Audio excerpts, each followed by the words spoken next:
They were college students on their way home, mothers stepping out for a quick errand, young women simply walking to their cars in broad daylight. 10 innocent lives, 10 unimaginable nightmares. The monsters in these stories didn't lurk in the dark. They rode the same trains, stood in the same grocery aisles, and walked the same streets as everyday people. 10 heartbreaking cases, 10 predators hiding in plain sight, and 10 stories that left investigators shaken to their core. So dim the lights, get comfortable, and prepare for a night of true crime.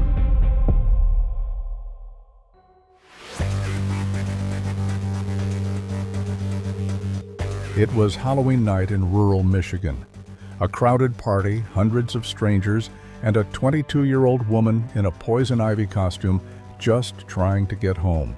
Her best friend stepped away for 2 minutes to grab her phone from a parked car. When she came back, Chelsea was gone.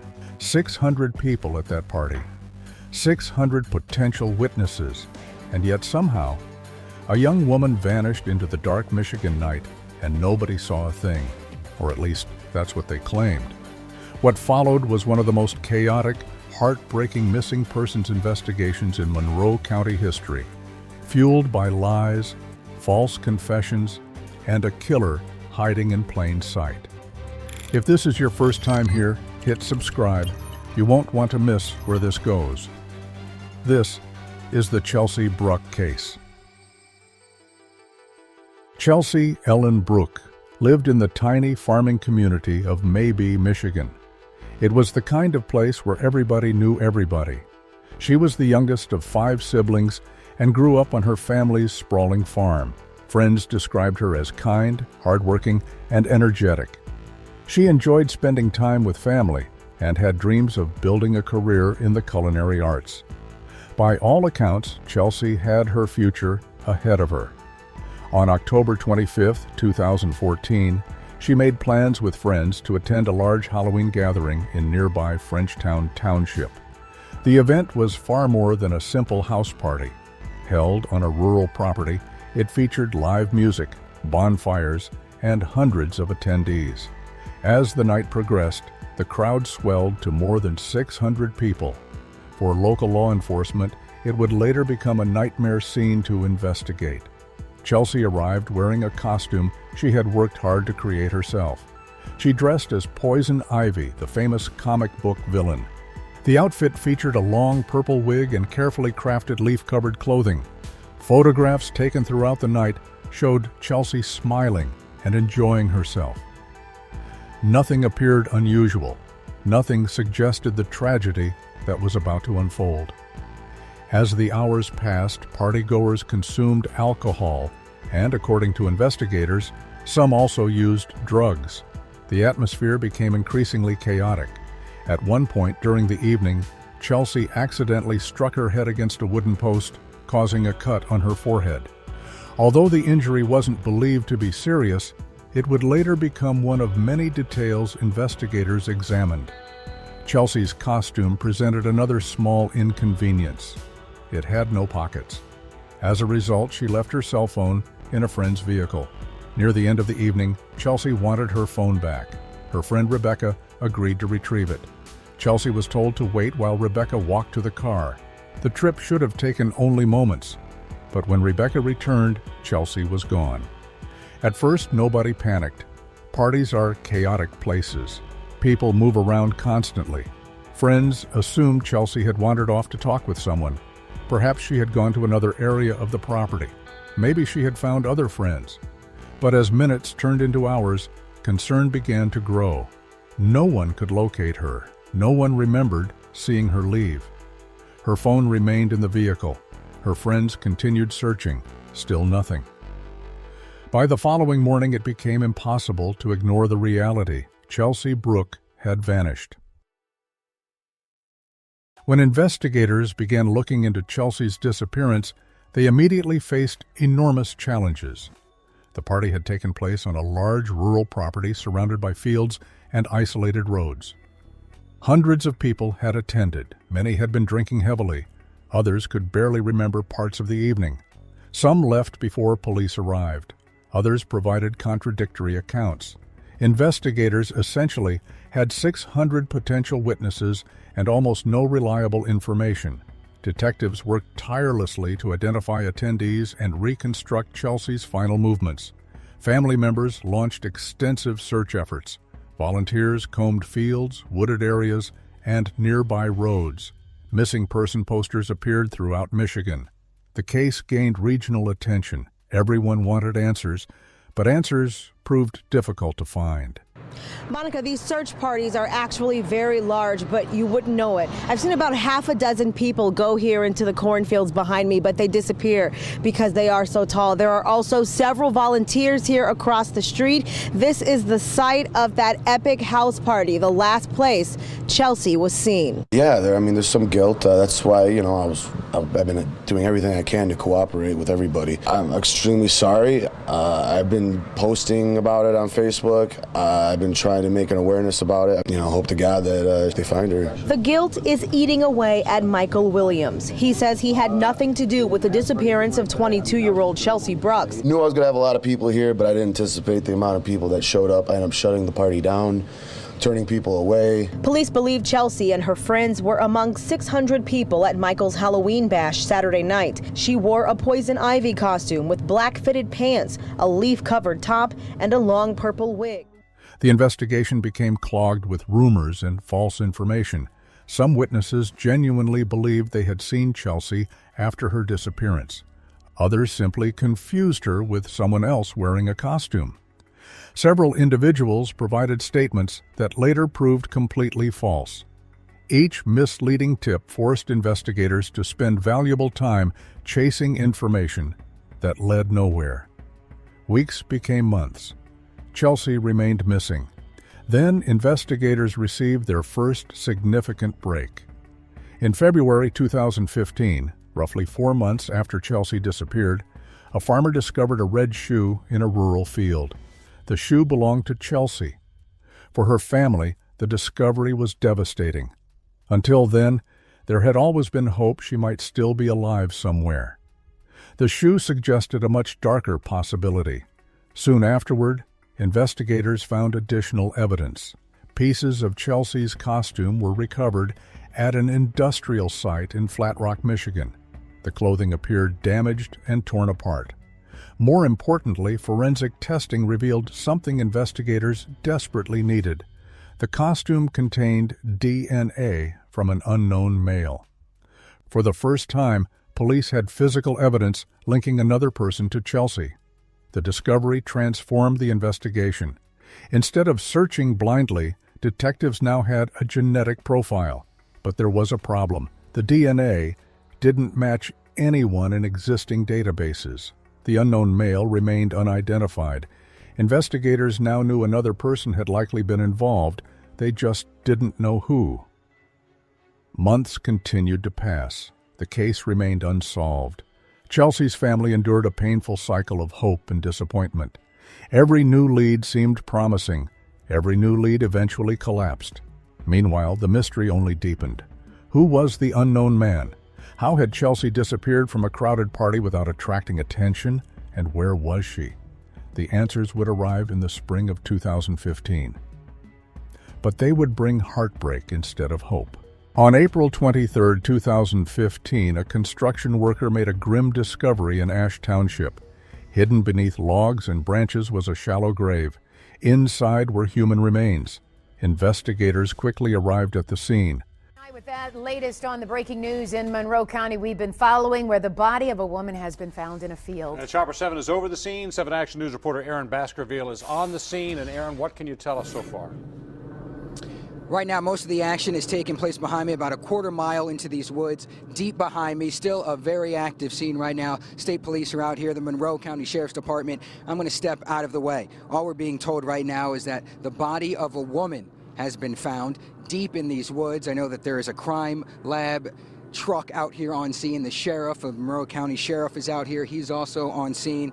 Also, a lot of volunteers have been showing up who have been helping search for Chelsea Bruck. Of course, she's the 22-year-old who went missing after a Halloween party on October 26th. Of course, family, friends, and police have been searching around the clock for her. Hundreds were at that party. Flyers have now been circulated in several different states. But once again, there's a couple fire departments that are showing up over here. But all the action is deep back here in these woods, just about a quarter-mile back. And once again, we talked to some volunteers who say they put in at least 2,000 hours searching for Chelsea, and they had this to say to us just about a half hour ago. If by chance there is some resolution of that being her, at least the family will not have to wonder anymore. I mean, I hope it's not her, but whoever it is, a family will have an answer. Each and every family deserves one. We know that just about a few weeks ago, earlier this month, there was some sort of a break in the case with Chelsea Bruck. Police say they found some clothing and other evidence found in Flat Rock just a couple weeks ago. So that was a major break in the case. And of course, she went missing about 10 miles northwest of this area in Carlton. We're on Briar Hill right now. So once again, back here, we haven't seen many people emerge from the woods out there, but we're told just about a quarter-mile back there. That's where all of this action is taking place right now. State Police, Monroe County Sheriff's Department back there, and hopefully we're going to get a briefing really soon and get some more details. But for now, let's send it back to you. Yeah, Aaron, I know you've talked to some of these volunteers that have been on the search. The family, Chelsea Bruck's family, has been very vocal and very out front on this whole thing since she's gone missing. Any sign of any of the family members other than those searchers? Yeah, so far we've been keeping a close eye out for them. No sign right now of any family members out here. I was told out here by someone with the Sheriff's Department that they believe, it's not 100%, but they believe that the family, though, has been notified about these developments. Not saying it's her or not, but just in case, notifying the family that they are working out here in a field. But we haven't seen any family members yet. Once again, we'll keep a close eye out for them. Let's send it back to you. Now, Aaron, again, I'm going to ask you, because I know the police have that area blocked off, but Ross alluded to the point that there are construction crews out there in the middle of that field. They might have been doing some type of work, and that's how they came across that body. I know you can't see, but have you heard any word about that from police or any of the volunteers around there? Because everyone converged on that area pretty quickly. Yeah, I mean, I'll say rumblings. You know, nobody's confirmed anything with a construction crew spotting any evidence or a body or anything like that. All they're telling us on the record for now from the Monroe County Sheriff's Department is that about a quarter-mile back in that heavily wooded area, there is a body. There are remains of a woman back there, and they're working right now to kind of piece this whole investigation together, and hopefully we'll get some of those answers that not only us are looking for, but volunteers who are showing up, people out here in the area. Everybody desperately wants to see an end to this case. All right, Aaron Baskerville live on the scene. We're going to keep him out there here for this evening to get those details as they come in. Aaron, we'll check back in with you. Thanks. The remains were eventually identified as Chelsea Bruck. The search was over. The homicide investigation was just beginning. For Chelsea's family, confirmation of her death was devastating. Months of uncertainty had finally ended, but the truth was almost unbearable. The autopsy revealed the extent of the violence she had suffered. Chelsea had sustained severe blunt force injuries to her head and face. The damage was extensive. Investigators concluded she had been brutally attacked. This was not an accident. This was murder. Now detectives had a victim, a crime scene, and an unknown DNA profile. Yet they still lacked the one thing necessary to make an arrest. They had no suspect. The case continued for more than a year without major public developments. Behind the scenes, investigators repeatedly compared the DNA profile against available databases. Again and again, they found no match. The breakthrough finally came in July 2016. Ironically, it arrived through an unrelated crime. A 27-year-old local man named Daniel Clay was arrested after stealing a backpack. It was a minor offense. Ordinarily, the arrest might never have attracted attention, but recent legal changes required authorities to collect a DNA sample during booking. When Clay's DNA entered the system, investigators received the notification they had been waiting for. It was a perfect match. The DNA found on Chelsea's torn costume belonged to Daniel Clay. After nearly 2 years, investigators finally knew the identity of the unknown male. The discovery sent shockwaves through the investigation. Detectives immediately began examining Clay's background. What they found only increased their concerns. Authorities discovered he was already under investigation in connection with another violent crime. The evidence painted a disturbing picture. The man linked to Chelsea's murder was not an ordinary citizen who happened to be in the wrong place at the wrong time. Investigators believed they had identified a dangerous predator. Now they needed to prove exactly what had happened on the night Chelsea disappeared. Daniel Clay was brought in for questioning. What followed would become one of the most important moments in the entire case. You told me you never had sex. You never had sex, never nothing. Would there be any reason that your DNA would be with Chelsea Bruck? No. Or on her clothes? Or in her hair? Not to my knowledge. I think the thing is, Daniel, all right, is you had sex with a female that had dark hair in the back of your car. Yeah. All right? You're telling me you left alone. Mm-hmm. There's a possibility, all right, a likelihood, and I say likelihood, which I'm 99.9% sure that it was Chelsea that you had sex with. I don't remember when I had sex with that night. I know I was up and had sex with someone. It was skin, all right, from force, from care. Your DNA cells were on where her crotch was torn and where her top was torn. From grabbing her or something. Okay, so that's where your DNA was. I'm past that. Okay. Right? I know that you tore that. I didn't tear it. We're I past held it that. off or whatever. We didn't Okay. tear it. So, but it was torn. You had to tear it. I didn't tear it. But I'm not getting I at would it. have done somebody after me or something. Okay, so there was, and this is the thing. All right? There had to be somebody after me. Something happened. Listen to me, Daniel. We're past all of that. Okay. All right? I have your DNA where her stuff was torn. During his initial interviews with police, Daniel Clay denied knowing Chelsea. He denied meeting her. He denied having any connection to her disappearance. But detectives possessed something he couldn't explain away: his DNA. The evidence placed him in direct contact with Chelsea. Investigators knew he was lying. The challenge was getting him to admit it. Experienced detectives employed a strategic interrogation technique. They presented Clay with a hypothetical explanation that suggested Chelsea's death might have been accidental. The goal was simple. If Clay believed investigators were willing to accept a less intentional version of events, he might begin talking. The strategy worked. Either something happened where it was intentional, unintentional, accidental. It wasn't. You intentionally? No, I did not intentionally hurt her. Okay, then we need to know what happened. Okay, there's a We big had difference. sex, and she did get freaky. Okay, when I had sex, it got rough. Like, nice and right. I know. I choked her. She told me to choke her. I choked her, and then she kind of stopped, and she went limp, so I stopped, and I'm like, and I started tapping her face, and she just stopped breathing, and I stopped. It's like, I'm not trying to have sex with somebody that just passed out on me. I started tapping her, and I started tapping her, and started tapping her.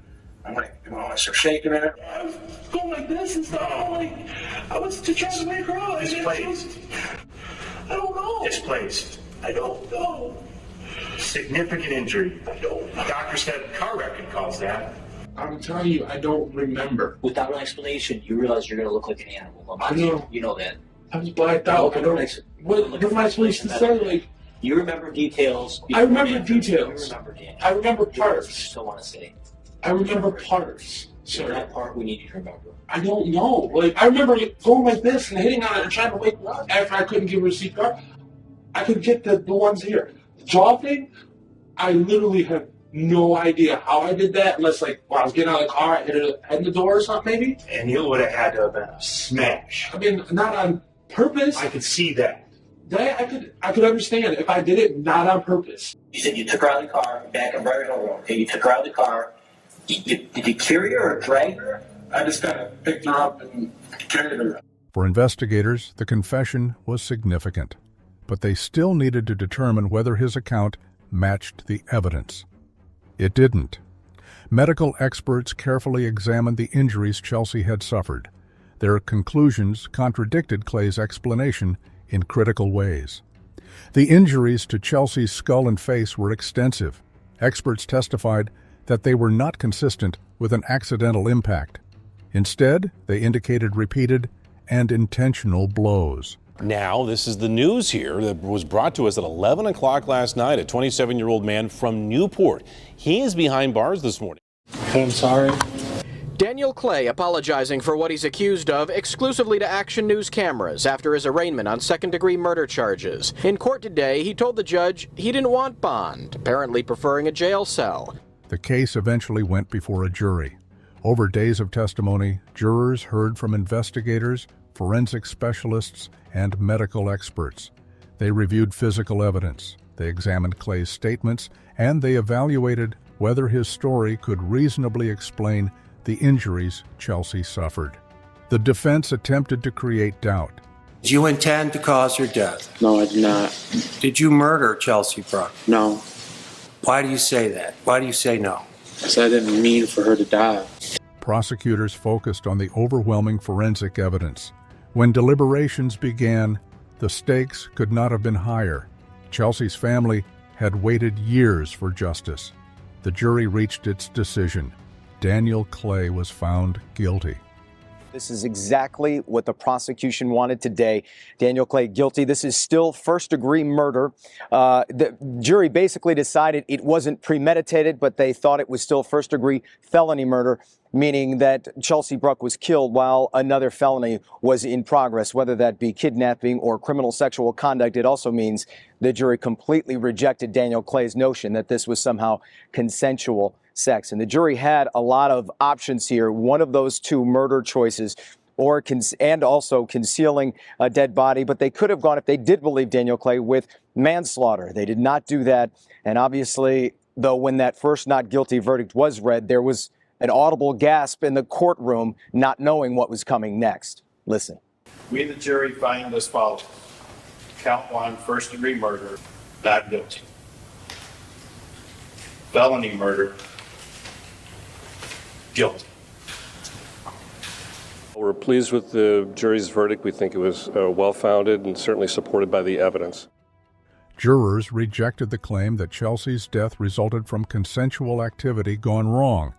Instead, they concluded she had been murdered during the commission of a violent felony. For Chelsea's loved ones, the verdict brought a measure of relief, but it could never undo the loss they had experienced.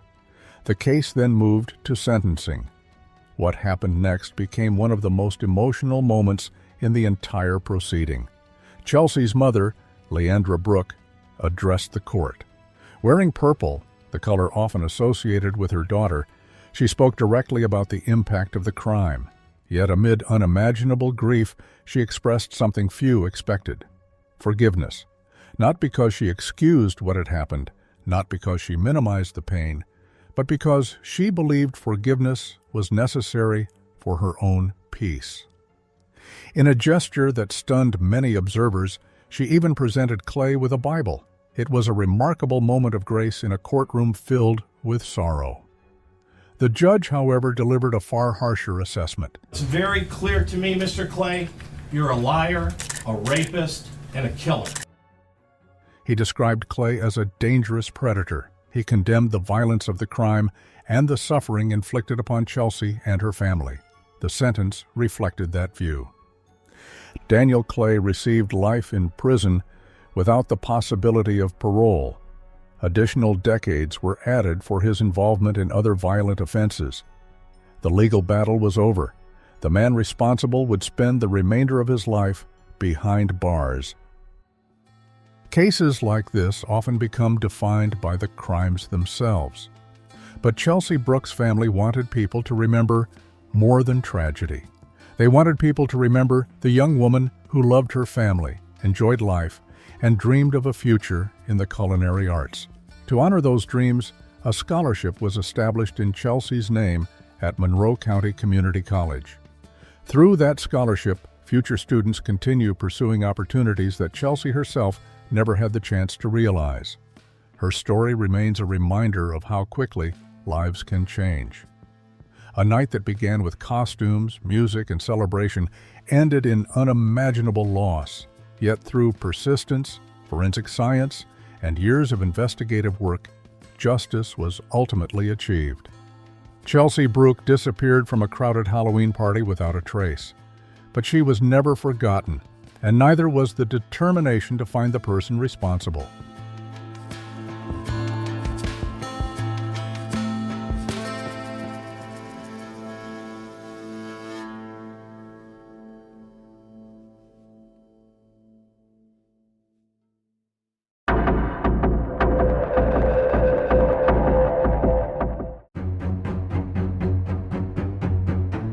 Oregon, Benton County, Corvallis, a quiet, safe valley town where nothing ever happens. 19-year-old Brooke Wilberger was home for the summer, working hard to save money for college. A devout student who overcame a severe childhood speech impediment, her dream was to help others find their voice. But on May 24, 2004, that voice was violently silenced. When Brooke missed a lunch date, her sister went searching, discovering an empty courtyard, a full cleaning bucket, and Brooke's flip-flops, their straps violently torn apart. Was the killer a local stalker hiding in plain sight? A reclusive suspect with a dark digital manual on abduction? Or a transient predator from a completely different state? Hit subscribe and like. We are starting now, the Brooke Wilberger case. On Monday morning, May 24, 2004, 19-year-old Brooke Wilberger was working a summer job in Corvallis, Oregon.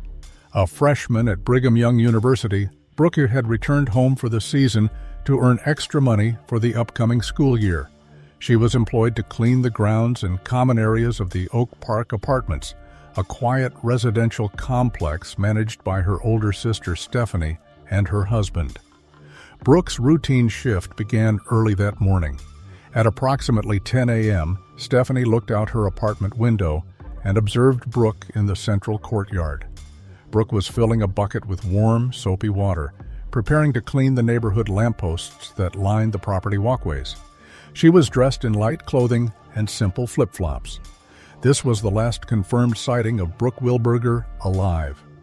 By 1 p.m., the agreed-upon time for lunch, Brooke had not returned. Stephanie initially assumed her sister had lost track of time or paused to speak with a resident. However, by late afternoon, the absence turned into deep concern. Stephanie walked the apartment grounds to locate her. Near one of the outdoor lampposts, she discovered the first evidence of foul play. Resting on the concrete was Brooke's cleaning bucket, still filled with soapy water, alongside her sponge and cleaning sprays. Directly next to the bucket lay Brooke's flip-flops. The physical state of the footwear was alarming. The plastic toe straps had been violently torn away from the rubber bases, and the soles were heavily caked in fresh mud. The immediate implication was clear. Brooke had not walked away willingly. She had been physically overpowered and forcibly dragged out of her shoes. Stephanie immediately checked the parking lot. Brooke's car remained locked in its assigned space. Inside the vehicle, her purse, wallet, keys, and cell phone were sitting completely untouched on the front seat. At 3:30 p.m., the family placed an emergency call to 911. 911, what's your emergency? Yeah, I've got someone who's missing, a worker of mine that we can't seem to find. Missing from where? I'm the manager of the Oak Park Apartments, and this worker actually happens to be my sister-in-law. She's 19. When was the last time anybody saw her? Around 10:30. Responding officers from the Corvallis Police Department recognized the severe nature of the scene and bypassed the standard waiting period for adult missing persons. A door-to-door canvass of the apartment complex was launched immediately. During the canvass, 2 separate residents reported hearing a sharp, sudden scream cutting through the air at approximately 10:30 a.m. The scream cut off abruptly. Investigators now had a definitive 30-minute window for the abduction. Within 24 hours, the disappearance evolved into a massive multi-agency operation involving the Corvallis Police Department, the Oregon State Police, and the FBI. Detectives began the exhaustive process of establishing a geographic profile of the area. Corvallis, as a university town, presented a highly transient population and a high volume of traffic moving toward the Oregon Coast Range.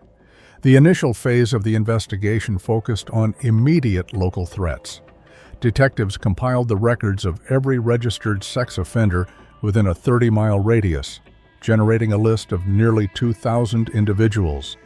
Field teams worked around the clock to conduct compliance checks, verify alibis, and inspect vehicles. Simultaneously, investigators cleared Brooke's inner circle. Attention turned to her long-term boyfriend, Justin. However, his alibi was absolute. At the time of the abduction, Justin was thousands of miles away, serving a 2-year religious mission for his church in Venezuela. His location was verified through international travel logs and church officials, ruling him out entirely. A high-priority tip soon redirected the task force toward a 30-year-old reclusive resident named Sungkoo Kim. Kim lived 80 miles away, but possessed a documented history of escalating predatory behavior. He had previously been arrested for breaking into university dorm rooms across the region to steal thousands of pairs of women's underwear. Crucially, his primary target had been the campus housing at Oregon State University, located directly adjacent to the Oak Park Apartments. A heavily armed police unit executed a search warrant at Kim's residence. The search uncovered digital evidence on his hard drives, including tens of thousands of explicit, violent images. More damningly, detectives discovered a freshly created document on his desktop titled osu.doc. Written in the days immediately following Brooke's disappearance, the text was a detailed, step-by-step instructional manual outlining how to execute a sexually motivated abduction, manage a victim, and evade law enforcement detection. Kim was taken into custody as the prime suspect. However, as forensic analysts scrutinized his digital timeline, the case collapsed. Cellular tower pings, digital purchase receipts, and corroborated testimony from his family proved that at the exact time Brooke was taken from the courtyard, Kim was miles away, shopping in a completely different city. The document was a dark manifestation of his psychological obsessions, but he was not the kidnapper. Kim was ultimately sentenced to 7 years on unrelated burglary charges. The investigation returned to zero. As months passed, public momentum slowed, but detectives remained focused on a recurring visual thread in their files. Multiple witnesses from the university campus reported a suspicious vehicle operating on the morning of May 24th. It was described as a clean, dark green minivan carrying out-of-state license plates. A university employee reported watching this specific green minivan pull up to a female student in a parking lot to engage her in a suspicious conversation. A second student stated that the same green van had cut her off on a campus street. The male driver stepped out, walked to the side of the vehicle, and deliberately opened the sliding passenger door while asking her for directions. Sensing immediate danger, she fled. Investigators ran thousands of registration combinations matching the description, but without a complete license plate number, the vehicle remained a ghost. The breakthrough did not originate in Oregon, but through an act of survival 6 months later, over 1,400 miles away in Albuquerque, New Mexico. On November 29, 2004, a local resident named Durain was driving through heavy afternoon traffic when a 22-year-old woman burst from the side of the road directly into the path of oncoming vehicles. The woman was naked, crying hysterically, and running toward a nearby restaurant, clawing at the doors for safety. Durain pulled her vehicle over, brought the woman inside, and dialed 911. The victim was a foreign exchange student from Russia attending the University of New Mexico. She informed police that hours earlier, she had been walking near campus when a broad-shouldered man with a shaved head and a prominent beard grabbed her from behind. He pressed a hunting knife to her throat and forced her into the passenger seat of his car. The attacker drove her to a secluded location and subjected her to a brutal sexual assault. He then bound her hands and feet tightly, using her own shoelaces, threw her back into the vehicle, and drove to a local apartment complex. Believing his victim was immobilized, the attacker left her in the car while he walked inside an apartment. The victim managed to untie the knots using raw physical force, escaped through the vehicle door, and ran toward the highway. She provided police with a detailed description of her attacker's vehicle, an older two-door red passenger car featuring an unusual red floral fabric interior and a small stuffed animal hanging from the rearview mirror. Albuquerque patrol units flooded the area. Within minutes, just blocks away from the scene, they spotted the red car. Sitting inside the vehicle in possession of a knife and narcotics was 38-year-old Joel Patrick Courtney. Courtney was a transient laborer, a married father of 3 who drifted from state to state, picking up short-term construction and mechanical work. He possessed a criminal record stretching across multiple states, including a prior conviction for sexual assault. His personal life was marked by severe substance abuse and domestic violence. His wife had recently filed a restraining order against him. As Courtney was booked on charges of kidnapping, criminal sexual penetration, and aggravated battery, Albuquerque detectives analyzed his employment logs and travel history. Courtney had moved extensively, and in the spring of 2004, his timeline placed him directly in the state of Oregon. Albuquerque authorities contacted the Corvallis Police Department, noting that Courtney's physical profile and abduction methodology mirrored the Wilberger file. Oregon detectives immediately flew to New Mexico to examine Courtney's history during his time in the Pacific Northwest. Investigators tracked down the exact vehicle Courtney had owned and operated during his stay in Oregon in May 2004. Though he had since sold it, detectives located the vehicle in the possession of an unsuspecting new owner. The vehicle was a dark green minivan. A state forensics team took possession of the van and moved it into a sterile crime lab for a complete forensic extraction. They removed the seats, peeled back the carpeting, and systematically vacuumed and swabbed the interior. Months later, the results were returned from the lab. Residual cellular material recovered from the fabric of the van's interior matched the DNA profile of Brooke Wilberger. Furthermore, deep within a storage bag that Courtney had kept from his time in Oregon, technicians recovered a small elastic hairband. Tangled within the fibers were strands of long blonde hair. DNA analysis confirmed the hair belonged to Brooke. The forensics also provided a grimmer reality. Chemical mapping within the vehicle confirmed that Brooke had been subjected to a severe sexual assault inside the green van. On July 29, 2005, the Benton County Grand Jury in Oregon officially reviewed the compiled evidence and returned a 19-count indictment against Joel Patrick Courtney. The charges included 14 alternative counts of aggravated murder, 2 counts of first-degree kidnapping, and multiple counts of rape, sodomy, and sexual abuse. Good afternoon. I'm Natalie Marmey, and General Hospital will be seen at a later time. Right now, we're bringing you the latest in breaking news in the disappearance of Brooke Wilberger. We now know police believe Brooke was murdered, and police believe a man currently sitting in an Albuquerque jail was the one who killed her. Because Courtney was already facing a lengthy sentence in New Mexico, Oregon prosecutors initiated an intricate jurisdictional transfer, explicitly stating they would seek the death penalty in a capital trial.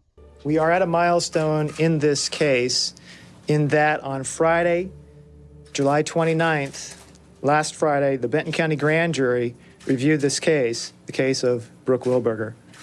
The grand jury, after hearing all of the evidence, returned a 19-count indictment accusing Joel Patrick Courtney, who's 39 years old, of 14 counts of aggravated murder alleged in alternative theories, 2 counts of aggravated kidnapping in the first degree, 1 count of first-degree rape, 1 count of first-degree sexual abuse, and 1 count of first-degree sodomy.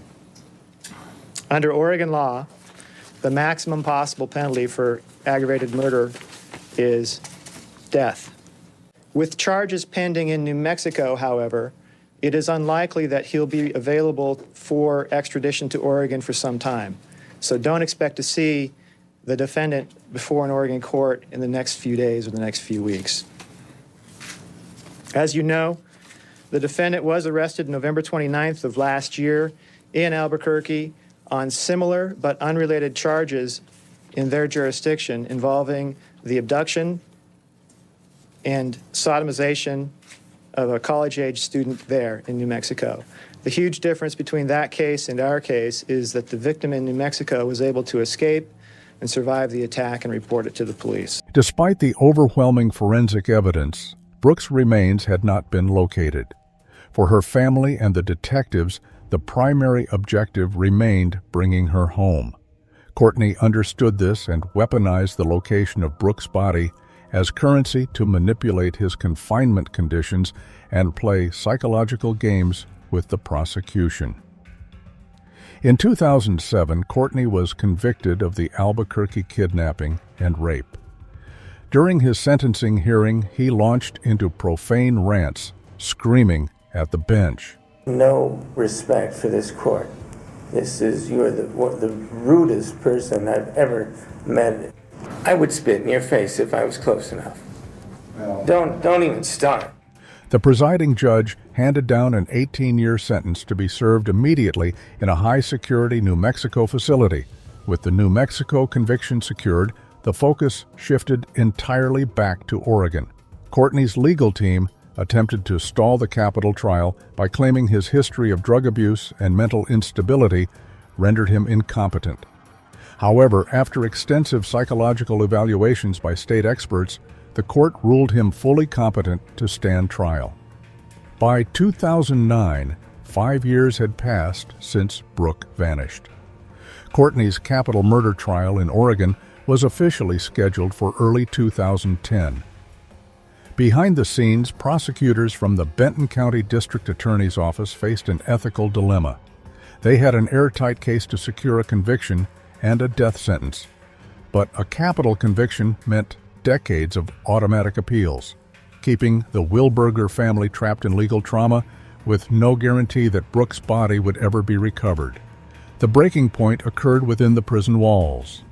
Courtney's volatile personality made him a target among the general prison population, and he suffered several severe physical beatings from other inmates. Additionally, he was denied access to specific anxiety medications in his current facility. His psychological resolve cracked. He wanted a transfer, a guarantee that he would never face execution, and a preferred housing environment. The state offered a final non-negotiable deal. Courtney would enter a formal plea of guilty to the aggravated murder of Brooke Wilberger, waive all rights to future appeals, and receive a sentence of life imprisonment without the possibility of parole. The deal would only be executed on one condition: he had to lead investigators directly to Brooke's body. On a morning in September 2009, a heavily secured law enforcement caravan moved west out of Corvallis, winding into the isolated logging sectors of the Oregon Coast Range. Shackled in the back of an armored transport vehicle was Joel Patrick Courtney. He directed the convoy down a series of unmarked, overgrown logging roads, eventually stopping near an abandoned private timber road roughly 12 miles west of the apartment complex where the crime began. Investigators, forensic anthropologists, and search teams stepped into the thick undergrowth. Courtney pointed toward a specific sector of the forest floor characterized by dense brush and decaying old-growth timber. Following his coordinates, searchers moved a heavy, fallen tree structure that had naturally decayed over the past 5 years. Hidden beneath the forest debris, they discovered human remains. The identity was verified rapidly through dental records. With the body recovered, Courtney was brought into a Corvallis courtroom to enter his formal plea and deliver his official allocution, the mandatory detailing of his crimes. Missing person posters are being taken down for Brooke Wilberger. More than 5 years after she disappeared, police in Oregon have finally located the remains of the 19-year-old college student. Oregon's Attorney General is in Eugene for several reasons, but he spent the day tackling questions about the Wilberger case. John Kroger says he applauds the work done by the Benton County District Attorney's Office. Oregon's AG is pleased with the outcome, getting Joel Courtney to give up Wilberger's remains as part of the plea deal. He also believes the DA's office handled the case well, especially since the case came with a lot of public scrutiny. I think it was very important not only to make sure that he serves a life sentence without any chance of release, but also to make sure that the remains of the victim were found. I think that was extraordinarily important. Sitting before a packed gallery, Courtney detailed the chronology of his actions on May 24, 2004. He admitted that he had woken up that morning with the explicit intent to hunt and abduct a young woman. He had spent hours driving his green minivan around the Oregon State University campus, testing targets, confirming the accounts of the campus witnesses. He had tried and failed to snatch 2 other female students earlier that morning. His trajectory shifted when he drove past the Oak Park apartments and spotted Brooke working alone in the open courtyard. Recognizing her vulnerability, he changed his tactics. He parked the van, approached her on foot, and initiated a conversation by pretending to be a lost delivery driver needing assistance. As soon as Brooke stepped close enough to his vehicle to assist him, Courtney drew a large hunting knife, pressed it against her, and physically overpowered her, dragging her through the sliding door. He admitted that she fought with immense, desperate physical strength, a resistance that caused her to be pulled completely out of her flip-flops, tearing the plastic straps as she tried to anchor herself to the asphalt. Courtney bound her securely with heavy tape inside the van, drove her deep into the coastal mountains, and held her captive overnight, subjecting her to continuous assault. He stated to the court that his initial plan had not been to commit murder. However, as the next morning dawned, he realized that Brooke's psychological resilience and her refusal to stop fighting meant she would easily identify him if released. He bludgeoned her to death in the woods, concealed her body under the fallen timber, and drove away to resume his transient life across the country. The legal conclusion of the case was definitive. Joel Patrick Courtney was transported to an Oregon maximum security facility to spend the remainder of his natural life within the state prison system, with zero opportunity for release or parole. Following the conviction, the FBI officially entered his profile into the Violent Criminal Apprehension Program, VICAP. At a final public press conference, Brooke's mother, Cammie, expressed gratitude to the thousands of volunteers, police officers, and strangers who had kept her daughter's memory alive for more than 5 years. It's just a total community effort, and not just Corvallis, but all of Oregon, really. Everybody worked together. Cammie Wilberger takes the podium at the LaSalle's Stewart Center in Corvallis. She sends her deepest thanks to those, some strangers, who've lent their support over the years to help find her daughter Brooke. Because it seems one way or another, everyone in Corvallis is connected to the Brooke Wilberger case. The story lingering strong for years in the town, so much that it easily brings tears to former volunteers. I walked several different days, trying to find her. Organizers say without a doubt this has been a defining moment for Corvallis. We do not want ourselves as individuals or this community to be defined by tragedy.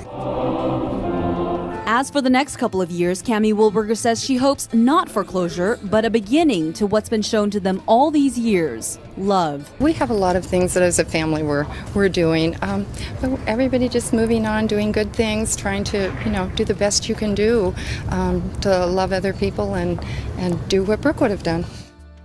Brooke Wilberger's legacy was eventually preserved by the vision of her life. Her family established foundations to support speech pathology education, ensuring that the voice Brooke fought to find in her own childhood, having overcome a profound speech difficulty where she did not speak a word until age 4, would continue to be given to children who needed it most. The story remains a defining chapter in Oregon's criminal history, a narrative that began with a mundane summer morning, passed through a multi-state web of investigative analysis, and ultimately ended with the somber dignity of a family bringing their daughter home from the woods.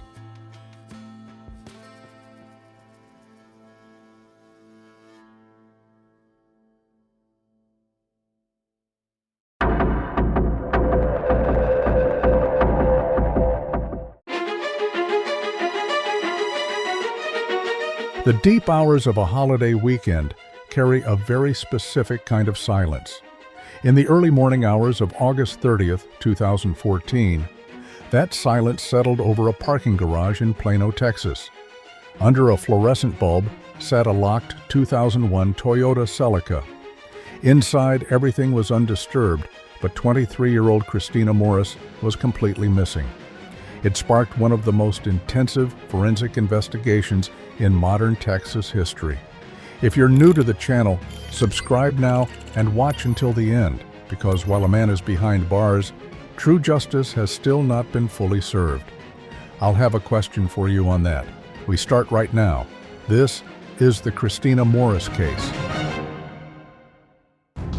To understand the disappearance of 23-year-old Christina Morris, we must isolate the chronological timeline from its origin. In August 2014, Christina had just earned a marketing degree and a promotion into the photography department of an online dating corporation. Her personal life, however, was highly volatile.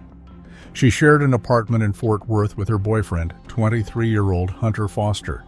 Hunter was unemployed, struggled with substance dependency, and spent his time in the Dallas nightlife scene, creating severe financial and emotional strain on their relationship.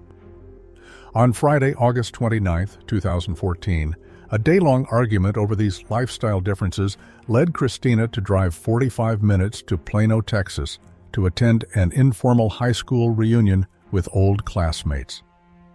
The evening began at an apartment leased by classmate Paulina Petrosky. By 11 p.m., the group migrated to a commercial nightlife district called The Shops at Legacy, bouncing between Henry's Tavern and Scruffy Duff's. At 11:35 p.m., public surveillance cameras captured Christina walking along the sidewalk with Paulina Petrosky, Sabrina Boss, and 24-year-old former classmate Enrique Arochi.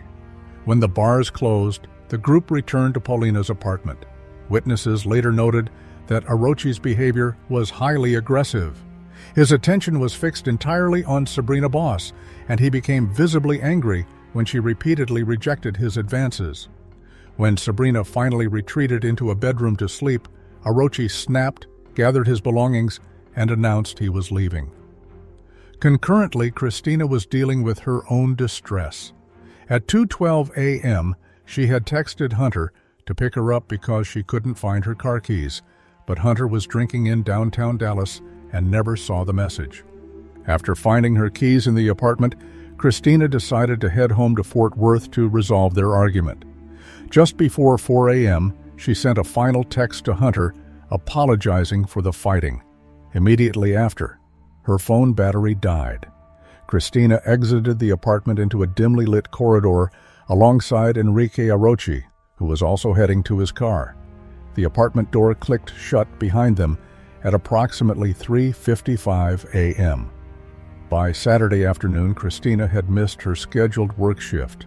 By Monday, September 1st, she had missed 2 consecutive shifts, which was entirely out of character.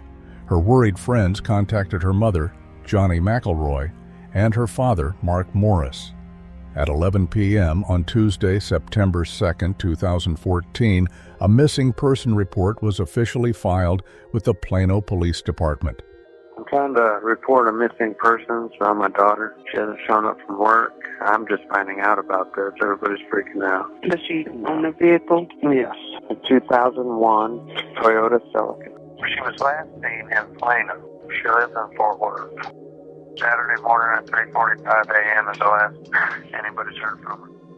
Investigators deployed to the parking structure at the Shops at Legacy, where Paulina indicated Christina normally parked. On the first level, they located Christina's 2001 Toyota Celica. The vehicle was locked and completely undisturbed. Inside, detectives found her purse, identification, wallet, and makeup missing. There were absolutely no signs of a struggle, shattered glass, or dropped personal effects near the car. The forensic evidence dictated that Christina had never reached her vehicle that morning. Something had intercepted her between the apartment door and her parking space. Detectives focused on isolating the last person seen with Christina. Paulina Petrosky confirmed she left the unit with Enrique Orochi, a former high school classmate whom the group barely knew. Plano police placed a recorded call to Orochi, requesting an interview. Hello? Hi, Enrique. This is Detective Kathy Stam of Plano Police Department. What time do you get off work? I'll be leaving here soon. I'm going to finish this couple things. Okay. I wanted to see if I could get you to come by so we can talk to you about Christina. Obviously, everybody's getting very concerned. Right. Still hasn't shown up. So, I hope. You said that you were leaving at the same time as Christina, and you guys walked over to where your vehicles were parked. Is that right? We walked separate ways. We walked until the end of the apartment complex, and after that, we just split up because I went to a different parking lot that she was. Okay. I hope you can get away pretty quick. It's pretty serious, and we'd like to try to find her. I'm gonna click out here soon, and I'll head over there. Okay. Thank you so much. Simultaneously, law enforcement investigated Christina's boyfriend, Hunter Foster. When brought in, Hunter behaved defensively and refused to surrender his mobile phone, drawing immediate suspicion. Detectives executed a deep dive into Hunter's digital footprint, financial transactions, and cell phone tower pings. The records placed Hunter squarely within downtown Dallas throughout the entire night and morning. He had never traveled to Plano. The actual reason for his non-cooperation surfaced later. During the exact window of Christina's disappearance, Hunter was completing an illegal narcotics transaction with an undercover federal agent. This drug investigation inadvertently provided Hunter with a legally verified alibi, eliminating him as a suspect. With Hunter cleared, detectives analyzed Christina's phone records and uncovered a critical contradiction. A friend named Stephen had called Christina at 4:10 a.m., 10 minutes after she left the apartment. Christina answered and explicitly stated she was almost to her vehicle and was still walking with Enrique. This phone call proved they had not separated at the edge of the building. 5 minutes later, Stephen sent a follow-up text, but the indicator turned green, proving her phone had suddenly lost cellular service as it entered the concrete subterranean parking structure. The definitive break in the case came from the city's surveillance network. Video from a financial institution and the parking garage entry gates showed Christina Morris and Enrique Orochi walking side by side into the structure at 3:55 a.m. The interior cameras were motion activated. Because no motion occurred near Christina's parked Toyota Celica, those specific lenses never triggered. However, exactly 3 minutes after they walked inside, a camera captured Enrique Orochi's silver Chevrolet Camaro driving out of the exit lanes. No other pedestrians emerged. The only other vehicle to exit was an Uber driver who was thoroughly vetted and cleared. The physical parameters proved Christina walked into that garage but never walked out on foot. The only way she could have left was inside Orochi's vehicle. Detectives recalled Orochi for a secondary interview and presented a blueprint schematic of the garage, asking him to trace his movements. Unaware of the footage, Orochi mapped a route, claiming he parked in an entirely separate sector. The detective then played the surveillance video of him walking with Christina and his Camaro exiting 3 minutes later. Orochi went silent. When asked if that was his car, he stammered and denied it. Is that your car? No. Something's wrong, Enrique. This picture is in that garage. That picture is taken of you walking in that garage with Christina, and that's your car coming out of that same garage. Detectives requested voluntary permission to forensically search Orochi's silver Camaro, but he flatly denied it, claiming he had a critical business meeting. However, investigators observed severe, fresh physical trauma on his body, deep scratches down his forearms, prominent bruising across his ribs, bloodied knuckles, and a distinct mark on his arm strongly resembling a human bite mark. Orochi offered a convoluted explanation, claiming a heavy tire rim fell on his arm during vehicle maintenance, and that in a fit of rage, he punched his own car, leaving a massive dent on the front right fender. Lacking a search warrant at that exact moment, police had to let him leave. Documents are revealing new information about the man who police questioned after the disappearance of a young woman in Plano. Enrique Orochi spoke to Fox 4 about what police call false statements he's made that police say have hurt their investigation and attempts to find Christina Morris. I just want to say that I'm innocent. I didn't do anything to Christina Morris. It wasn't that I falsified anything, it's just I forgot where I parked my car. I'm a really distracted guy. I don't have a sense of direction. I didn't even remember that I let her borrow my phone to call her boyfriend, and the detectives told me that I did, and I showed them. They were like, well, can we see your phone? And I showed them my phone. Investigators noticed what appeared to be fresh damage to the front right fender of his Camaro and bruising to his right forearm and abrasions to his right hand. And one of the rims fell on my arm, and I got really pissed because I got hurt, and I wanted to hurt something, so I hurt my car. I punched it twice. Police say the explanation is inconsistent with the car's damage. And further, his reaction to what a co-worker said about how he looked the day after Morris's disappearance. He's just an employee. I didn't tell him anything. I don't know where he got that. I got in a fight, which I never did. People are starting to see me as a monster when I'm really one of the nicest people you can ever meet. I have nothing to do with her disappearance. Orochi's behavior over the next few hours provided critical circumstantial evidence. He worked as a manager at a Sprint store in Allen, Texas. On Saturday, August 30th, his shift began at 8 a.m., 4 hours after leaving the parking garage. Orochi arrived 3 hours late, walking with a pronounced limp, clutching his ribs, and appearing completely detached. Investigation revealed that before reporting to work, Orochi drove his vehicle to a local commercial car wash. Surveillance footage recorded Orochi standing by his open trunk for an extended period before retrieving heavy cleaning supplies and meticulously scrubbing the entire interior trunk compartment. By the 5th day of her disappearance, a massive public search campaign involving drone networks, helicopters, canine units, and hundreds of civilian volunteers blanketed Collin and Denton counties, yielding absolutely nothing. The investigation relied entirely on digital forensics. Data analysts extracted cellular tower pings from both Christina's and Enrique's mobile devices from that morning. The data mapping completely destroyed Orochi's timeline. Following their entry into the parking structure at 3:55 a.m., both mobile devices traveled along an identical geographic trajectory for over an hour, pinging off the exact same cellular arrays across the county in perfect unbroken synchronization. This dual tracking continued until 4:56 a.m. when Christina's phone battery died. Orochi's device continued to ping for an additional 30 minutes, charting a winding route through rural areas before registering at his parents' residence in Allen, an overall transit of 90 minutes for a routine 20-minute drive. In response to public scrutiny, Orochi granted an on-camera interview to Fox 4 News, proclaiming his innocence and dismissing his inconsistent statements as simple memory lapses. He stated firmly that he had nothing to do with her disappearance. But the forensic net was tightening. In early November 2014, Plano police secured judicial search warrants to execute a scientific examination of the silver Chevrolet Camaro. The forensic laboratory results returned a definitive biological match.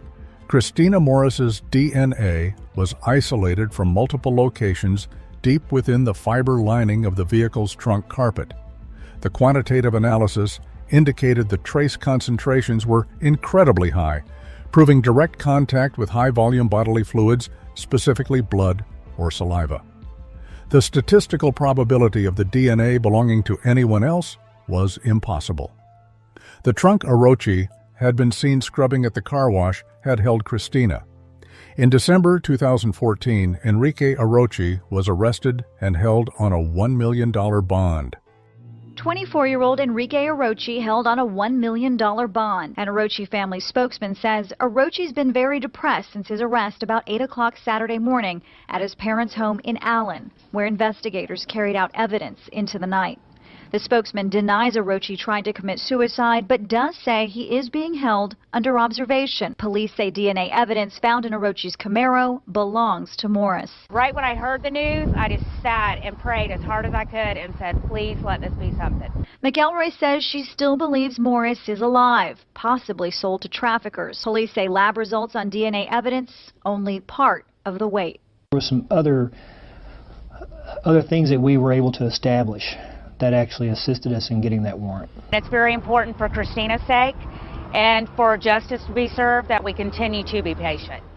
Because law enforcement lacked a physical body to demonstrate the exact anatomical mechanism of death or geographic jurisdiction of a homicide, the district attorney's office faced an immense evidentiary hurdle for a murder charge. Consequently, the state moved forward with the most severe charge, fully supported by the forensic evidence: aggravated kidnapping, a first-degree felony carrying a maximum sentence of life imprisonment. The grand jury indictment specified that Orochi had intentionally restricted Christina Morris's movements without consent, abducting her with the intent to inflict bodily injury, terrorize, or sexually abuse her, secreting her in a location where she was unlikely to be discovered. It's been 2 years since Christina Morris vanished from a Plano parking garage. She was caught on surveillance video. That was the last time she was seen. Plano police believe she was abducted and murdered. The man accused of kidnapping her from the shops at Legacy in Plano goes on trial in just a couple of days. The motions address a broad range of evidence, one seeking to suppress cell phone records, another addresses tests performed on DNA evidence found in Orochi's vehicle.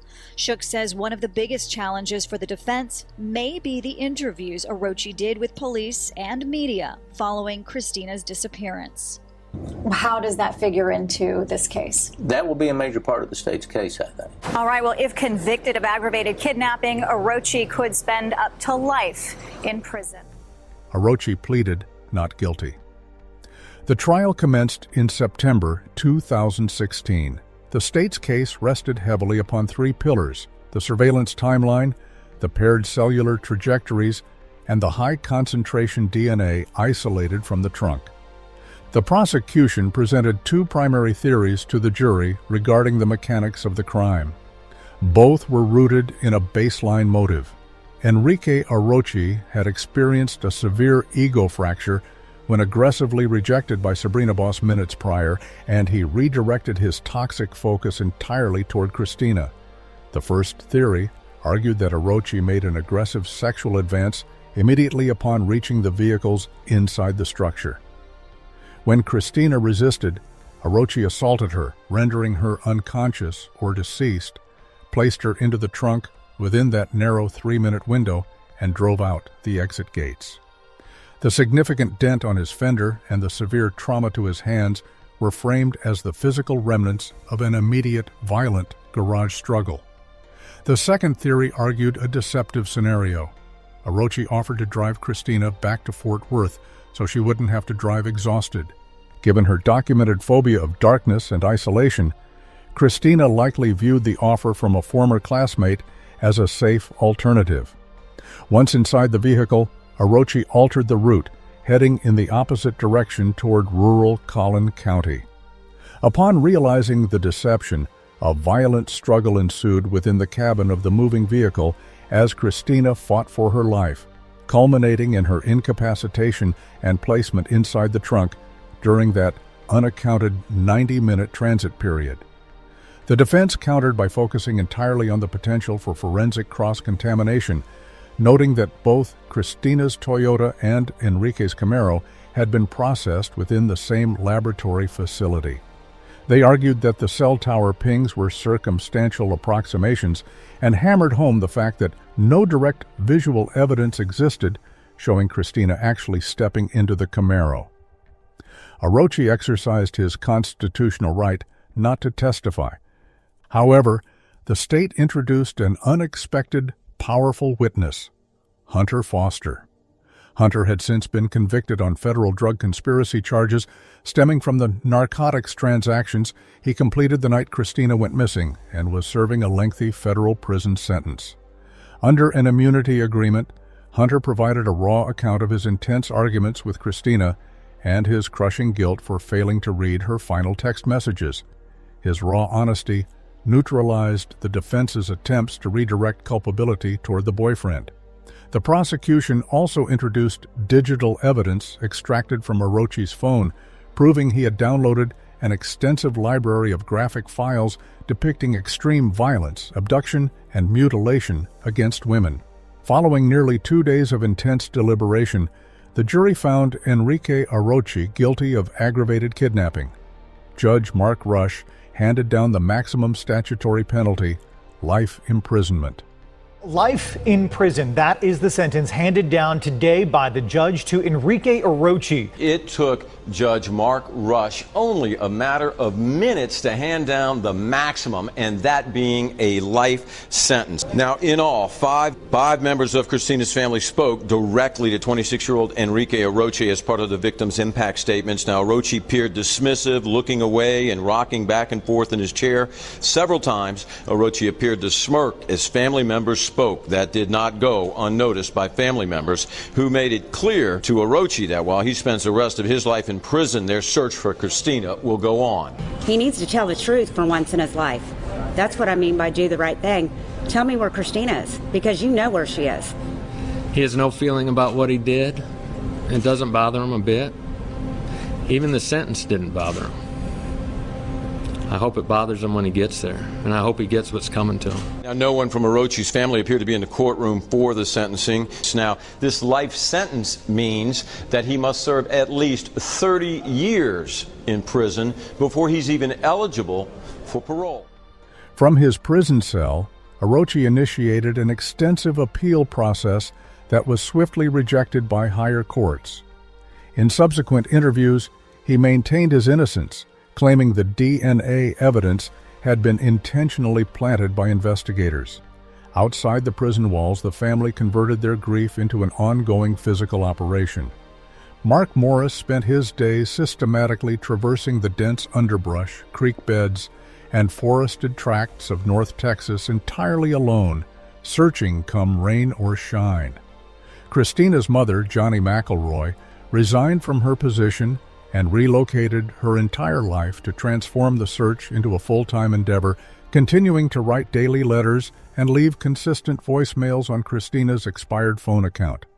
The resolution arrived with quiet finality in March 2018, nearly 4 years after Christina vanished and 2 years after Orochi's life sentence was imposed.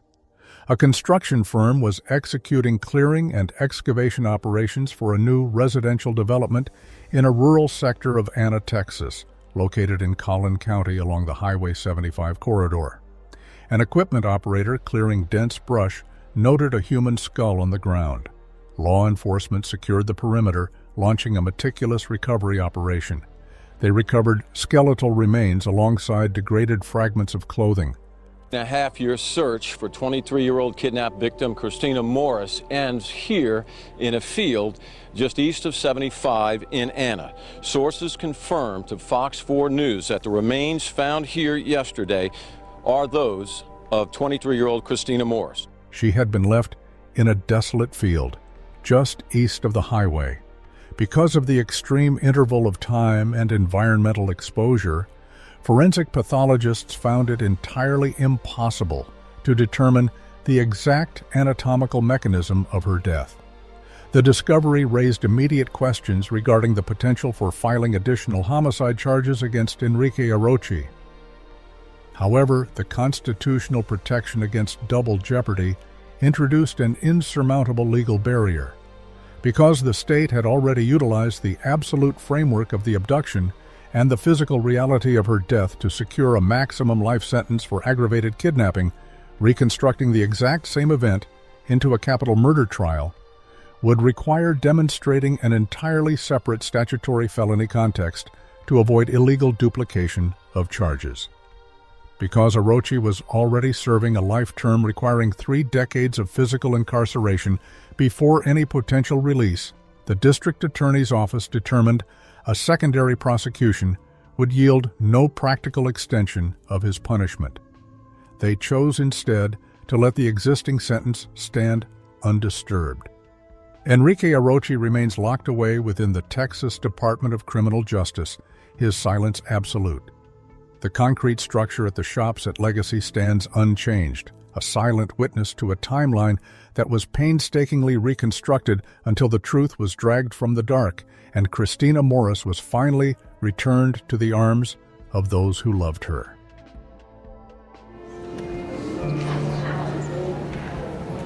This is a joyous day, and it's also the saddest day.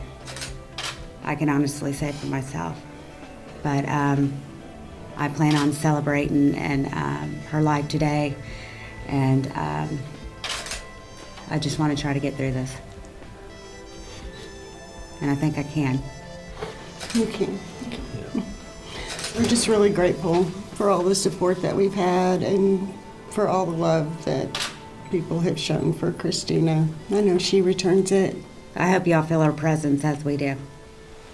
I felt it the moment I walked in that church.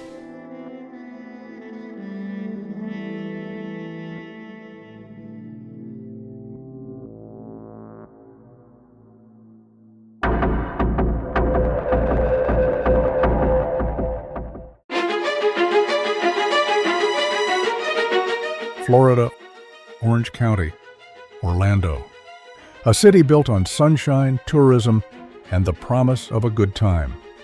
But on the morning of October 18, 2015, behind the doors of a luxury apartment complex just blocks from the city's beating heart, something had gone terribly wrong. A young woman's friends hadn't heard from her. Her car was in the lot. A gift sat unwrapped in the back seat. And when police finally entered Unit 345 of Uptown Place Apartments, they found 27-year-old Sasha Samsudean dead in her bed. No forced entry, no witnesses, no answers, just a locked door, a bleach-soaked room, and a killer who thought the bleach had erased everything. It hadn't erased enough. If you're new here, hit subscribe and stay with us until the end. You won't want to miss how this one unfolds. This is the Sasha Samsudean case. Sasha with 407 Apartments TV. I'm here at the Edge Orlando Apartments near UCF, so let's go check out what they have to offer. There are people who move through the world in a way that makes everyone around them feel more alive, more seen, more at ease, more like themselves. Sasha Samsudean was one of those people. The kind of person a room notices when they walk in, not because they demand attention, but because they bring something with them that is genuinely hard to name. 27 years old, sharp-minded, and overflowing with warmth, Sasha worked as a social media manager for a real estate company in Orlando, Florida. Her colleagues were quick to say that people often made the mistake of underestimating her, saw a pretty face, and stopped looking. But those who actually worked alongside her understood something different. She was brilliant at her job, deeply intuitive about people, and genuinely invested in everything she touched. She worked hard, she played hard, and she cared quietly and constantly about the people in her life. In the fall of 2015, Sasha had just moved into a brand new apartment at Uptown Place, 911 North Orange Avenue. A fresh start, a new chapter, the kind of quiet, ordinary milestone that feels significant in the way only good things do. Nobody who loved her had any idea that the night of October 17th would be the last time they ever saw her. It was the final game of the Orlando soccer season, and Sasha wore purple to cheer on her team. When they won, she and her friends spilled out into the city to celebrate. Drinks, dancing, laughter at the Attic nightclub on East Pine Street. She was in her element.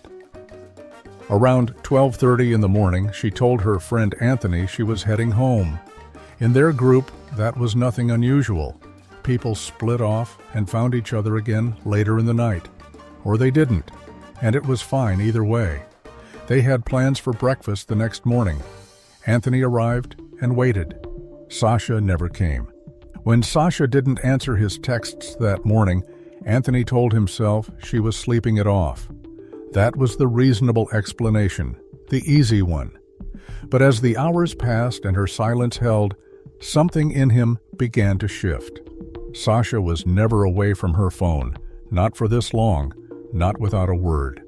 He reached out to 2 friends, and the 3 of them drove to her apartment together.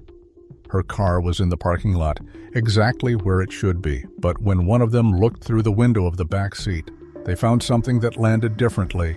A gift, still wrapped, for a baby shower Sasha was supposed to be at that afternoon. They knocked on the door of Unit 345. The hallway was silent. Hi, I need to fill out a missing persons report. We went to her apartment to go check. She's there, and she's on. And what is her first name? Her first name is Sasha. At 8 o'clock that evening, police and building security entered her 3rd-floor apartment for a welfare check.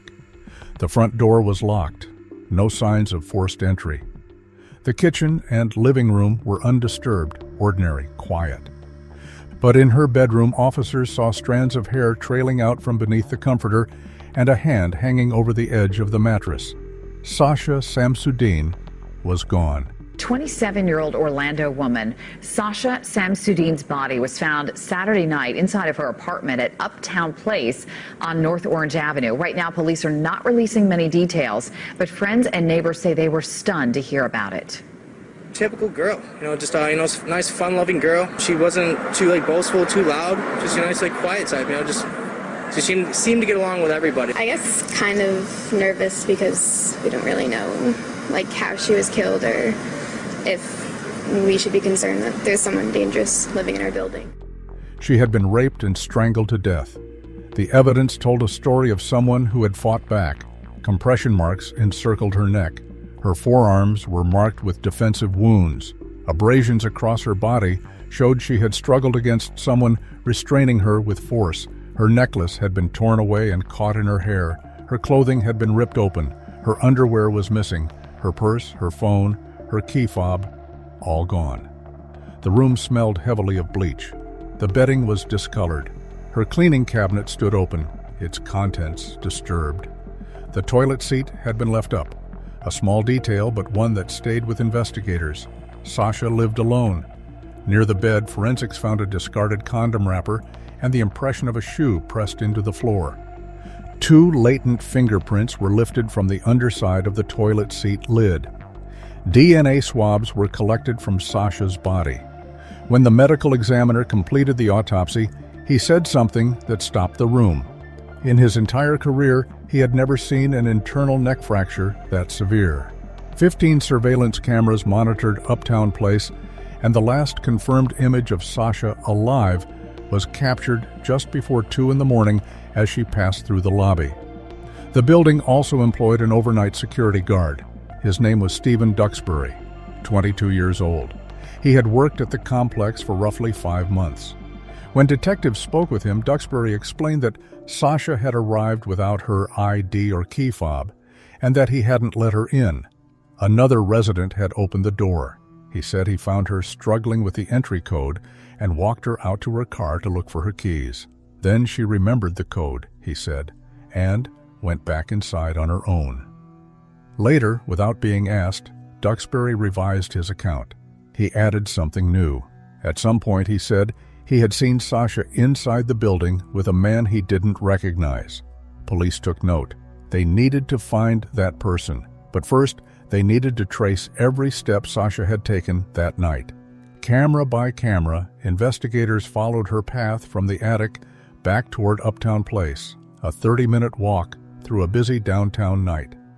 In white jeans and a purple top, she was easy to track. One camera caught her moving alongside 2 other people. Police released the footage publicly, and within days, those 2 women came forward. They had spotted Sasha downtown, clearly intoxicated, without a phone or ID. Concerned for her safety, they had shared an Uber with her and ridden her home. When the car stopped at a red light near her building, Sasha climbed out and pointed. "That's where I live." She tried the front entrance and couldn't get in without her fob. Duxbury appeared in his uniform. He told the women he couldn't let anyone in without identification. As they argued on her behalf, another resident opened the door and Sasha slipped inside. Duxbury lingered with the women a while longer, then headed back into the building after her. Everything matched. But investigators still needed the footage from inside the building. And when that surveillance data was finally transferred to police, it began to fill in what no one had seen. Sasha's iPad, recovered from her apartment, was synced to her missing iPhone. Through it, police accessed her messages. She had been texting a former boyfriend named Ben throughout the night. He had invited her to a party. Then, at 5:12 in the morning, her phone sent one final message. It contained only his name, Ben. No punctuation, no context, just that. It was the last recorded activity on any of her devices. Ben cooperated fully, provided DNA, and was cleared. A second ex, Taylor, who had spent 2 years with Sasha and quietly hoped they might find their way back to each other, was working a verified bar shift that night. His DNA eliminated him as well. She was a graduate of Seminole High School in Sanford. Police are asking anyone who was in the area of North Orange Avenue and Mark Street early Saturday morning to please call them. The last time friends saw Sasha was Friday night. She returned home here to her Uptown Place apartments just before 2 a.m. where she was in the hallway caught by a security camera.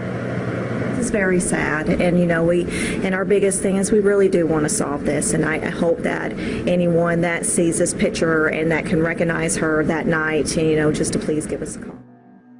In the days that followed, Sasha was laid to rest in a private ceremony that wove together Hindu, Islamic, and Christian traditions. A reflection, those who knew her said, of exactly the kind of person she had always been. Open, inclusive, someone who instinctively made room for everyone around her, regardless of where they came from or what they believed. One colleague said he had always known she was loved. He hadn't understood the true depth of it until he stood at her funeral and looked out at the crowd.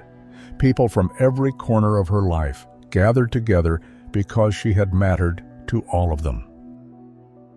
When the building's off-site surveillance footage was finally handed over and processed, investigators went through it frame by frame. A camera captured Sasha entering the lobby at 1:46 a.m., followed inside by an unidentified man who appeared to check on her.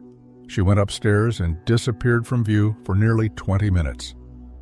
At 2:06, she reappeared, running up a staircase with Stephen Duxbury right behind her. Footage confirmed he walked with her toward the parking lot at 2:25, consistent with what he had said. It also showed him following her directly back inside the moment she turned around. After that, Sasha did not appear on any other camera in the building. Investigators appealed to the public for anyone who had seen her or anyone else in or around Uptown Place in those early morning hours. Nobody came forward. For a time, it seemed like the cameras had simply lost her. And then, at 6:36 in the morning, a single camera captured something that quietly broke the case open.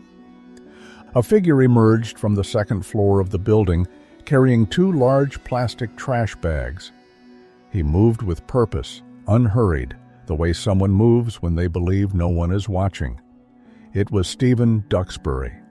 He walked directly to the parking garage, loaded the bags into his personal vehicle, and returned to the building at 6:38. His shift had officially ended at 6 o'clock. He did not leave the property until 6:39. Removing trash, building management confirmed without hesitation, was absolutely no part of a security guard's responsibilities. And when investigators looked more closely at the footage, they recognized those bags. They matched the exact ones from inside Sasha's apartment. Police brought Duxbury in for a polygraph examination. He arrived cooperative, composed. When asked whether he had ever set foot inside Sasha's apartment, he said no. The equipment registered deception. Then the examiner moved to cause of death, asking through a sequence of possibilities. Was she poisoned? No. Was she stabbed? No. Was she choked? At that word, Duxbury's heart rate surged in a way the examiner could not ignore. The manner of Sasha's death, the fact that she had been strangled, had never been released to the public. It was information held deliberately close by the department. There was no innocent explanation for why Stephen Duxbury's body would react that way to that specific word, unless he already knew, unless he was the reason she was dead. At his home, detectives found athletic shoes whose tread matched the impression on Sasha's bedroom floor. 3 days later, the latent thumbprint from the toilet seat came back as a match to Duxbury's right thumb. The DNA collected from Sasha's body matched him, and a forensic sweep of his phone revealed that at approximately 5 in the morning, nearly 3 hours after Sasha was last seen alive, and just minutes before her phone sent that final text, Duxbury had searched how to override a quickset keypad lock, the exact model on Sasha's front door. He also had a bite mark on his forearm and fresh scratches across his body. October 17th, Sasha Samsudean was found murdered in her apartment. Today, our detectives have arrested Stephen Duxbury, the security guard from Uptown Apartments, in connection with this case. Stephen Duxbury is charged with first-degree murder, sexual battery, and burglary to an occupied dwelling. As a security guard, he used his access to prey on someone who was very vulnerable. Our hearts go out to Sasha's family. Our thoughts and prayers are with them, and we hope that this will bring a little bit of closure or start the process of closure for this family. On October 21st, 2015, 4 days after Sasha's body was discovered in her apartment, Stephen Duxbury was arrested and charged with first-degree premeditated murder, capital sexual battery, and armed burglary of an occupied dwelling. Prosecutors would argue at trial that he had used his uniform, his access, and his knowledge of the building to hunt a vulnerable woman in her own home, and then used her own bleach to erase what he had done before walking the evidence out to his car in the early morning light. Attorneys saying speculation should not be admitted as evidence, but the state says the motion is untimely and should be struck by the court, especially with the trial right around the corner. State? Yes. How many days do you need? I would estimate about 5. Duxbury's attorneys also hinting additional motions could be filed, to which the judge said time is running out. All right, we'll get them filed because you need to have them heard in front of me before Monday. So I would suggest you get them filed, which means you have them tomorrow. Away from the start of a murder trial for a former security guard accused of killing a young woman. Jury selection starts tomorrow in Stephen Duxbury's trial. Channel 9's Sierra Pubman is live outside the courthouse. And Sierra, the defense was given a blow when a judge said key pieces of evidence would not be thrown out. And that evidence is going to be in. It includes some shoes that were found at the defendant's house, as well as some statements he made during a polygraph test. And earlier today, I was talking to our legal analyst, and he explains just how big of a deal this is. Stephen Duxbury's defense fought to keep statements their client made during a polygraph test, as well as these shoes reportedly found at his home that allegedly match marks at Sasha Samsudean's apartment, out of court. But the judge says they're in. Channel 9 legal analyst Bill Schaefer. A circumstantial evidence case is like a puzzle. You have to get all of those pieces of that puzzle into evidence so that you can show this defendant is guilty of what you charged him with. During the trial, Schaefer says we can expect the defense will try to get more puzzle pieces thrown out. Once jury selection begins, it's too late to make motions to exclude evidence. However, the defense during the trial will raise objections as that evidence comes in. Duxbury is accused of raping and killing Samsudean back in 2015. The defendant's statement that he was never in that apartment is inconsistent with forensic evidence. That could be key to the state's case. His trial began in November 2017, more than 2 years after Sasha's death. The defense questioned why his uniform hadn't been tested for DNA. They argued the shoe print matched a size 9 when Duxbury wore a 10.5. They pointed out that no camera footage showed him entering Unit 345. The prosecution's answer was steady. His DNA and his fingerprints were inside that apartment. Circumstantial evidence, they reminded the jury, is still evidence. When the medical examiner was asked about injuries to Sasha's lower body, he testified the markings were consistent with a rigid tactical utility belt worn during an assault. In closing, the defense suggested a different version, that perhaps Duxbury and Sasha had been intimate consensually, and that someone else had come in afterward. The prosecution closed simply. People can construct stories. Crime scenes cannot. After 7 days of testimony and 4 hours of deliberation, the jury came back unanimous. Guilty on all counts. Circuit Judge Lisa T. Munyon sentenced Stephen Duxbury to life in prison without the possibility of parole for the murder of Sasha Samsudean, plus 15 additional consecutive years for the burglary and sexual assault charges. He was given the opportunity to speak. He said nothing. Before sentencing, Sasha's parents addressed the court. Her father, Ken, broke down as he pointed to her photograph on the screen, repeating the words, "That is my baby." Her mother, Tara, read aloud from the last text exchange she and Sasha had ever shared. It ended with Sasha writing that she loved her infinity. Tara also spoke directly about the trial, about watching the defense attempt to dismantle her daughter's character piece by piece. It hurts. Hurts a whole lot. More than 2 years after their daughter was killed, Tara and Ken Samsudean still deal with the grief. Sometimes you don't know what you don't know. Now the couple is honoring their daughter's legacy by working alongside the Orange County Sheriff's Office. Someone to hold your hands, someone to guide you through the system. For Tara Samsudean, she struggled to work as a trauma nurse after the death of her daughter. Instead, she's helping people like those at this annual Victims' Rights Breakfast. We help ourselves by telling our stories, but we also help them by listening to their stories. The Samsudean family later filed a civil lawsuit against the apartment complex, Vital Security, and Spectrum Brands, the manufacturer of the Kwikset lock on Sasha's door. The complaint alleged that multiple female residents had previously reported Duxbury for harassment and stalking, and that those complaints had been ignored. Their attorney argued the lock itself was defective, capable of being bypassed in seconds with a basic screwdriver. The property countered that the lock had been discarded after a new tenant moved in, making a manufacturing defect legally impossible to establish. Without that product, plaintiff, it's impossible for plaintiff to prove that any defect with the subject lock was the cause of Sasha Samsudean's death. They were aware of their defect, and they could have said something to the police, but naturally they wouldn't want to say, hey, just so you know, that design, we know that millions of these are easily broken into, so you might want to save that.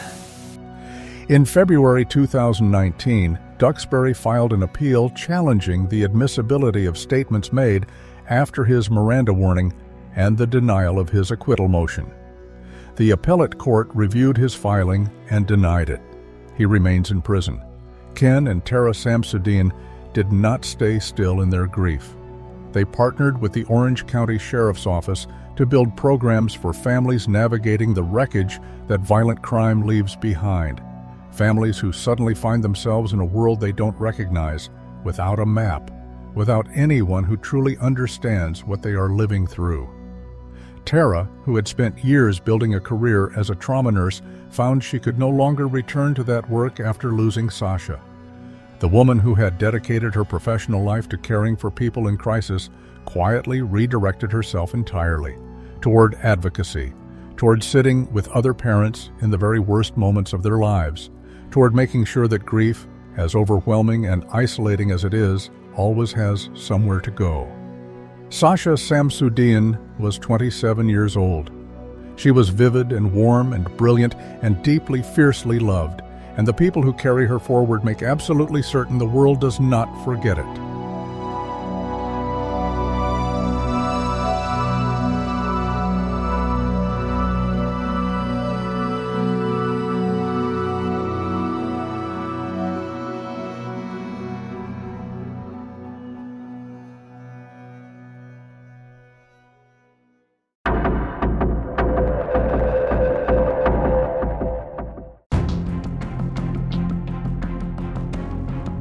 There are some children who seem entirely built for the outdoors. 8-year-old Madeline Ray Clifton, known affectionately as Maddie to everyone who ever met her, was exactly that kind of child. Living in the quiet Lakewood neighborhood on the south side of Jacksonville, Florida, Maddie lived in a busy, loving household consisting of her father Steve, her mother Sheila, and her older sister Jessie. Maddie was a constant whirlwind of energy who loved sports and spent most of her time outside playing with the neighborhood children. She hated seeing people by themselves. If she was outside playing and noticed another child sitting alone on a porch, or someone looking uncomfortable and left out in a crowd, Maddie would march right over, introduce herself with a bright smile, and instantly pull them into whatever game was happening. On typical Tuesday evening on November 3, 1998, at around 5 p.m., Maddie was outside practicing her golf swing, chipping balls up and down the asphalt of her street. As the evening progressed, the ambient sounds of children playing began to fade.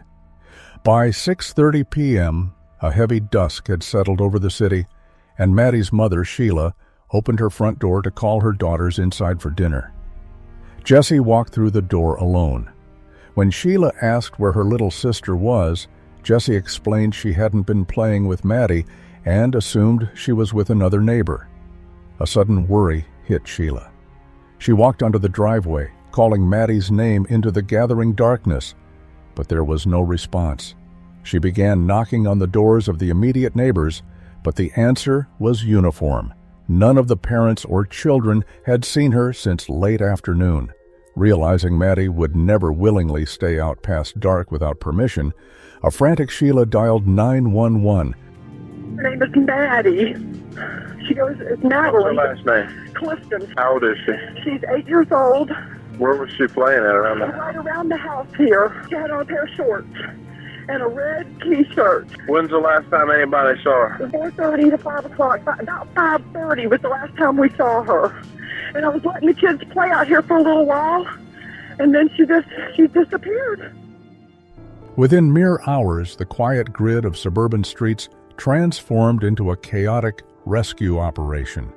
Neighbors emerged from their homes carrying heavy flashlights, their beams cutting through the dark yards and wooded tree lines. All through the night, the only sound echoing across the Lakewood neighborhood was Maddie's name, shouted over and over by hundreds of increasingly desperate voices. To the parents searching the brush, she felt like everyone's daughter, everyone's sister, and everyone's friend. The sheer vulnerability of having so many young children who routinely played outside together made the sudden disappearance resonate like a physical blow.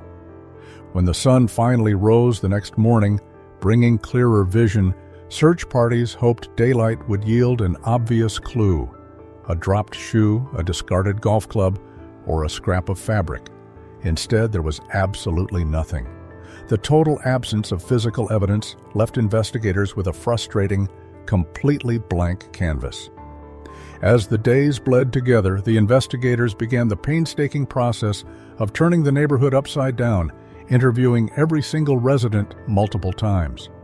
In doing so, their attention quickly locked onto a specific household located just 5 doors down from the Clifton residence. A neighbor named Larry became the central focus of the investigation when he admitted to officers that he might have been one of the very last people to see Maddie before she vanished. Larry explained that on that Tuesday afternoon, he had been out in his yard chipping golf balls, and Maddie had been doing the exact same thing just a short distance away between their properties. He claimed that she had eventually walked off into a neighboring yard to retrieve a stray ball, and he simply never saw her again. While the account seemed straightforward, detectives found themselves repeatedly returning to Larry's doorstep. Over the course of the week, he was interviewed by police approximately 10 times, including one grueling interrogation session that lasted for 8 continuous hours. The scrutiny intensified dramatically when a background check revealed that Larry had been arrested nearly 20 years prior in 2 separate incidents involving allegations of sexual battery, though the charges in both cases had ultimately been dropped. Furthermore, Larry admitted to reporters that he had failed a polygraph test administered by investigators, though he adamantly insisted he had nothing to hide and offered to provide any forensic samples the police required. He publicly noted that his age, his history of playing with local neighborhood children, and his past record naturally made him the perfect prime suspect, yet he maintained his complete innocence. I'm a prime suspect. I'm 45 years old. I play with children, and I have a criminal record. That makes me a suspect. After 4 days of relentless local searching and intense focus on the immediate residents, the police homicide unit made a calculated pivot. Lieutenant Mark Foxworth announced to the media that they had exhausted the neighborhood search and possessed no tangible evidence pointing to a localized abduction. Fearing that Maddie might have been taken by a traveling predator, the official investigation began to follow leads that stretched far beyond the borders of Lakewood. A full week passed, and the agonizing silence at the heart of the case remained unbroken. Across the street from the Clifton home, another family was quietly enduring the collective nightmare of the neighborhood.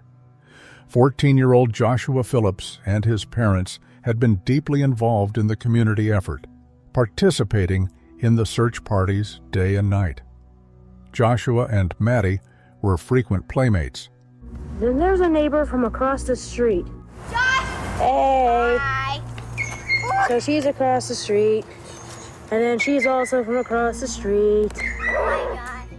A detail that made the boys' participation in the daily searches seem entirely natural to the onlookers. On the morning of November 10th, exactly 7 days after Maddie disappeared, Joshua's mother, Missy Phillips, was walking down the hallway of her home. As she glanced inside her son's bedroom, she was struck by the sheer amount of clutter, mess, and rubbish scattered across the floor. Feeling that no teenager should be sleeping in such conditions, she grabbed a trash bag and began to clean the room herself. As she moved around the space, her eyes fell upon a missing persons flyer bearing Maddie's face, resting quietly on Joshua's bedside table. Joshua's room was dominated by a large waterbed. As Missy bent down to retrieve items from the carpet near the base of the bed, she noticed a distinct wet patch on the floor, accompanied by a strange, heavy, foul odor. The smell had been faintly lingering in the home for a couple of days, but the family had initially attributed it to the fact that Joshua kept several birds as pets. Now, facing the damp carpet, Missy assumed the waterbed mattress was leaking, creating a pocket of stagnant water and mildew that was ruining the frame and causing the terrible smell. Noticing that the wooden structure of the bed looked misaligned and slightly collapsed, she began stripping the blankets and lifting the heavy vinyl mattress to inspect the frame. As she did, she spotted a small sock intricately intertwined within the wooden slats of the support system. She reached down to pull it out, but the sock was firmly wedged and refused to move. Missy dropped to her hands and knees, lowering her head to peer directly into the dark, narrow cavity beneath the bed frame. Positioned in the shadows directly before her was a small human foot. Stricken by sudden panic, she scrambled backward, bolted out of the bedroom, ran entirely out of the front door, and sprinted straight toward a police officer stationed on the street. She grabbed the police officer and pulled him up the stairs of her home. Within minutes, the Phillips residence was swarming with investigators, and yellow crime scene tape was being hastily unrolled across the front yard. Hidden beneath the waterbed mattress of her 14-year-old neighbor, police recovered the decomposing body of 8-year-old Maddie Clifton. When the forensic technicians carefully removed her body from the cramped wooden enclosure, they discovered that her hand was still firmly clutching the interior frame of the bed. Police had actually searched the Phillips house a couple of times earlier in the week and had noticed the weird smell, but at the time, everyone accepted the explanation about Joshua's pet birds.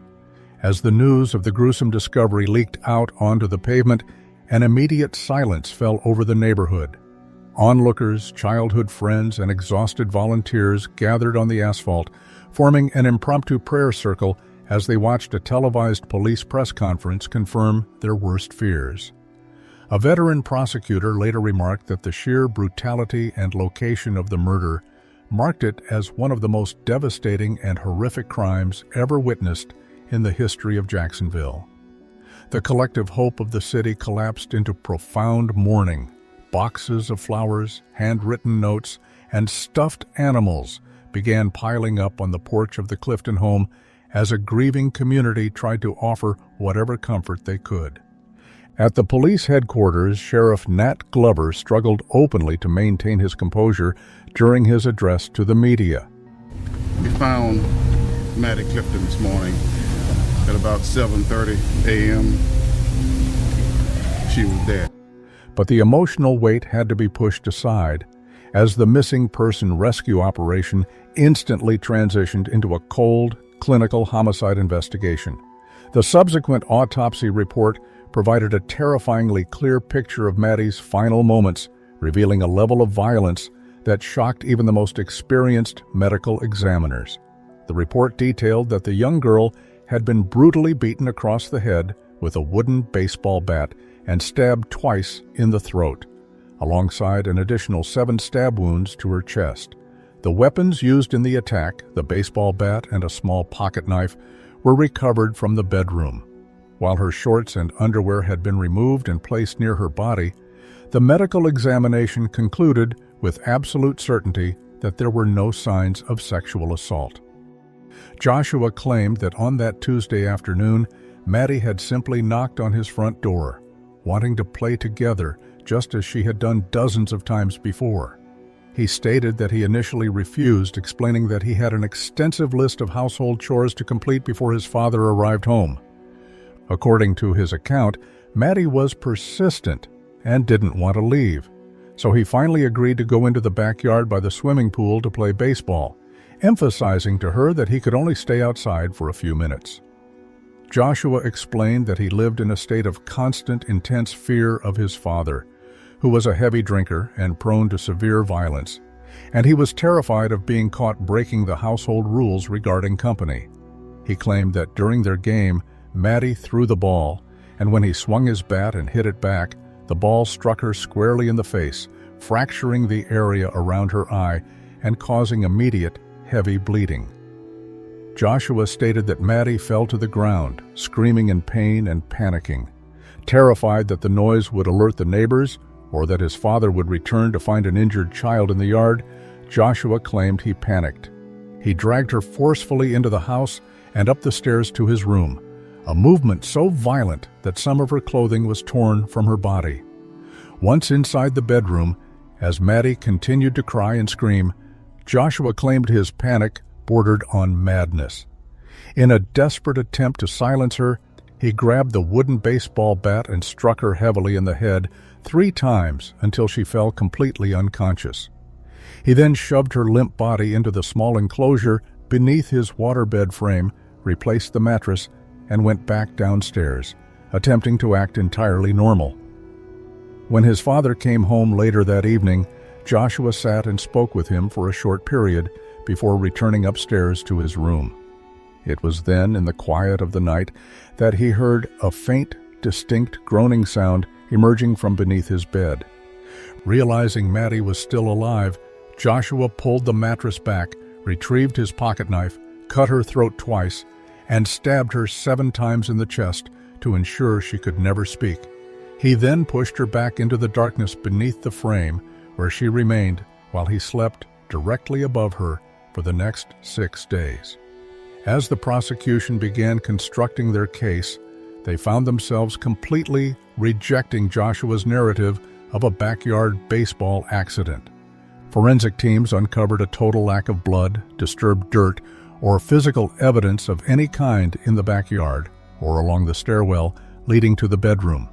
This suggested to experts that Maddie had never been injured outside the home, but had instead been lured directly into the bedroom before any violence occurred.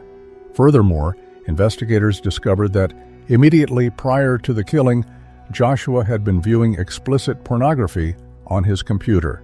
Although there was no physical evidence of sexual assault, prosecutors argued that this digital trail, combined with the lack of crime scene evidence in the yard, provided a clear, disturbing motive. They asserted that Joshua had intentionally lured the young girl into his home with premeditated intent to harm her, using the story of a baseball accident as a desperate shield against a first-degree murder charge. A year later, a 15-year-old Joshua Phillips stood in a courtroom to face justice. His defense team focused entirely on the toxic environment of the Phillips home, painting a vivid picture of a young boy who constantly walked on eggshells, terrified of a volatile and abusive father. They argued that Maddie's death was not the result of cold premeditation, but was rather a manslaughter charge, a horrific act that began as an unfortunate accident and rapidly deteriorated through a cloud of juvenile panic that bordered on temporary madness. The defense chose a highly unusual strategy, resting their case without calling a single witness to the stand, and Joshua himself never spoke a word during the trial to explain his actions. The prosecution countered with the stark, unyielding forensic data, emphasizing the sheer deliberation required to retrieve a knife and attack a child who was already hidden away and helpless. After a brief deliberation, the jury returned a verdict of guilty of murder in the first degree. We, the jury, find the defendant guilty of murder in the first degree as charged in the indictment. Joshua Earl Patrick Phillips, it is the sentence of this court that you be confined in prison without the benefit of parole for the rest of your natural life. And at just 15 years old, Joshua Phillips was processed into the state correctional system as a permanent inmate. In the years that followed the final verdict, Maddie's name remained a permanent fixture in the collective consciousness of Jacksonville.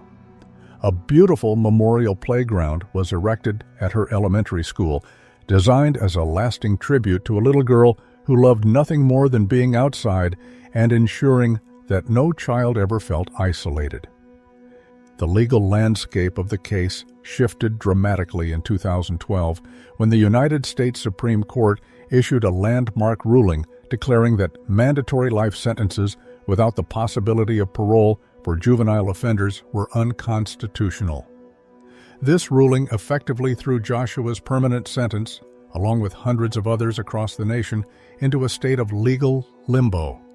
In 2017, a 33-year-old Joshua was brought back into a Jacksonville courtroom for an extensive resentencing hearing. As the original evidence was read aloud into the record, Joshua sat with his head bowed, shielding his eyes as the retired evidence technicians described the exact condition in which Maddie's body had been recovered. Taking the stand himself, Joshua spoke directly to the Clifton family for 5 minutes. I've wanted to say this for a very long time, and I'm grateful that this chance to do so in person has arrived. I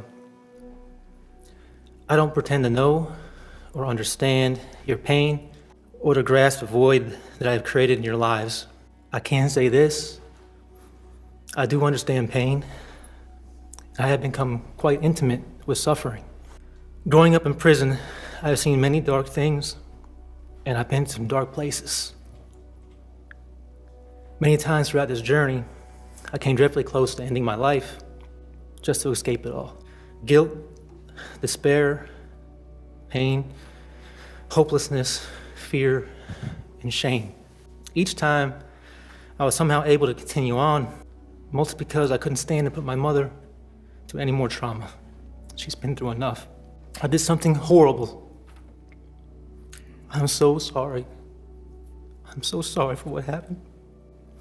Even now, after all these years, it is just unfathomable that all this could have occurred. It tears my mind asunder to know that I stole such a precious life from you, from the world. I pray every day that you're able to live your lives in spite of the injury I've caused you. I'm supremely grateful to have an opportunity at physical freedom. Yet any joy that arises in my heart is immediately tempered by the knowledge that these proceedings bring all involved once again face to face with the horror that occurred in 1998. When I walked the rec yard here in chains, I looked at the sky through mesh wiring, and I thank God repeatedly for giving me hope. My next breath is always devoted to wishing peace and healing upon you all. My hopes, fears, and wishes probably mean nothing to you, but they are there all the same. May you know peace. May you be free from suffering. May God bless you and heal your wounds as much as possible. Thank you, Your Honor. Maddie's family also utilized the hearing to pour out decades of accumulated grief. Her mother, Sheila, delivered a devastating statement to the court. During these past few days, I've sat here and in this courtroom and I have listened to all of the classes that the defendant has been able to take.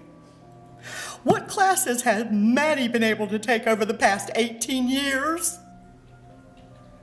I didn't walk her down the aisle at her wedding, and we were not given the gift of her grandchildren, all taken by one evil, senseless act, and we don't know why. We were raising our girls in a Christian home where we prayed every day. What we didn't know was that the devil himself had moved in right across the street. The same devil that picked up his flashlight and proceeded to look for her, knowing good and well where she was the whole time. Following the intense hearings, the judge issued a new sentence: life in prison, but with a critical provision allowing for an official judicial review after 25 years. Hi, Mr. Phillips. It's a sad day for me. I've had to go through this process, and I'm just trying to do my duty the best I could. And I do wish you well. I think there is an opportunity, even with life in prison, to have a meaningful life. Okay, thank you. Okay, we'll stand adjourned. Thank you. By mid-2025, that 25-year milestone arrived. Now a 41-year-old man, Joshua Phillips, was transferred from his maximum security facility back to the Duval County Jail, having formally applied for an individualized sentencing review under the updated Florida statutes. Right now it's 6. This is a look at the new mugshot for convicted killer Joshua Phillips. Phillips is now expected to ask a judge to review his life sentence. I am so sorry that the victim's family is having to go through this again. That's the voice of veteran prosecutor Bernie De La Rionda. He is preparing to handle the review hearing for this case if and when it happens. Joshua Phillips was brought back to the Duval County Jail from Sewanee County Correctional last week. Court documents dated last month, Phillips formally applied for a sentence review, giving a timeline of events. In the filings, Phillips writes, as of this date, defendant has completed his 25-year mandatory term and now respectfully applies for an individualized sentencing review. The long-term ripple effects of Maddie's death illustrated the profound truth that when a tragedy of this scale occurs, it permanently alters the trajectory of every life it touches. The deafening silence left in the Clifton home eventually fractured the family structure. Steve and Sheila Clifton, who had known each other since high school and had been married for 25 years, ultimately divorced. Yet, in the midst of this generational devastation, an extraordinary dynamic began to form. 2 years after Joshua was sentenced, his father was killed in a violent car crash, leaving his mother, Missy Phillips, completely alone in a community that largely viewed her household with hatred and suspicion. It was during this period of intense isolation that Jessie Clifton began to show an extraordinary maturity that mirrored the very empathy her little sister Maddie had been famous for. Jessie began quietly showing up at Missy's house. She would sit by the window, waiting for Missy to pull into the driveway with her groceries so she could run outside and help the older woman carry the heavy bags up the steps. The tragic intersection of these lives remains a permanent scar on the history of Jacksonville. When one looks back at the specific reason Maddie Clifton walked across the asphalt to knock on Joshua's door on that Tuesday afternoon, the story transitions from a standard true crime narrative into a profound universal tragedy. She didn't go there out of obligation, and she didn't go there by accident. She went there because she knew Joshua was a lonely, quiet boy who struggled to connect with the world, and she possessed a heart that simply could not bear to see anyone left out in the dark. What began as an act of pure childhood selflessness was met with an unthinkable explosion of violence, shattering 2 families and altering a community forever. Decades later, as the legal appeals continue to grind through the Florida court system, the enduring legacy of the case is not found in the legal arguments or the prison cells. It is found in the quiet, remarkable grace of a surviving sister who chose to carry groceries for a grieving mother, ensuring that even in the wake of an absolute horror, Maddie's baseline belief that no one should ever have to walk through the world completely alone remained the final defining word.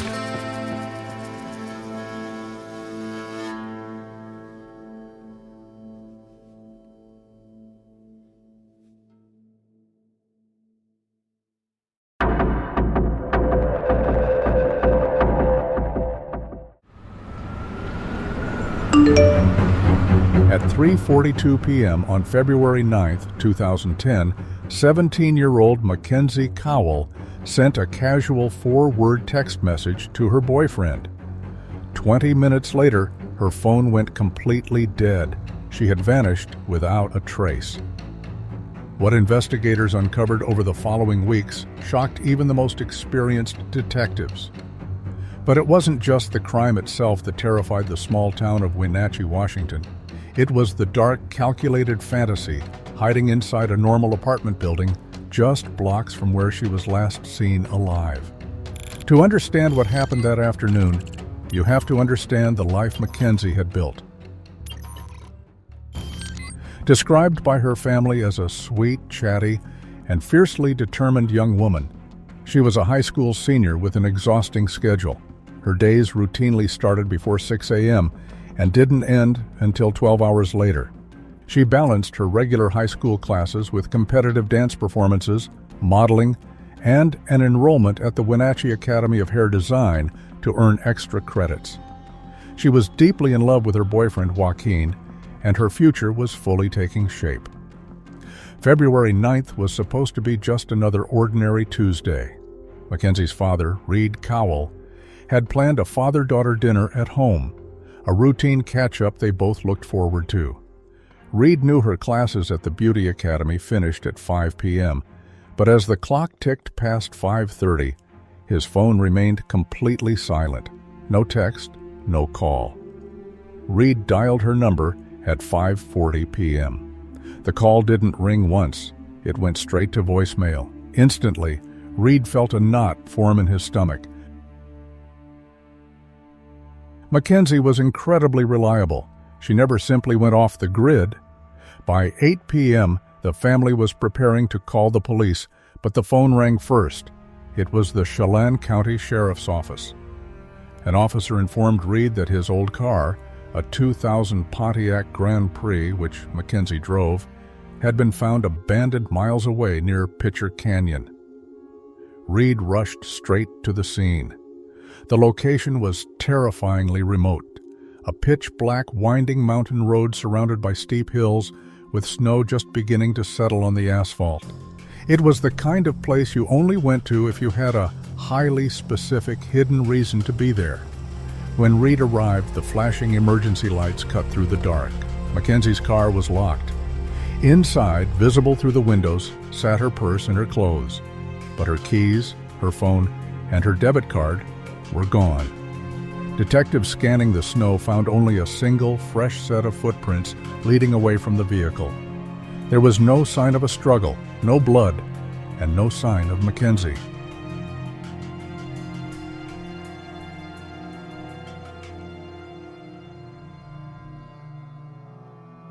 The news of Mackenzie's disappearance spread through Wenatchee instantly. Local news broadcasts led with her photo, and the FBI quickly deployed 5 specialized agents to assist local detectives. Detectives in Chelan County need your help tonight finding a missing 17-year-old. Mackenzie Cowell was last seen Tuesday in Wenatchee as she left beauty school. Her car was found several hours later, 40 miles from her home. KXLY4's Annie Bishop is live in our studio with information on the search. Annie? And it has been an exhaustive search. They've searched the steep terrain where her car was found with bloodhounds by air and on foot several times and still nothing. And that is why it is so important for you to take a good look at her photo tonight. Investigators hope you have seen Mackenzie and can help bring her home. Mackenzie's 2000 Pontiac Grand Prix was found abandoned off Pitcher Canyon Road around 7 o'clock Tuesday night. 40 miles from her home in Orondo.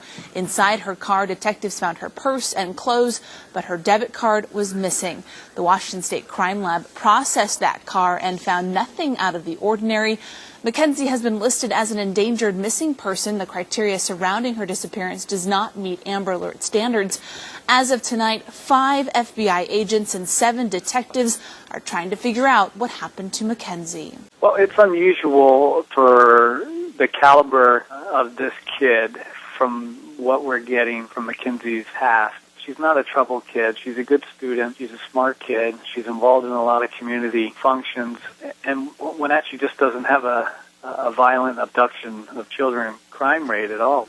And Mackenzie is 5'8", 110 pounds with brown eyes and brown hair. She has braces and both ears pierced. If you have any information, you're asked to call this tip line at 509-667-6848. Now, an FBI profiler, we're told, is on his way from Washington, D.C. to help put together a profile for Mackenzie and also a profile for a potential suspect. Right now, they do not have a suspect. Moore told me that parents in the area should be concerned until they know what happened to Mackenzie. Reporting live, Annie Bishop, KXLY 4 HD News. For a community with virtually no history of violent child abductions, the atmosphere turned frozen with fear. Bloodhounds, search and rescue teams, and helicopters scoured the steep, treacherous terrain of Pitcher Canyon. They found absolutely nothing. Detectives retraced Mackenzie's steps back to the Wenatchee Academy of Hair Design. Classmates revealed that at exactly 3 p.m., Mackenzie had mentioned taking a quick 15-minute break. Surveillance footage from the academy confirmed this, showing her walking out of the back door alone. She hadn't signed out, and she didn't tell anyone where she was going. Her debit card, which only held about $20, showed zero activity. Her digital footprint on MySpace and Facebook had gone entirely dark. Then, a break in the timeline emerged. 3 separate residents living near Pitcher Canyon came forward with the exact same observation. Between 4:30 p.m. and 5:30 p.m. that Tuesday, they had spotted a tall, slim white male with very dark hair, wearing a long, dark coat, walking down the desolate mountain road away from where Mackenzie's car was dumped. Who was he, and how did he get her keys?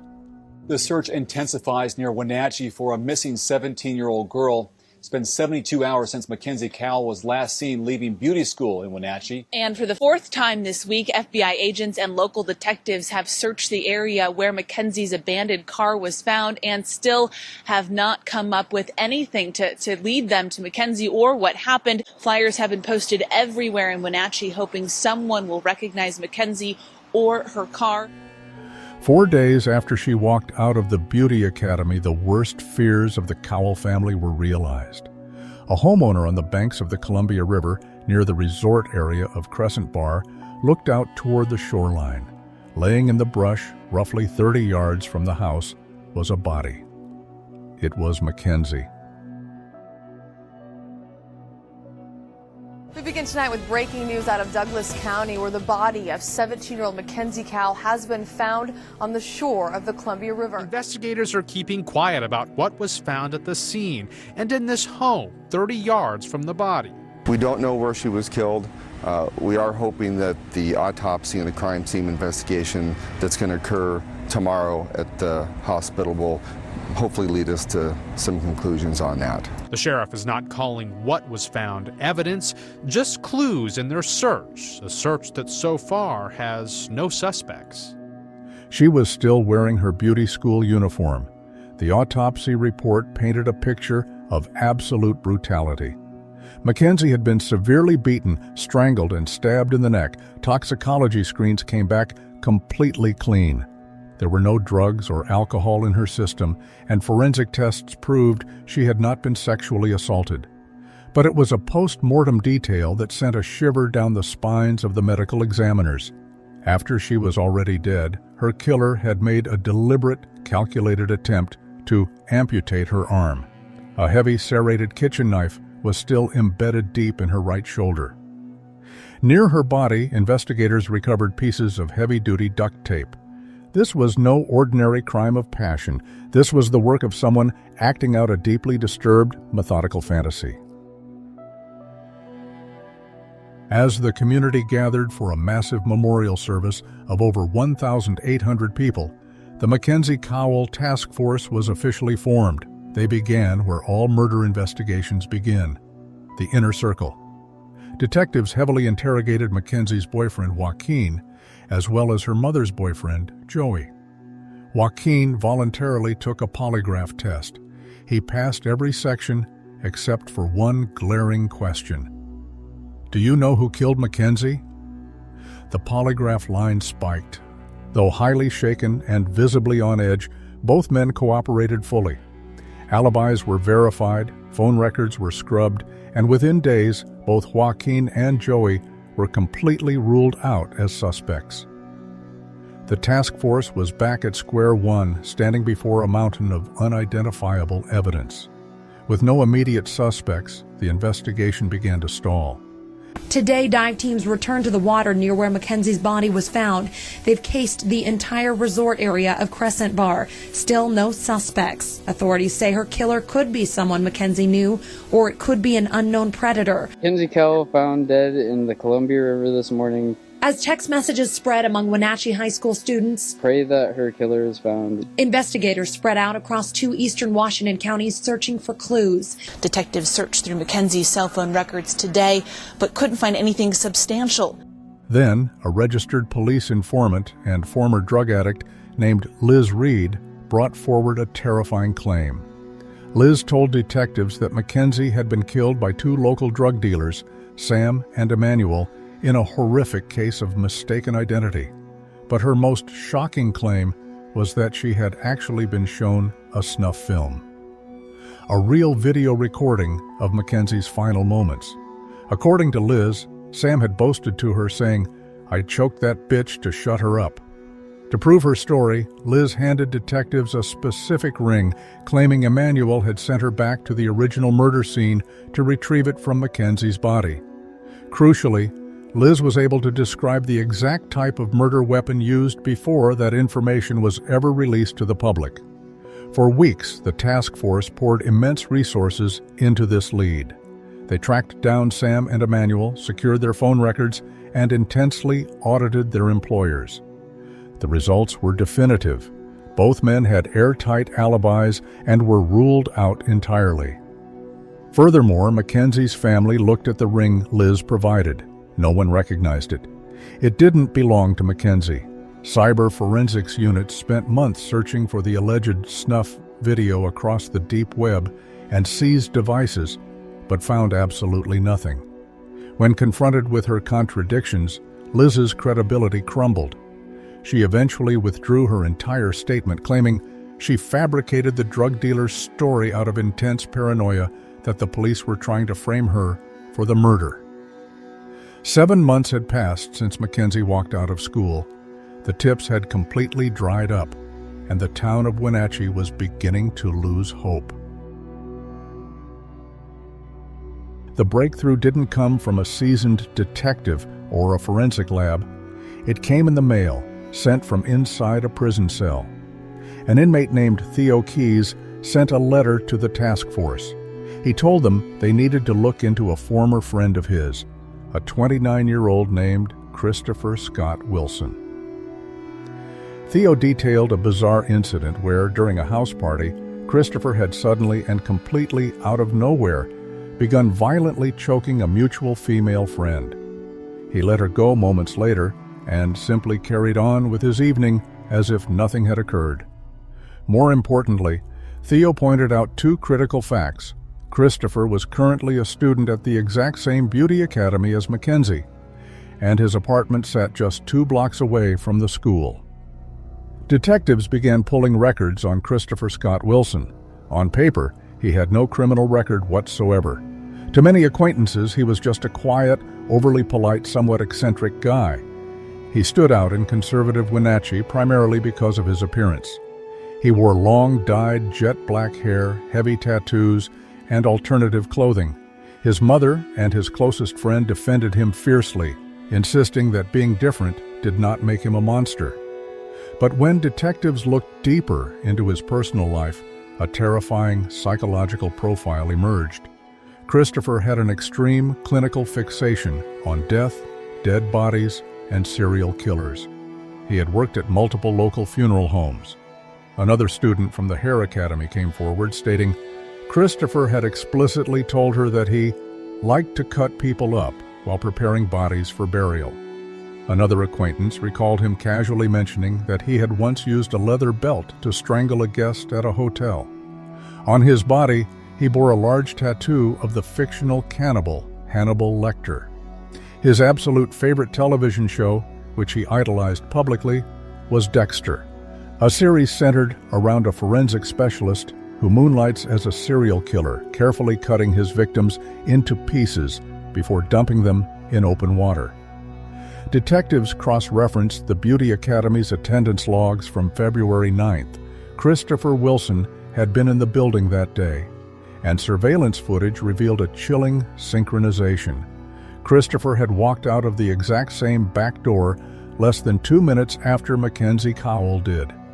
He had no alibi for the rest of that afternoon. Furthermore, his physical build perfectly matched the description of the slim, dark-haired man in the long coat seen walking away from Mackenzie's abandoned car in Pitcher Canyon. Detectives paid a visit to Christopher. He was remarkably calm, soft-spoken, and cooperative. He maintained that he didn't know Mackenzie at all, claiming she was merely a face he saw in the hallways of the academy. To prove his innocence, he willingly agreed to provide a DNA swab to the investigators. It was a fatal mistake for Christopher. Weeks later, the Washington State Crime Lab returned the results. The DNA profile extracted from Christopher Wilson's mouth was an undeniable, perfect match to the epithelial DNA left on the duct tape recovered next to Mackenzie's body at the Columbia River. Detectives brought Christopher back into the interrogation room. They asked him directly if he had ever been to Crescent Bar or the remote shores of the river. Christopher stated firmly that he had never been to that area and had absolutely no reason to go there. The lead investigator leaned forward and laid the DNA report on the table. He told Christopher that his genetic profile was all over the tape at the crime scene. Christopher didn't panic. He didn't cry. He simply stared blankly at the detectives, went completely silent, and immediately requested a lawyer. He was placed under arrest and charged with second-degree murder. A man is under arrest for the murder of 17-year-old Mackenzie Cowell. And that suspect is a 29-year-old man who went to beauty school with Mackenzie. Police say this man, Christopher Wilson, left school at the same time as Mackenzie on the last day she was seen alive. KXY4's Tori Brunetti is in Wenatchee tonight with what finally cracked this case. For 8 months, the community and her family had no idea who killed her. Few developments, few clues, and hundreds of leads that came up short. Until a DNA match came through last month, and today, police say they arrested her killer. Earlier today, the Mackenzie Cowell Task Force arrested 29-year-old Christopher Scott Wilson from his home beneath this hair salon behind me. They say DNA evidence found on duct tape where they recovered Cowell's body is what led them to this arrest. Investigators say Wilson went to the Academy of Hair Design at the same time as Cowell, but friends of Cowell say she was not friends with Wilson. People who knew both Cowell and Wilson say he seemed like a normal, nice guy. He even went to Cowell's memorial and was comforting her close friends. Friends and family say they are very relieved that an arrest has been made, but they are shocked it was Wilson. Task Force says they have a lot of work ahead of them. Right now, they're really focusing on trying to determine a motive. In Wenatchee, Tori Brunetti, KXLY4 HD News. But the task force still needed to know where Mackenzie was killed. They executed a search warrant on Christopher's former apartment, the unit he had lived in at the time of the murder. Forensic technicians moved into his old bedroom. On the floor, there was a visible, dark-stained patch of carpet. Christopher had previously told his landlord that the stain was from a mixture of dirty water when he accidentally dropped a glass water pipe on the floor. The forensics team sprayed the area with luminol and cut away the carpet fibers. The chemical glowed violently. It wasn't dirty water. It was blood. The DNA confirmed it. It was Mackenzie's blood. She had been killed right there, inside his room. As cybercrimes units combed through Christopher's seized computer and hard drives, they uncovered a second, deeply disturbing layer to the case. They found a series of photographs and mobile phone videos featuring a 22-year-old woman named Tessa Maria Skyleman, who was a close friend of Christopher's. In the photographs, Tessa was captured playfully posing on the bedroom floor, laying completely still, pretending to be a dead corpse. When detectives overlaid those images with the forensic map of the apartment, they realized something sickening. Tessa was posing directly on top of the exact spot where Mackenzie's blood had pooled into the floorboards. An additional video captured the day Christopher was moving out of the apartment showed Tessa walking through the empty rooms with a camera. Christopher's voice can be heard clearly from behind the lens, nervously asking her if the bedroom looked clean enough. Video me, just get away. Is it clean? Does it look clean? Clean for what happening? Clean considering? Yeah, it's clean considering. As she speaks, the camera lens zooms in directly on the dark, unwashed bloodstains on the carpet. Tessa Skyleman was promptly arrested and charged with first-degree rendering criminal assistance and obstructing a public officer. Wenatchee police have made a second arrest in connection with the Mackenzie Cowell murder case. Now, 22-year-old Tessa Maria Skyleman was arrested in connection with this case. Due to a lack of concrete proof showing she helped plan or execute the violent act, her charges were eventually dropped, leaving Christopher to face the court alone. Christopher Wilson entered a plea of not guilty, and his bail was set at $1 million. His defense team was led by John Henry Brown, a highly notorious, high-powered attorney famous for representing serial killer Ted Bundy. The defense launched an aggressive strategy. They claimed the local police department was corrupt and had intentionally planted Mackenzie's blood on Christopher's carpet to close a high-profile case. They argued that there was no physical trace of Christopher inside Mackenzie's abandoned Pontiac, and his DNA was completely absent from the serrated knife left in her shoulder. They tried to steer the blame back to the drug dealers from the discredited snuff film theory. Brown successfully fought to bar prosecutors from mentioning Christopher's employment history at funeral homes or showing the jury his Hannibal Lecter tattoo, arguing it would unfairly prejudice the public. In response, prosecutors doubled down, officially upgrading Christopher's charge to first-degree premeditated murder, which carried a maximum sentence of 26 years. The man accused of killing a 17-year-old Wenatchee girl faced a judge in a packed courtroom today and said he's not guilty. Charge here, sir, is murder in the second degree. How do you plead? Not guilty. When Christopher Wilson walked into a Chelan County courtroom this morning, his mother started to cry. She's not the only one standing by his side. He's innocent. I don't believe he did it. This friend of Wilson, who didn't want to be identified, is one of many young women who believe in his innocence. I don't understand why he's getting accused of this. Robin Jones, a close friend of Mackenzie Cowell, doesn't understand how people who went to school with both Cowell and Wilson are so willing to believe he's not guilty. Mackenzie is the victim.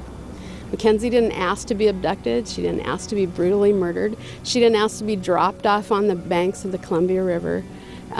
She was 17 years old. She was an innocent, vibrant, exciting young woman. We still have evidence at the crime lab that's being analyzed. We continue to submit evidence to the crime lab for analysis. We continue to interview people who were involved with Mr. Wilson. What investigators don't have is a motive, something Cal's friends can only wonder. I don't think it had anything to do with Mackenzie.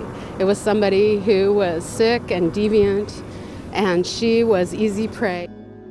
Standing before a packed courtroom, Christopher Wilson signed the document and listened as his own admission was read aloud into the record.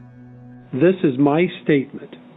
I also did recklessly cause the death of Mackenzie Cowell by strangulation and by stabbing her with a knife. Mr. Wilson, is that your statement? Yes. And are those the things that you did? Yes. He officially pleaded guilty to first-degree manslaughter, first-degree robbery for stealing her cell phone, and an unrelated assault charge. the judge sentenced him to 14 years and 3 months in prison. Even after entering the plea, Christopher claimed to his family that he was completely innocent, stating he only signed the confession because the justice system had completely rigged the case against him from day one. As Christopher was led away in handcuffs, a rare emotional scene unfolded in the gallery. Members of the Cowell family and Christopher's mother walked toward each other, embraced in tears, and quietly apologized for the mutual pain they had endured. Two families had been completely broken by an act of senseless, unprovoked cruelty. At the end of 2023, after serving 11.5 years of his sentence, 43-year-old Christopher Scott Wilson was officially released from prison, returning to society as a free man. 17 years is simply no age at all. Yet, in her brief time, Mackenzie Cowell's remarkable work ethic, vibrant energy, and infectious laugh left a permanent mark on everyone who truly knew her. Her father, Reed, keeps a set of wind chimes hanging outside his home. He says that every single time the wind blows and the chimes move, he can hear his daughter's voice speaking to him. Behind every headline and behind every case file was a real life. Thank you for taking the time to remember this story.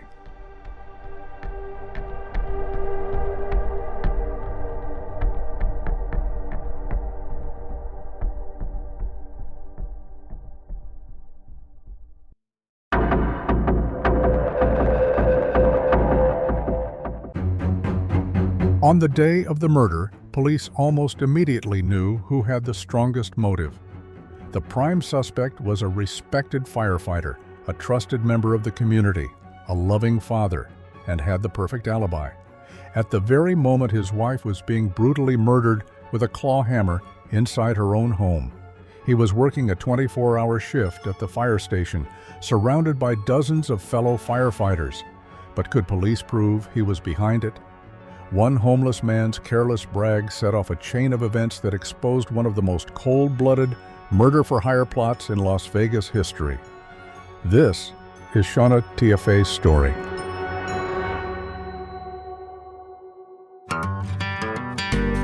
Las Vegas, Nevada, is famously known as a city that never sleeps. It is a place built on the promise of quick fortunes, high stakes, and endless nightlife. But beyond the flashing neon of the Strip, it is also a sprawling desert community home to hundreds of thousands of people trying to build regular, quiet lives. One of those people was Shauna Ann Castleton. Shauna grew up in a traditional, tight-knit Mormon family in Salt Lake City, Utah. She was known by everyone who knew her as a bright, free-spirited, and inherently positive person. In 1994, at the age of 28, Shauna decided she wanted a change of scenery. She packed up her things and made the 500-mile move southwest to Las Vegas. Initially, she found steady work selling high-end cosmetics at luxury department stores like Saks Fifth Avenue and Neiman Marcus. However, Shauna genuinely loved the energy, the fun, and the unique glitz of the Vegas nightlife. Seeing an opportunity to thrive in that fast-paced environment, she transitioned into the hospitality industry.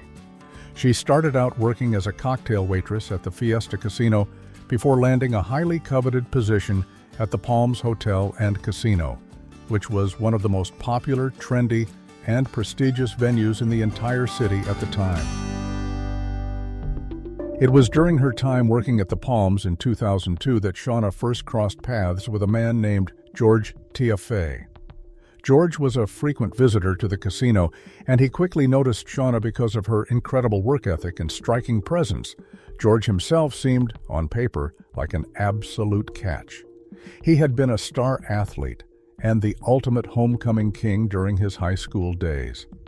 His family described him as deeply charismatic, funny, fiercely charming, and always the very first person to lend a helping hand to anyone in need.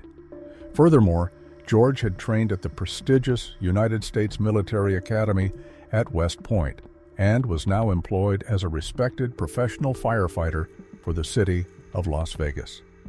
The romantic attraction between George and Shauna was instant. The pair hit it off immediately, becoming practically inseparable within weeks of their first meeting. George was utterly infatuated, telling his sisters that Shauna had quickly become his entire world. A year later, in 2003, their world grew even larger when they welcomed a beautiful baby girl into their lives, whom they named Madison. Friends and family noted that George was intensely protective of his new family, and Shauna was absolutely besotted with her daughter. Madison became the absolute center of Shauna's universe. A couple of years later, George and Shauna solidified their commitment by getting married in a stunning, picturesque beach wedding ceremony in Hawaii. For the next few years, their lives seemed idyllic, stable, and perfectly happy. However, the illusion of perfection began to shatter when the economy took a massive downturn. George suffered a devastating financial setback, losing an enormous amount of money in the historic housing market crash. This sudden loss placed an immense amount of pressure on the household, effectively making Shauna the primary breadwinner for the entire family. The severe financial stress quickly began to poison the couple's relationship. Shauna eventually began to confide in her closest friends that George's personality had taken a dark, drastic turn. He had become intensely jealous, deeply resentful of her career, and increasingly controlling. George had suddenly befriended an absolute stranger, a homeless man, and had begun hiring him to do random odd jobs around their house. Shauna found the man intensely creepy and unsettling, and she grew highly uncomfortable whenever he was around the property. As the emotional and financial tensions continued to mount, Shauna realized the situation was no longer sustainable. Driven away by the financial strain and George's spiteful, volatile change in personality, Shauna made the difficult decision to move out. She rented her own townhouse apartment in the nearby suburb of Summerlin. The couple began sharing custody of Madison and even agreed to see a marriage counselor in an attempt to sort through their deep-seated issues. Shauna was profoundly devastated by the sudden breakdown of her marriage. While she remained quietly hopeful that they might eventually find a way to make things work for the sake of their daughter, she was also realistic. She sent George a clear text message stating that once they lived separate lives, she didn't believe there would be any turning back. George was deeply upset by this boundary, telling people that the legal and financial complications of a formal divorce were something he simply did not want to endure. As the weeks passed in her new apartment, Shauna began to find a fresh, stable routine. She was still working incredibly long hours at the casino and remained constantly busy, but her genuine love for her job and her absolute devotion to Madison kept her spirits high. But the fragile sense of peace did not last long. After returning home from a grueling late-night shift, Shauna walked into her apartment to discover a terrifying scene. Her home had been completely broken into and systematically ransacked. Several precious, highly sentimental valuables had been stolen, including her irreplaceable engagement ring. However, there were a few deeply bizarre details about the burglary that struck the responding police officers and Shauna's family as profoundly odd. Whoever had broken into the home had specifically stolen her bikini bottoms, and the intruder had inexplicably left a pair of male boxer briefs sitting directly inside the apartment. Shauna was utterly frightened, paranoid, and constantly on edge following the break-in. Despite the overwhelming fear, she did her absolute best to put the terrifying incident behind her and maintain a normal life for Madison. Then came the fateful morning of September 29, 2012. Shauna clocked off from her shift at the Palms Casino and left the building as normal just after 3 a.m. She lived roughly a 30-minute drive away from the casino. She arrived at her Summerlin townhouse at approximately 3:30 a.m., parking her car outside and entering the residence through the interior door located inside her private garage. Later that same morning, George finished a long shift at the fire department and went to pick up 8-year-old Madison from her grandmother's house. George then drove Madison over to Shauna's apartment under the premise of collecting some of the young girl's clothes and school belongings. Upon entering the home, they were met with a scene of absolute chaos. The entire apartment had been violently turned upside down and ransacked for a second time. But far worse than the property damage was the horrifying sight waiting for them inside. Shauna Tiaffay was lying completely motionless on the floor, covered in blood. George immediately placed a call to 911. 911 emergency. Police, I think I need to report a break-in and a murder. My wife is on the floor, bloody, stiff, not moving. I have my daughter with me. I want to take her to my mom's house. Well, stay right there a minute, okay? Okay. Do you know what the address is? And you don't live there, correct? No, my wife and I live in separate places. Okay. When's the last time you saw her? Right, you're good. Take a deep breath. I'm a fireman. I was at work yesterday, so I saw her about 36 hours ago, I guess. Okay, I'm not sure. Okay. A day and a half ago, I'm thinking something like that. Okay. How old's your daughter? She's 8. And she's with you, or where's she at? She's right here with me. Okay, what's your name, sir? My name is George Tiaffay. Okay, do you see anything suspicious around her? Any weapons, any knives, guns? No, I had to get my daughter out of there. We came over and the garage door was open and it's never open. And so we went in to grab some stuff for my daughter. My wife sleeps during the day because she works at night. Right. And she was on the floor when we walked in the door. Where are you at right now? I'm at the garage right now. Okay, we do have an officer on the way, so just stay right outside and we'll get somebody out there for you, okay? Oh, God. I didn't touch the body to check for a pulse. That's okay. We'll have medical on the way as well, okay? Okay. Thanks. Thank you. When emergency personnel arrived at the townhouse, the sheer brutality of the attack became painfully clear. Based on the positioning of the blood splatters and the final placement of Shauna's body, she had been violently ambushed the absolute moment she walked through the door from the garage and attempted to head upstairs. The horrific injuries to her body indicated that the murder weapon was almost certainly a heavy hammer. Shauna had suffered astronomically in her final moments. Her skull had been brutally crushed and her fingers were broken and battered, providing clear evidence that she had fought desperately to protect her face and head from a barrage of heavy blows. There was a wound on the side of her head, so incredibly deep that the first paramedics on the scene actually believed she had been shot. A neighbor later reported to detectives that she had heard a distinct, heavy thudding sound echoing from Shauna's apartment sometime between 3:30 a.m. and 4 a.m. But because Shauna routinely arrived home at that exact hour, the neighbor assumed it was just normal activity and didn't investigate. Shortly after the body was discovered, another local resident contacted the police to report a strange finding. They had discovered Shauna's cell phone, her health insurance card, and various pieces of her makeup scattered haphazardly along the side of a nearby road.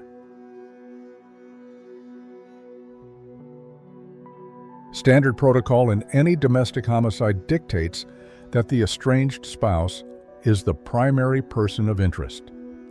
Detectives immediately brought George Tiaffay in for questioning.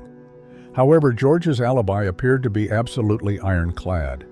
He had been on duty at the fire station, surrounded by fellow firefighters, for a full 24-hour shift during the exact window of time the murder took place. After officially confirming this timeline with his colleagues, investigators temporarily ruled him out as the physical killer. However, Shauna's sister, Paula, and her husband completely refused to buy into the theory of a random robbery gone horribly wrong. Despite George's seemingly perfect alibi, they remained deeply suspicious. Paula decided to call George directly to confront him. Hello? George? Yeah, This is Paula. Can you tell me what's going on? Shauna passed away. And what did they do to her? God. I don't know, just laying on the floor with blood. Is Shauna's body still there? When George answered, he refused to speak extensively, quickly passing the phone over to a grief counselor who was present with him. I have my suspicions that her husband may be involved in this, based on, many conversations I've had with my sister. I highly suspect that he may be involved. Just 24 hours after the discovery of Shauna's body, the Las Vegas Metropolitan Police Department received a crucial tip-off that would completely blow the stagnant case wide open. A local man who went by the street name Big Will walked into the precinct with a shocking story. He told detectives that he had a homeless friend whom he knew only by the nickname Greyhound. According to Big Will, Greyhound had recently approached him and casually bragged about killing a woman with a hammer. The moment word spread through the community that a woman had been brutally beaten to death in Summerlin, Big Will knew his friend was telling the truth and went straight to the police. Greyhound was known to frequent the area around an Albertsons grocery store, often shoplifting food or selling illicit drugs at the gas station located directly across the street. Investigators quickly set up a surveillance detail with Big Will. It didn't take long before they spotted the suspect wandering near the intersection. Officers immediately closed in and arrested him on drug possession charges to hold him legally while they investigated the murder claims. Greyhound's real name was revealed to be Noel Stevens. He was a low-level career criminal well known to local authorities for a string of minor theft and drug offenses. While Noel sat in a jail cell, a massive search team descended upon the remote, rugged desert area where he kept his tent. Just a short walk away from his makeshift campsite, detectives uncovered a gold mine of evidence: a pair of jeans heavily stained with human blood, the original store price tag belonging to a brand new hammer, and a bloody pair of female underwear. Back at the police station, digital forensics experts were meticulously combing through Noel's mobile phone. Amidst the contacts, they discovered a single name that instantly tied the entire mystery together: George. When the interrogating officers bluntly asked Noel who George was, Noel smiled and replied, "That's my friend, the firefighter." Noel Stevens was the exact same homeless man George had befriended months earlier. The very man Shauna had warned her friends was deeply creepy.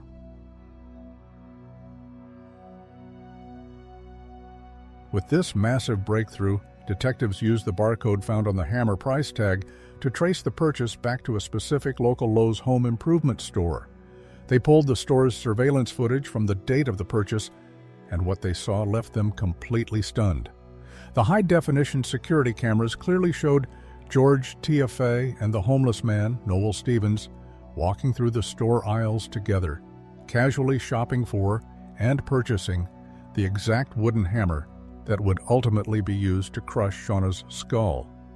Faced with the undeniable surveillance footage and the bloody physical evidence recovered from his camp, Noel Stevens' defense completely crumbled.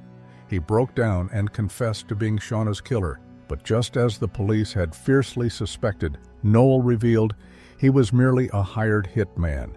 He stated that George Tiaffay wanted his estranged wife dead and had paid him a meager $600 in cash to carry out the execution.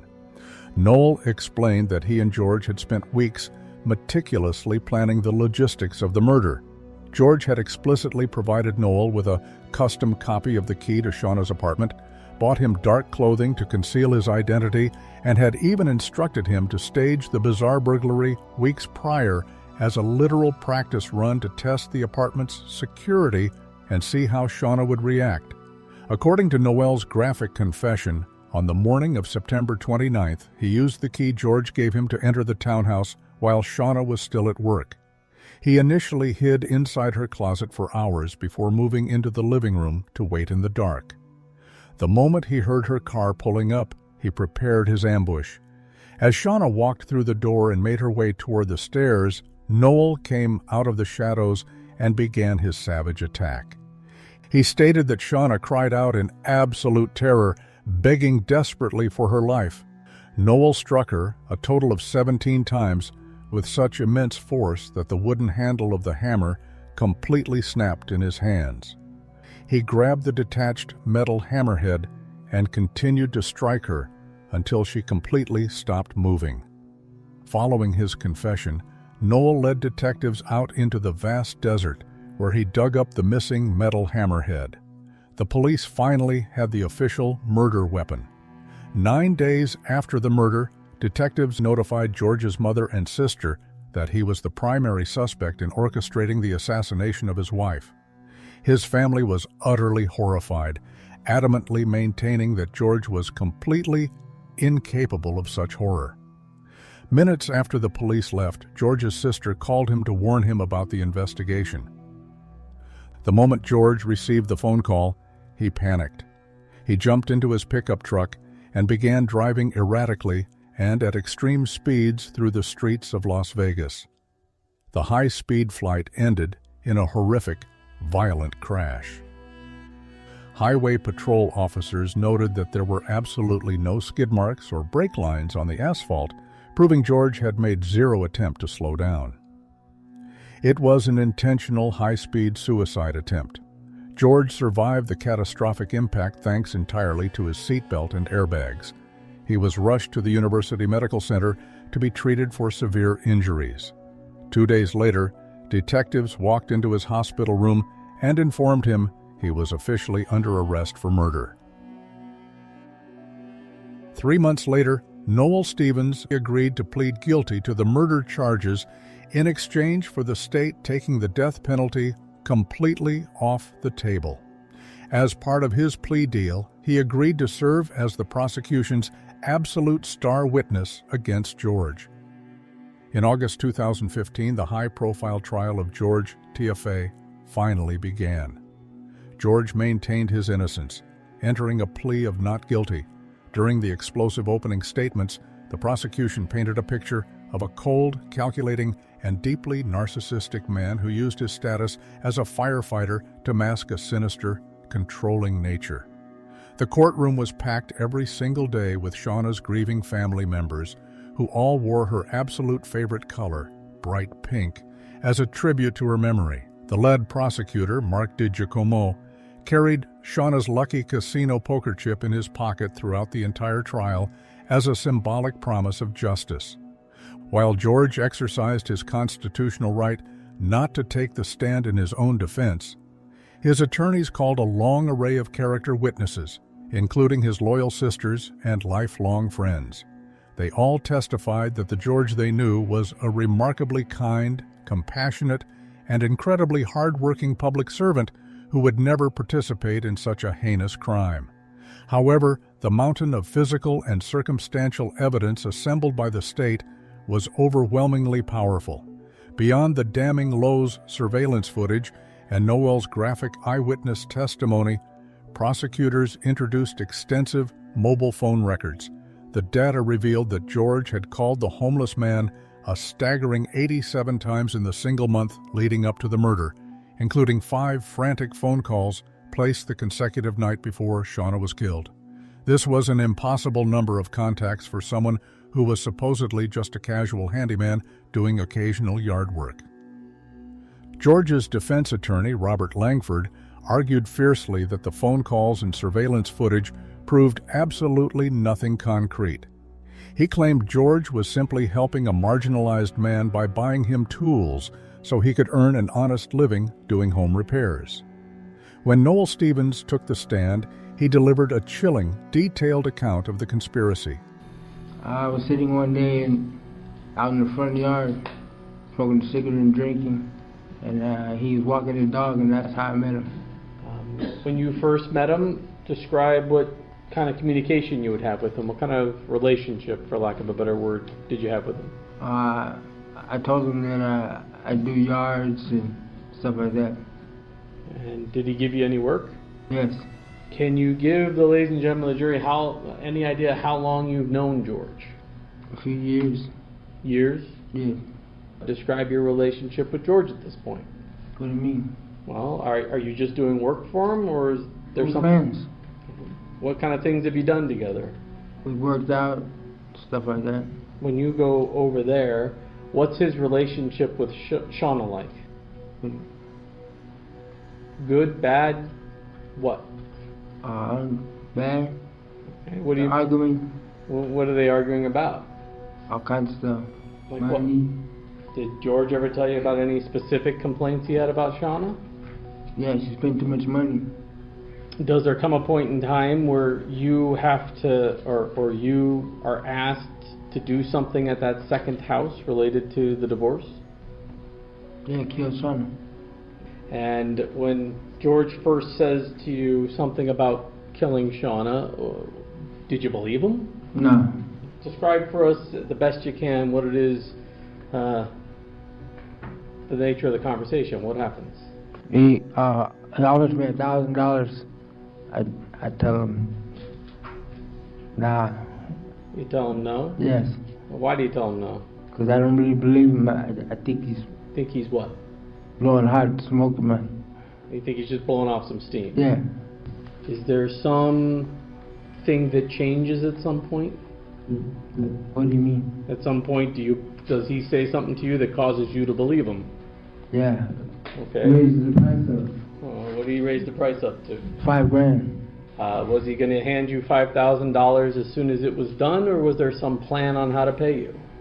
He was going to pay me when he got the money for insurance. During a grueling cross-examination, the defense attempted to completely dismantle Noel's credibility by forcing him to admit that he suffered from severe auditory and visual hallucinations due to lifelong mental illness. The defense argued that Noel was an inherently unstable, deeply delusional individual who could have easily fabricated the entire conspiracy out of his own fractured mind, manipulating real-life interactions with George to fit a dark fantasy. However, the prosecution countered by showing that every single detail of Noel's story perfectly aligned with the independent CCTV footage, the financial paper trails, and the tight forensic timeline of the crime. You do as she comes through the garage. I wait until she walks by the door. When she walks by the door, then I come out. And what are you holding when she comes out? A hammer. Okay. Now the hammer that you're using, why that hammer? Because I didn't want to go and buy another one. Okay. Let me ask you this: that hammer, where did you get that hammer from? Lowe's. Okay. But that day, I mean, where was it between the time you bought it at Lowe's until the time you used it to kill Shauna? At my first camp. Okay. And why didn't you use that hammer? You bought it before you bought some of the other hammers. Why not keep that hammer and use it every time you tried? Because it's wood. And what was the problem with wood? It'll break. Who told you that? George. Okay. So now you have the wood hammer in your hand because you were cheap. What happens? I hit her in the head. I know that you probably don't want to do this, but you're going to have to describe for the ladies and gentlemen of the jury what happens when you come out that door and you're holding that hammer. She tells me why I'm doing this. She says, why are you doing this? Yes. Now, are you covered up in such a way that she shouldn't know who you are? Yeah, I have a mask on. Do you say anything to her? No. What do you do? I hit her in the head. When you hit her in the head, what happens? She hits the floor. And after she hits the floor, what do you do? I jump on top of her. If you jump on top of her, what do you do? Keep on hitting her. With the hammer? Yes. What happens to the hammer while this is happening? It breaks. So after the hammer breaks, what do you do? I throw the piece of wood away and grab the metal piece and keep on hitting. Following 5 intense days of emotional testimony, the case was handed over to the jury. When the court announced that a verdict had been reached, the room was silent. George Tiaffay stood up as the court clerk read the document aloud. The clerk will read the verdict. The defendant will rise. District Court, Clark County, Nevada, the State of Nevada Plaintiff versus George M. Tiaffay, Defendant. Case number C-286-317, Department number 20. Verdict. We, the jury, in the above title case, find the defendant, George M. Tiaffay, as follows. Count 1, conspiracy to commit murder. Guilty of George was found guilty on all counts, including first-degree murder and conspiracy to commit murder.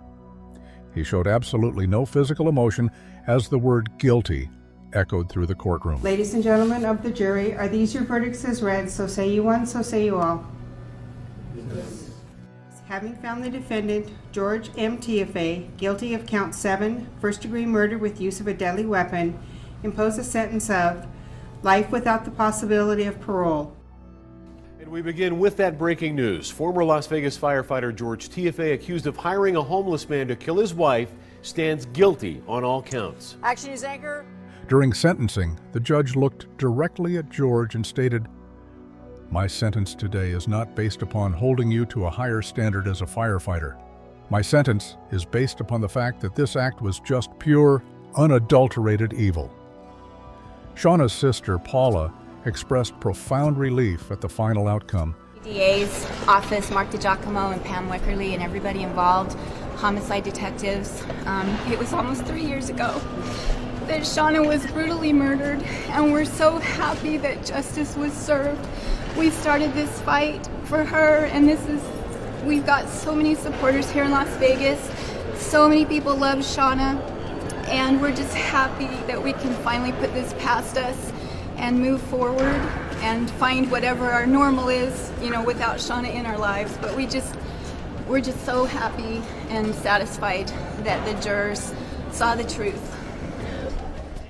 In the years following the tragedy, Shauna's family founded Justice for Shauna, a charitable organization dedicated to raising public awareness about the subtle warning signs of domestic violence and emotional abuse. Shauna's body was eventually moved from Las Vegas back to Utah so she could rest in peace next to her father. Madison was raised safely by Shauna's mother and aunt, growing up knowing that her mother was a beautiful, loving, and deeply devoted woman whose ultimate thoughts were of her daughter's safety.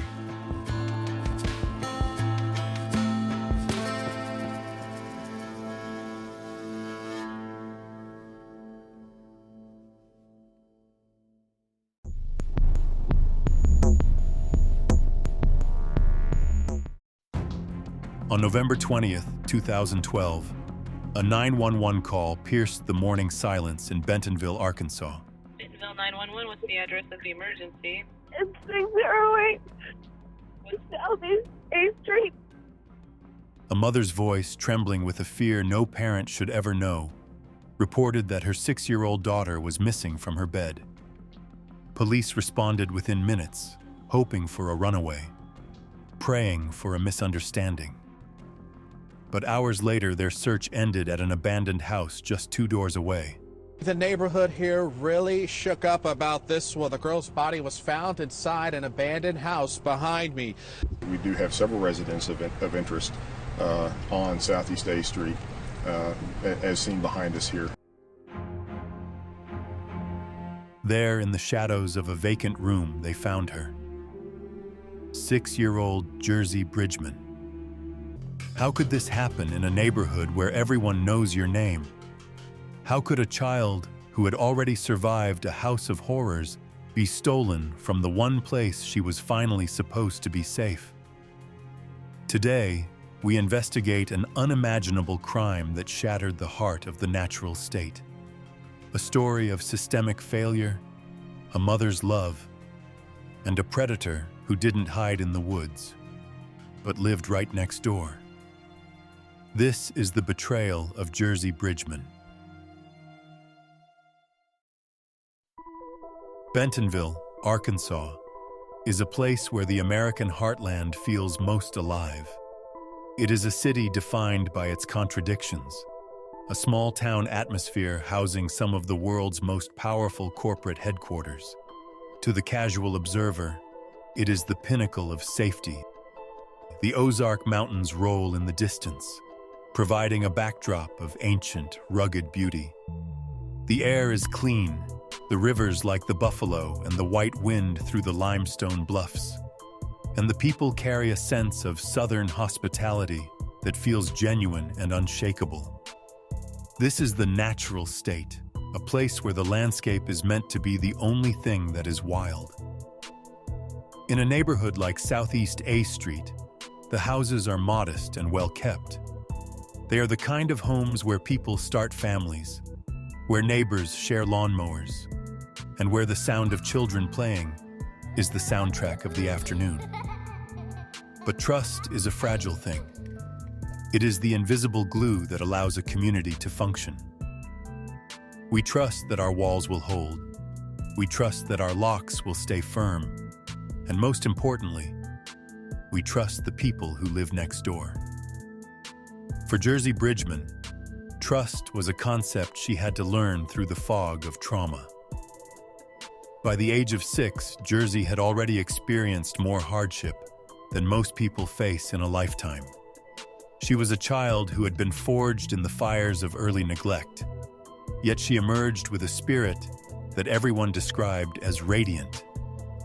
She was a little girl who loved to the moon and back. I love you to the moon and back, Mommy.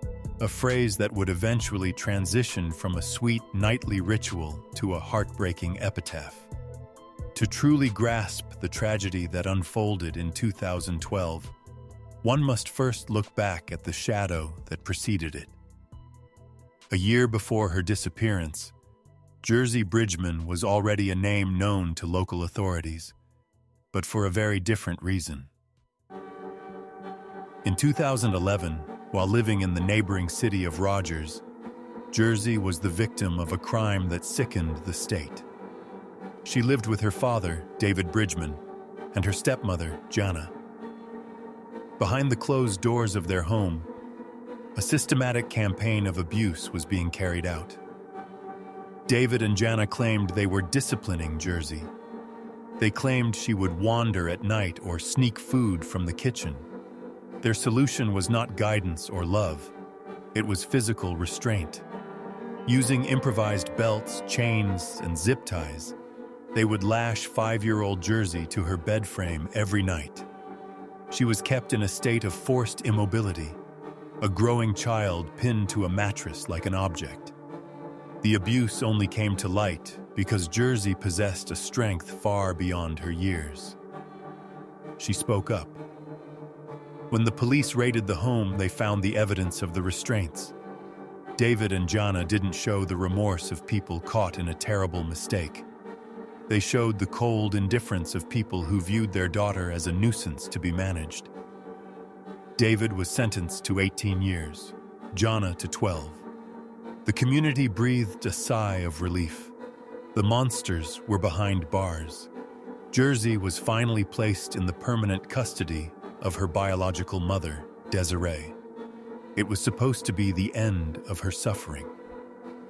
In March 2012, Desiree and Jersey moved to a light-colored 2-bedroom home at 608 Southeast A Street.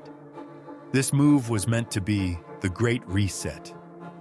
Desiree was determined to give Jersey the childhood she had been robbed of. They decorated the rooms with things Jersey loved. They visited the local parks, and Jersey began to flourish.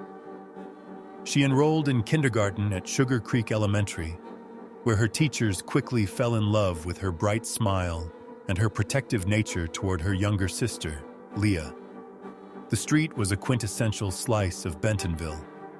Small lawns, mature oak trees, and houses built close together. At 702 Southeast A Street, just one house over, lived the Hollies. Zachary and Amanda Holly were a young couple who quickly became an extension of Jersey's world. Amanda and Desiree bonded as mothers, sharing the burdens of childcare and the joys of seeing their children play together. Zachary Holly, 28, was a man who seemed to fit the mold of the good neighbor. He worked as a cook at a local restaurant. He was quiet, seemingly helpful, and always available to lend a hand. To Jersey and Leah, he wasn't a stranger. He was Uncle Zach. This wasn't a monster hiding in the woods. This was the man who sat at their kitchen table. However, Zachary Hawley carried a history that no one on the street knew. A history of a childhood spent in the foster care system, moving through 23 different schools and 15 separate reports of abuse in his own past. He was a man who had learned how to wear a mask of normalcy, a mask that was about to slip. The evening of November 19th, 2012, was a standard Monday. Desiree was scheduled for a shift at her job, so Jersey and Leah went next door to stay with the Hawleys. This was a routine arrangement that had happened dozens of times. The girls played, they had their snacks, and they were in the company of people Desiree trusted implicitly. Around 11 p.m., Desiree finished her shift and walked over to collect her daughters. She carried a sleepy Leah, and Jersey walked beside her, back to house number 608. Once inside, Desiree tucked the girls into the bed they shared. As she pulled the blankets up, Jersey looked at her mother and said those famous words, "I love you to the moon and back." Desiree kissed her daughter goodnight and went to her own bed. What followed was a sequence of events that would baffle and haunt investigators. Sometime in the dead of night, while the house was silent and the neighborhood was asleep, a predator entered the home. There was no broken glass, no forced door, and no screams that woke the household. The person who entered was someone Jersey knew, someone she might have even felt safe with in her half-asleep state. At 6:38 a.m. on November 20th, Desiree Bridgeman walked into her daughter's bedroom. The sun was just starting to crest over the Ozarks, casting long shadows across the floor. She saw 2-year-old Leah, but the other side of the bed was empty. The panic of a parent is an immediate, physical transformation. At first, Desiree searched the small house, thinking Jersey might be hiding in a closet or playing a game. She called her name, her voice rising in pitch with every unanswered shout. She checked under the beds, behind the curtains, and in the bathroom. Jersey was nowhere to be found. Desiree ran outside, her screams of "Jersey" echoing off the quiet houses. She ran to the Hawleys' house and pounded on the door. Amanda Hawley answered, appearing shocked and confused. Zachary was there too, offering to help search.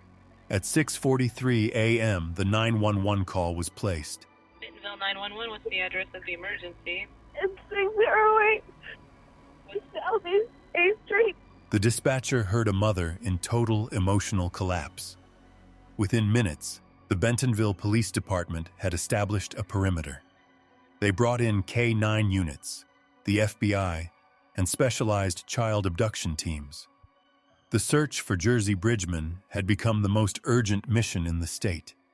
While search teams combed the local parks and checked the nearby creek, 2 officers, Travis Nichols and Mike Henson, approached a vacant house just 2 doors down from Jersey's home. 704 Southeast A Street was a gray, abandoned structure that sat like a ghost on the block. As they rounded the back of the house, they noticed something that made their hearts drop.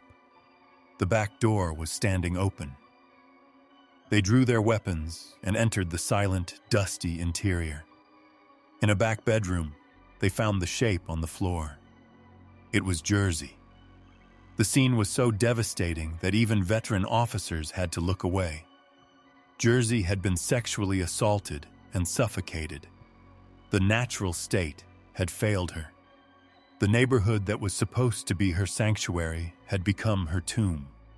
As the officers secured the scene, a deflated princess balloon was found in the grass nearby. a cruel, silent reminder of the life that had just been stolen.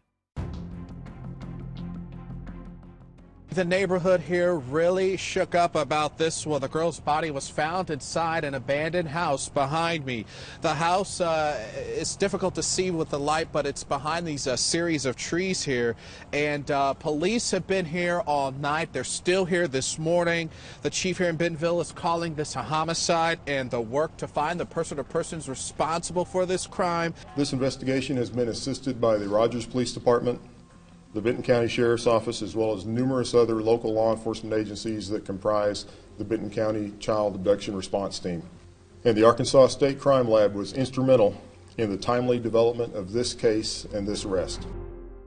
The investigation moved with clinical precision. Detectives started with those closest to Jersey. Zachary Hawley told police that he had woken up with a stomach ache at 3:35 a.m. that night. He claimed he walked to the nearby Easy Mart to buy medicine so he wouldn't wake his wife. Surveillance footage from the store confirmed he was there, wearing pajama pants with a Mountain Dew logo. He appeared calm, almost detached. But to the detectives, this felt too scripted. Why leave the house at 3:30 a.m. for a stomach ache when most people would wait until morning? Was it a genuine trip, or a calculated attempt to create a time-stamped alibi on camera? While the town held a candlelight memorial, forensic scientists worked through the Thanksgiving holiday. They had a DNA profile from the crime scene. Zachary Hawley had voluntarily given a sample, likely believing his helpful neighbor persona would act as a shield. He even appeared in news footage at the scene, wearing a blue-striped beanie, standing behind the police tape as a concerned resident. But on November 26th, the lab results came back. The DNA found on Jersey matched Zachary Hawley. The man Jersey called Uncle was the predator. When Zachary was brought in for his final questioning, his composure began to erode. He failed a polygraph test decisively. When detectives finally laid out the DNA evidence, the man in the blue beanie collapsed. He confessed. He admitted to entering the Bridgeman home, taking the girl who trusted him, and leading her to the abandoned house at 7:04. He described the final minutes of Jersey's life in a way that left the detectives chilled to the bone. He didn't have a clear motive in the traditional sense. He simply chose to act on a dark, violent impulse against the most vulnerable person in his life. The town of Bentonville was paralyzed by the news. It wasn't just the death of a child. It was the total betrayal of the neighborhood fabric. She was very quiet, but, she always laughed. She had the biggest smile that you could have. She made sure she showed you her teeth, and she loved her parents and all of her family more than anything. The person who had been helping the mother search was the person who had taken the child. The trial of Zachary Hawley began in 2014. The prosecution, led by Nathan Smith, presented a mountain of forensic evidence. They played the confession and showed the images of the crime scene. The medical examiner, Frank Petty, gave harrowing testimony about the struggle Jersey put up.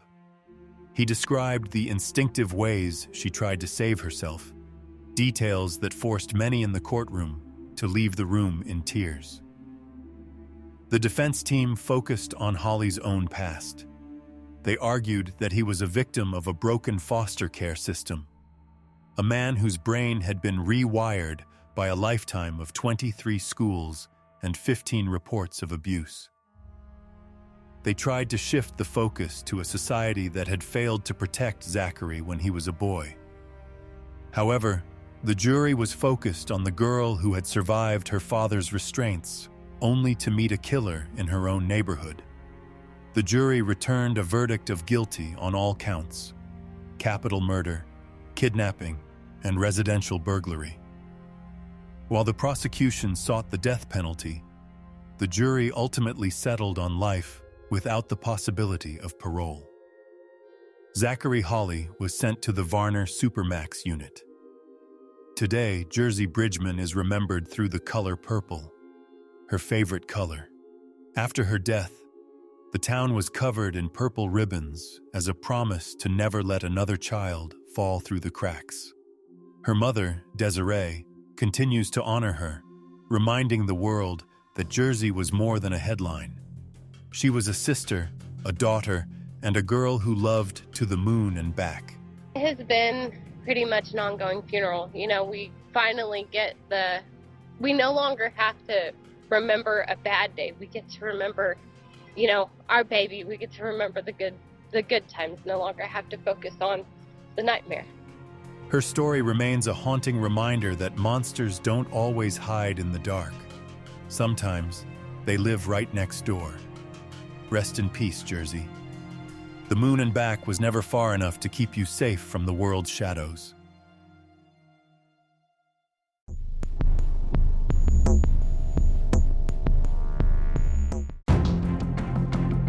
For nearly 2 hours, Reagan Tokes fought to stay alive. She did everything she was told. She was driven across Columbus against her will, forced to stop at 2 ATMs, seen at 2 gas stations, sexually assaulted in a dark alley, forced to remove her clothes and shoes. She begged for her life. I just want to live. What happened during those final 2 hours is not just a disturbing true crime story. It's a devastating injustice that destroyed the life of a young woman who believed everything was under control. Columbus, Ohio. On the morning of February 9, 2017, investigators faced a horrific crime. A young woman had been found dead in Scioto Grove Metro Park. She had been sexually assaulted. Her clothes and shoes were missing. She had been shot twice in the head. She carried no identification, only a distinctive tattoo, and the necklace she was still wearing helped investigators identify the victim. Her name was Reagan Delaney Tokes. She was 21 years old, a senior at Ohio State University, just months away from graduating with a degree in psychology. A missing persons case in Columbus is now a murder investigation. Police have confirmed the body found yesterday in a Grove City park is an OSU student. 21-year-old Reagan Tokes was last seen Wednesday night leaving a bar in the Short North where she worked. And tonight, we have team coverage with reaction from OSU students and employees who work in the Short North. The Columbus Police Missing Persons report says that according to a bodega employee, Tokes usually has a bartender walk her to her car, but didn't when she left Wednesday night. Thursday afternoon, Tokes' body was spotted by a motorist at Scioto Grove Metro Park in Grove City. Investigators are now trying to fill in the timeline and identify a suspect. Did she make it to her car? Niall Woodson says it would be potentially easy for something to go unseen on those streets behind Bodega. There's one light here on the block which, you know, keeps this area bright, but the whole next block is very dark. It's very dark. There's not a street light for another block down. So did something happen here or somewhere else? Was her killer someone she knew or a total stranger? If investigators know the answers, they're not saying. Tokes' roommates did tell police she was recently depressed over a breakup with her ex-boyfriend, but they stated to their knowledge it was a mutual breakup. Friends remembered Reagan as someone who naturally cared for other people. She dreamed of becoming a therapist. Her father had already bought the frame for the diploma she expected to receive that spring. On the evening of February 8th, Reagan finished her shift at Bodega, a popular restaurant in Columbus's Short North District. At approximately 9:45 p.m., she said goodbye to her co-workers and walked toward her silver Acura. She never came home. At first, detectives didn't know whether Reagan had been chosen at random or whether someone had been waiting for her. What they did know was that fear had already taken hold of the city. Residents are on high alert tonight after last night's latest armed robbery. This is the third attack in this neighborhood in 2 weeks. All of the victims are women. NBC4's Tyler Carter is live from German Village tonight, where residents have called a safety meeting. Tyler? Yes, Ellie, since that last attack last night, the German Village Society called a meeting with Columbus police in residence is going on right now in their headquarters. They want to know exactly what is going on in this neighborhood, and residents I spoke with say they are not taking these attacks lightly. I heard someone yell help, and so I ran outside, and half of the neighbors were already out here. Last night, just before 10 o'clock, a woman who lives in this German Village neighborhood on Mohawk and Frankfurt Street was robbed by gunpoint and attacked. Columbus police say the woman was getting things out of the trunk of her car when a man walked up behind her and demanded she give him her purse. For weeks, residents of German Village and Columbus's South Side had been living under the shadow of a violent offender. On January 24th, a woman was robbed at knife point. 3 days later, another woman was attacked and robbed. On February 1st, a man was robbed. The following day, another man was abducted at gunpoint and forced to withdraw cash from an ATM. On February 6th, a woman was beaten across the face with a handgun. The very next day, another woman was robbed of her purse. 6 violent attacks. In less than 3 weeks, no arrest, no suspect identified publicly. No one knew whether the person responsible had now claimed a first murder or whether Reagan's death was something entirely different. Following standard procedure, detectives turned their attention to the people closest to Reagan. One name immediately stood out: Jake. He and Reagan had recently ended their relationship. The breakup appeared to be mutual, and according to friends, they had remained on good terms. Jake later described Reagan as his best friend. But investigators couldn't rely on emotions. They examined his phone records, his movements, his timeline, even a tribute he posted on social media after Reagan's disappearance drew attention. Was it genuine grief or an attempt to appear innocent? For a time, Jake became the primary person of interest. When was the last time you talked to her? Probably a week and a half ago. Is that normal? Well, not usually. I talk to her every day, but we were breaking up, kind of. It's just we didn't have enough time really for each other. We had to focus on school. She even said it in one of the texts. I mean, I'm one of her best friends. Okay, Jake, let me ask you this. Don't take this the wrong way. Okay. Why in the world would you write I put you in a better place? Well, can I see what I am?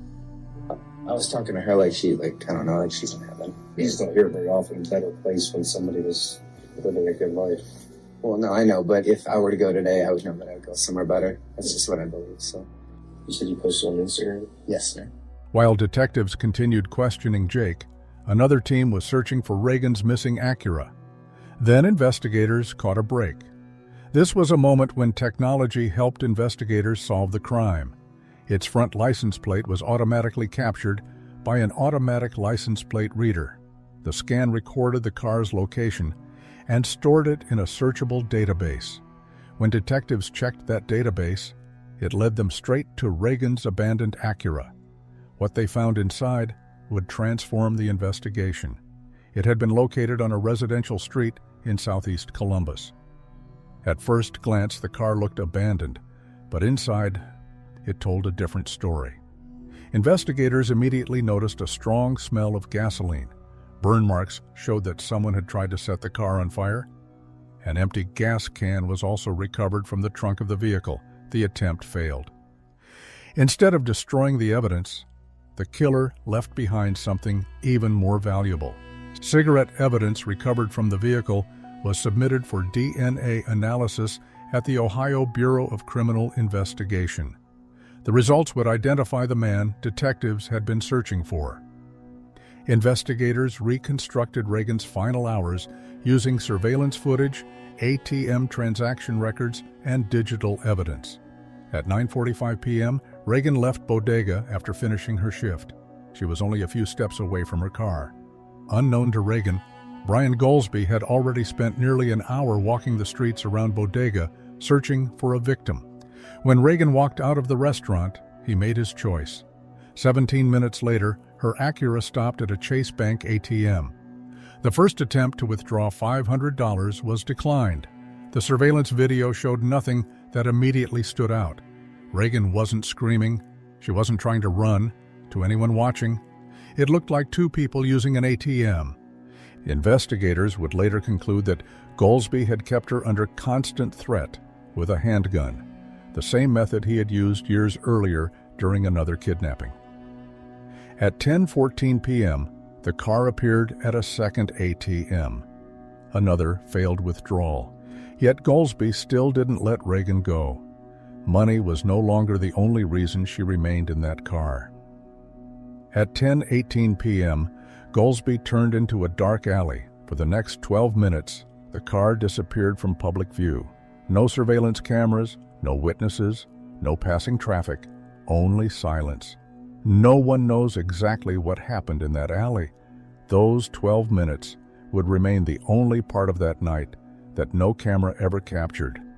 When investigators later reconstructed the timeline, they concluded that Reagan was sexually assaulted there. After that, Goldsby forced her back into the car. At 10:32 p.m., the Acura returned to the First Chase ATM. This time, Reagan withdrew $60. Even after getting the money, the driver didn't let her go.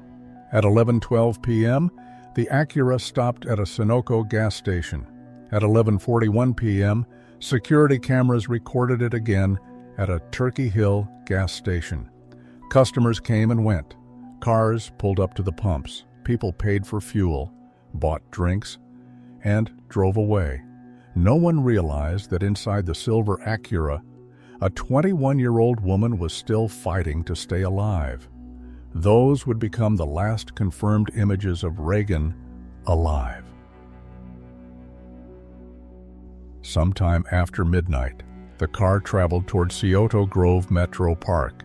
Investigators concluded that Reagan had been forced to remove her clothes before the killer shot her twice in the head at point-blank range. The killer then drove away in her Acura. At approximately 1:45 a.m., he arrived at his girlfriend's house. Later that night, the two walked to McDonald's together. Before they left, he gave her Reagan's black Kate Spade handbag and white wallet as Valentine's gifts. By then, Reagan was already lying in the snow, brutally raped, exhausted, executed. She had been taken to public places, countless opportunities, or so it seemed. Yet she never ran. She never called for help. Why? Was it the gun investigators believed Goldsby kept pointed at her? Did she believe that obeying every order was her only chance to survive? Or had fear taken away every opportunity to resist? No one will ever know. Only two people know what happened during those final 2 hours. One of them never had a choice. Back at the crime lab, the DNA match came back almost immediately. The man investigators had been searching for was already in Ohio's criminal database. His name was Brian Lee Goldsby. He was 29 years old, and what detectives learned next made the case even more disturbing. This wasn't his first violent attack. Years earlier, Goldsby had abducted a woman who was 8 months pregnant while she was taking her 2-year-old son out of her car. Holding a knife to her throat, he threatened to kill both mother and child. He forced her into her own vehicle, drove her to several ATMs, forced her to withdraw money, then took her home, where he sexually assaulted her again before robbing her. Terrified that he would return for her family, the victim refused to testify. Instead of standing trial on the most serious charges, Goldsby accepted a plea agreement. He received 6 years in prison, and because the 6 months he had already spent in jail were credited toward his sentence, he was released in November 2016 after serving 5.5 years in prison. Less than 3 months later, Reagan Tokes was dead. Detectives then uncovered something even more unbelievable. Brian Goldsby had not disappeared after leaving prison. He was released under parole supervision and fitted with a GPS ankle monitor, but the device created only the illusion of control. No one was actively tracking his movements in real time. Authorities had planned to place Goldsby in Alvis, a re-entry program for former offenders, but because of his violent behavior in prison, Alvis deemed him too dangerous to accept. Still, the adult parole authority had to place him somewhere. Instead, Goldsby was sent to temporary housing operated by the Exit program, where supervision was far less restrictive. His only major requirement was to return to the residence between 10 p.m. and 6 a.m. During the day, he was largely free to go wherever he wanted. When investigators downloaded the GPS data, they were stunned. The ankle monitor placed Goldsby near Bodega on the night Reagan finished work. It tracked him to both ATMs. It placed him near Scioto Grove Metro Park. It followed him after the murder. Then, detectives compared those GPS records with a series of violent robberies reported during the previous weeks. One by one, the locations matched. January 24th, January 27th, February 1st, February 2nd, February 6th, February 7th. For weeks, the same man had been terrorizing Columbus, and the system had been recording nearly every step he took. Even more disturbing, Goldsby had already violated the conditions of his release several times. After his third violation, a hearing had finally been scheduled, February 23rd. If his violations were confirmed, he could have been returned to prison. But Reagan Tokes was abducted and murdered 15 days before that hearing ever took place. By now, detectives were no longer asking who had killed Reagan. They were asking another question. How had Brian Goldsby remained free long enough to do it? And how had a man under supervision managed to move through Columbus with a gun? Late on February 10, 2017, forensic scientists called detectives with the DNA results. The evidence matched Brian Goldsby. At approximately 4 a.m. on February 11th, SWAT officers moved in. At the same time, detectives executed a search warrant at Goldsby's residence. He was taken into custody without incident. Within hours, he was sitting across the table from Detective Rick Forney. The interview that followed would become one of the most important moments of the investigation. Tell me about the girl. Tell me about why you got in the car with her. Did she invite you in the car? Did she invite you in the car? No. No? Okay. See, that's what we're talking about. Like, cooperation is the way to go. Did you drive or she drive? What was her reaction when you got in the car with her? Was she scared, nervous, upset? Did she like you? Did she think you were nice? Did you treat her right? Okay, and you told her you wanted what? Right. So how much money did you get officially? $50. That's it. Goldsby admitted kidnapping Reagan. He insisted money had been his only motive. According to investigators, he claimed he had repeatedly reassured Reagan that everything would be fine if she cooperated. He wanted detectives to believe the murder had never been part of his plan. Yet Goldsby still refused to admit he had murdered Reagan, but detectives knew he was lying. We've been doing this job for many years. It happens. It gets the best of everyone, right? Even you. All of a sudden you're doing something and it's going wrong and you just things just get out of control. What is out of control? Out of control means you had to take the clothes off, right? No. Ryan, you did. No. What is this accident you talking about? Y'all keep talking about accident. You shot a gun. I ain't shooting nobody, man. When's the last time you shot a gun? I've never shot a gun. Never. Never. Never, ever, ever. Ever. Why are we at this point here that you're stopping? We're at the point because I done gave you pretty much everything I know. Rather than confronting him directly, they tried a different approach. They suggested that perhaps he hadn't acted alone. When you were smoking weed with your buddy up on 3rd in the alley, where'd your dude go? Mm-hmm. Back at the beginning, you said you were with your dude. I went back home. 100% he wasn't in that car with you. No, I'm the only one that was in the car. But I think one way you could have controlled her was with a second guy. And you don't want to give me the name of the guy because you don't want to be a snitch. Goldsby took the bait. Almost immediately, he invented another man, someone he called TJ. According to Goldsby, TJ was the real mastermind. He claimed he owed TJ a large drug debt. that TJ had forced him into Reagan's car at gunpoint, that TJ had ordered the ATM withdrawals, and that TJ had been the one who pulled the trigger. Yeah, you wanted money. You were out there to get money. If there was a second dude in the car, now's the time to tell me. So I can start doing that route. It's not going to make a difference. It does make a huge difference. It's not going to make a difference because in the long run, I'm still going to prison, man. I'm still going to prison, man. Well, it makes a difference. Dude. Your kids ain't going to die. We can look out for them. Help yourself out. Be the stand-up man. Tell me who the other... Tell for that girl's family, goddammit. Who was in the car with you?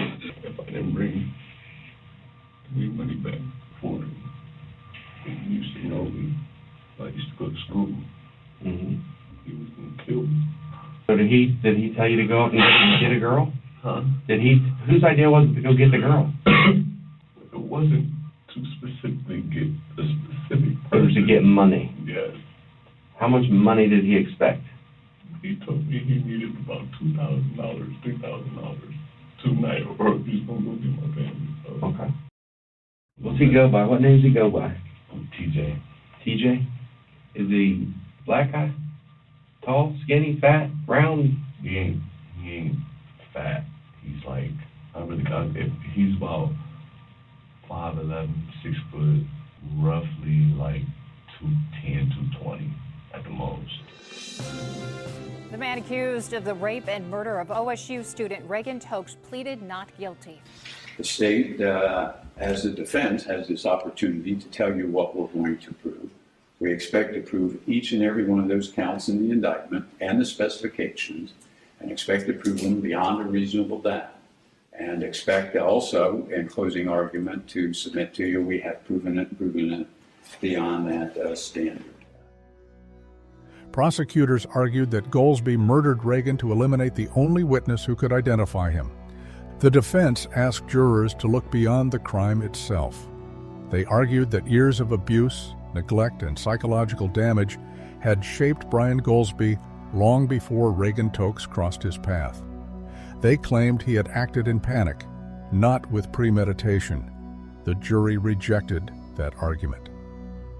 On March 13, 2018, Brian Goldsby was found guilty on every major charge, including aggravated murder, kidnapping, rape, and aggravated robbery.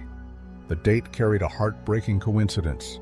It was Reagan Tokes' 23rd birthday. During the penalty phase, the jury could not reach a unanimous decision on the death penalty. 4 jurors voted for life imprisonment. 8 voted for death. Verdict. We, the jury in this case, being duly impaneled and sworn, find the defendant guilty beyond a reasonable doubt as to count 1 of the indictment for aggravated murder.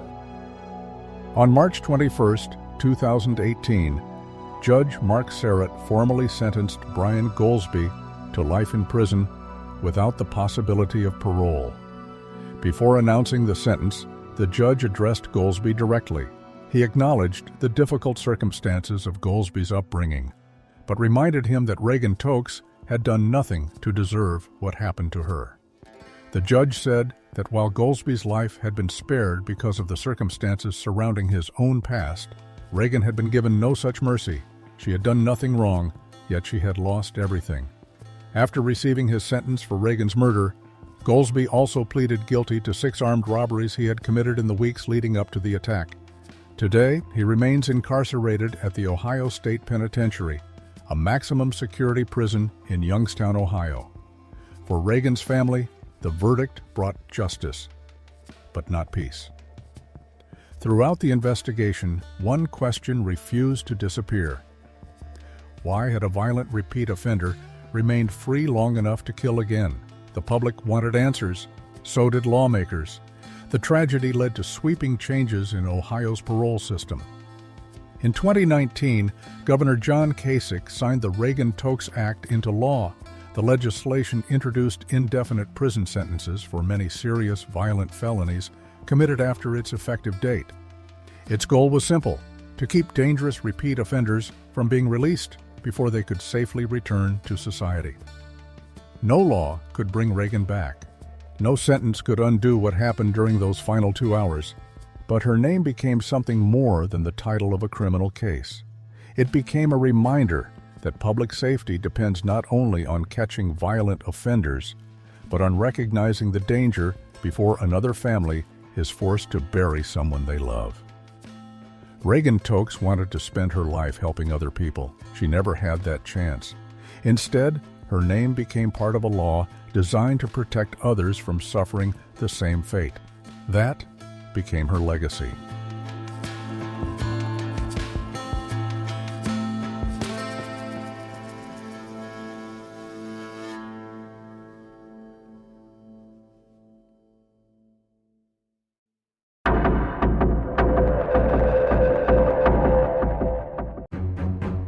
"19-year-old Aniah Blanchard stopped at a gas station to buy a drink and some snacks before driving home.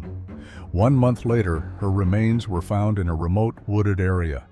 Their condition was so devastating that investigators would not allow her mother to identify her daughter. But who was behind it? A violent offender who had just been released on bond?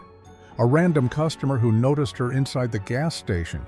Or the mysterious man she had just introduced to her roommate as a new friend? This is the story of a young woman's final journey, one that will make your blood run cold and leave even experienced forensic investigators shaken.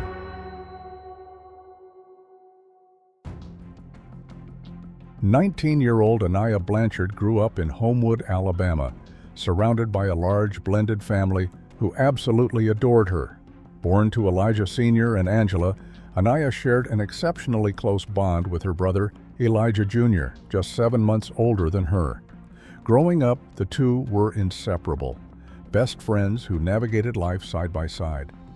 When their parents divorced in 2004, the family didn't fracture. Instead, they drew closer. Angela, a dedicated nurse, later married UFC heavyweight fighter Walt Harris.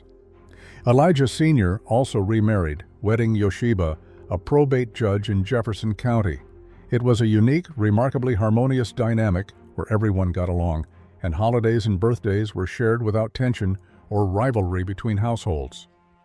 Walt Harris, who entered Aniah and Elijah Jr.'s lives when they were just 3 years old, never looked at them through the lens of a step-parent. To Walt, they weren't stepchildren, they were simply his children, and he loved them fiercely as his own. Aniah was Walt's biggest cheerleader. Through the grueling ups and downs of his professional fighting career, she was always there, the first to celebrate a win and the rock that picked him up after a loss.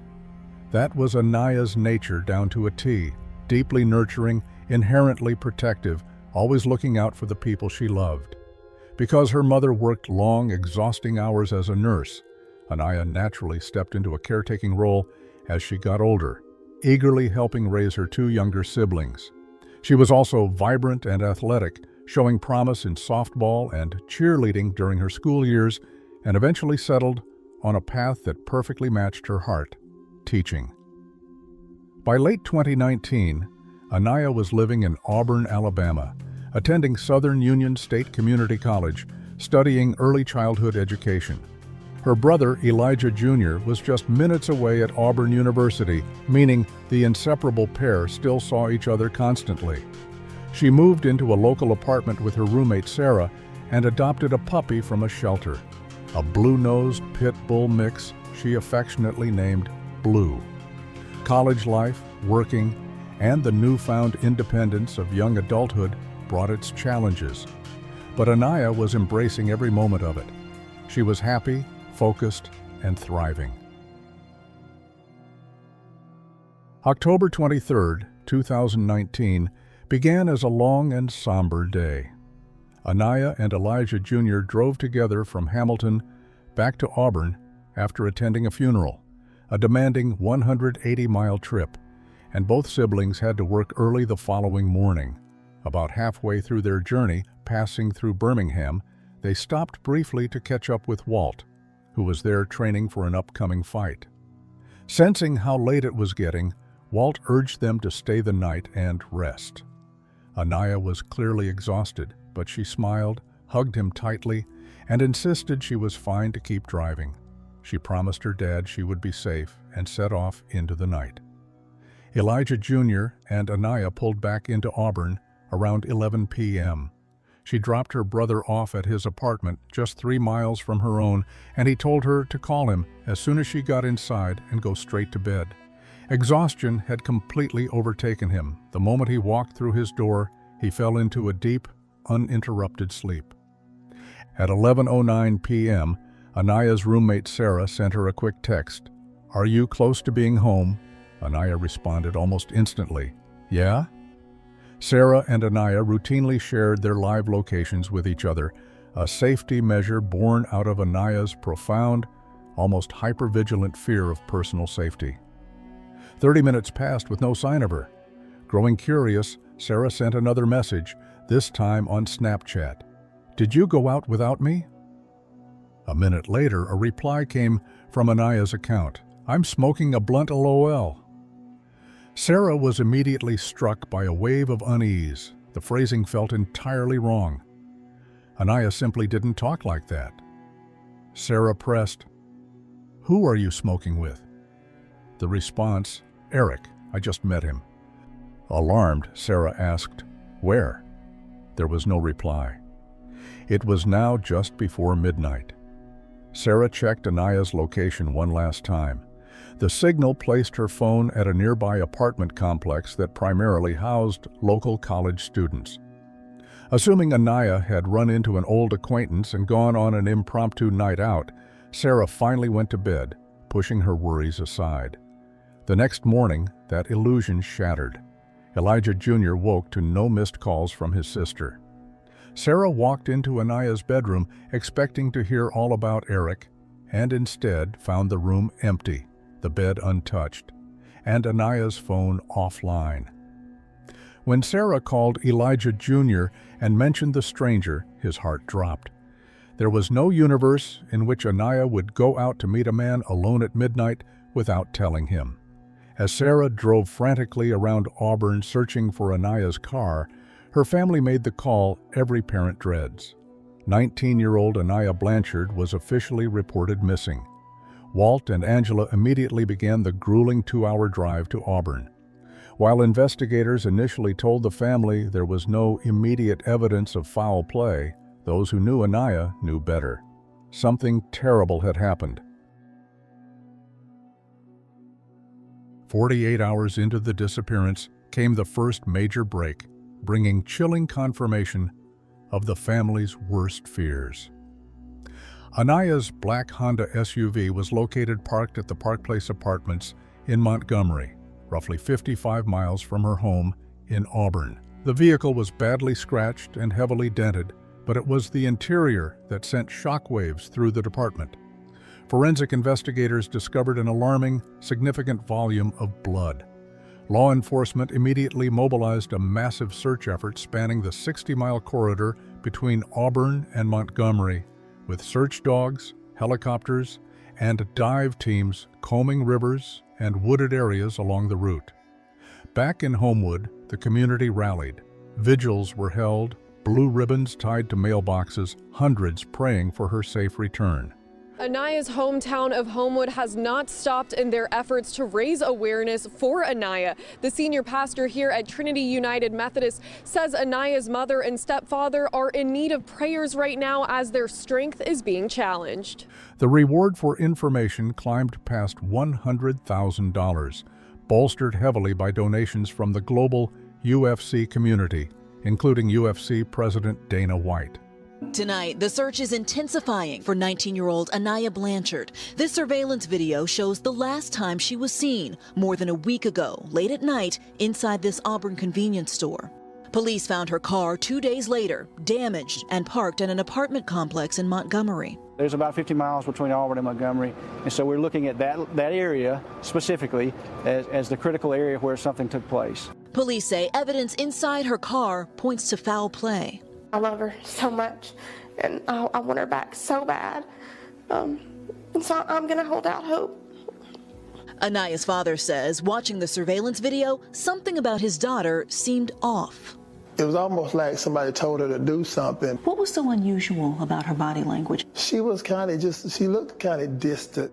Alabama officials are offering more than $100,000 reward for any information in Aniah's case, thanks in large part to an outpouring of donations from the UFC community. It's overwhelming to see them come up and, the governor, Kay Ivey, thank you for approving the reward. Tonight, blue ribbons dot mailboxes around Aniah's hometown in Alabama as nearly a dozen agencies, from local police to the FBI, work to bring her home. That's our main goal. We have to find Aniah. We want her back. We want her back. As the task force dug into the forensic evidence, the reality became grim. Analysts determined the vast majority of the blood was concentrated on the front passenger side, and a close inspection revealed a bullet hole blasted through the interior of the passenger door. DNA testing confirmed the blood belonged to Aniah. State authorities noted the sheer volume of blood was indicative of a catastrophic, life-threatening injury. Despite the bleak findings, Aniah's father, Elijah Sr., leaned heavily on his faith, publicly refusing to accept his daughter was gone, and pleaded with the public to keep searching. Detectives meticulously traced the movements of Aniah's vehicle using traffic cameras and license plate recognition software, leading them to a Chevron gas station on South College Street in Auburn, just minutes from her apartment. Surveillance footage from the night of October 23rd captured Aniah walking into the store just before 11:30 p.m., buying a bag of sour cream chips and a drink. When her father later watched the footage, his instincts flared. Aniah's body language seemed subtly off, distant and constrained, as if someone outside was directing her movements. Then came a pivotal breakthrough. A witness came forward describing a male who approached Aniah's car in the Chevron lot and violently forced his way inside, capturing her in her own front seat before driving away. The witness admitted they hadn't intervened because the woman they were with had begged them not to get involved. Combing through the rest of the footage, detectives spotted the man, a well-built black male in his late 20s or early 30s, wearing dark pants and a distinct Vans camouflage hoodie, who had arrived independently in a silver-gray, mid-2000s Lincoln town car. He and Aniah clearly didn't know each other. He'd watched her intently from across the store while buying alcohol, tracking her like a predator targeting prey. It didn't take long for police to identify the man in the camouflage hoodie. He was well known to local law enforcement and staying at a motel just a few miles from Aniah's apartment. The name Eric was a complete fabrication. The man who ambushed Aniah was 29-year-old Ibrahim Yazid.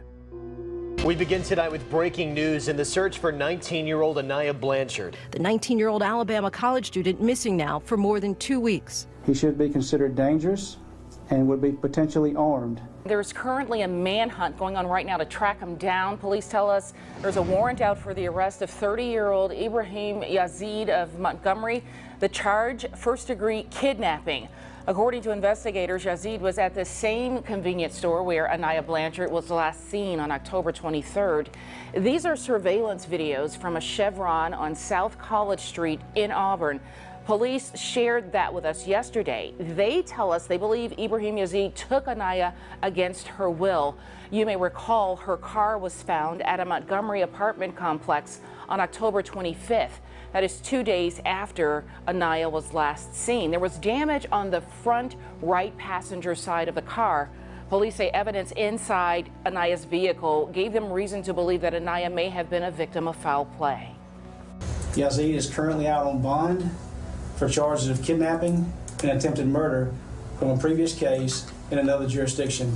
Again, police are still looking for this man. Crime Stoppers is offering a $105,000 reward for information leading to his arrest and conviction.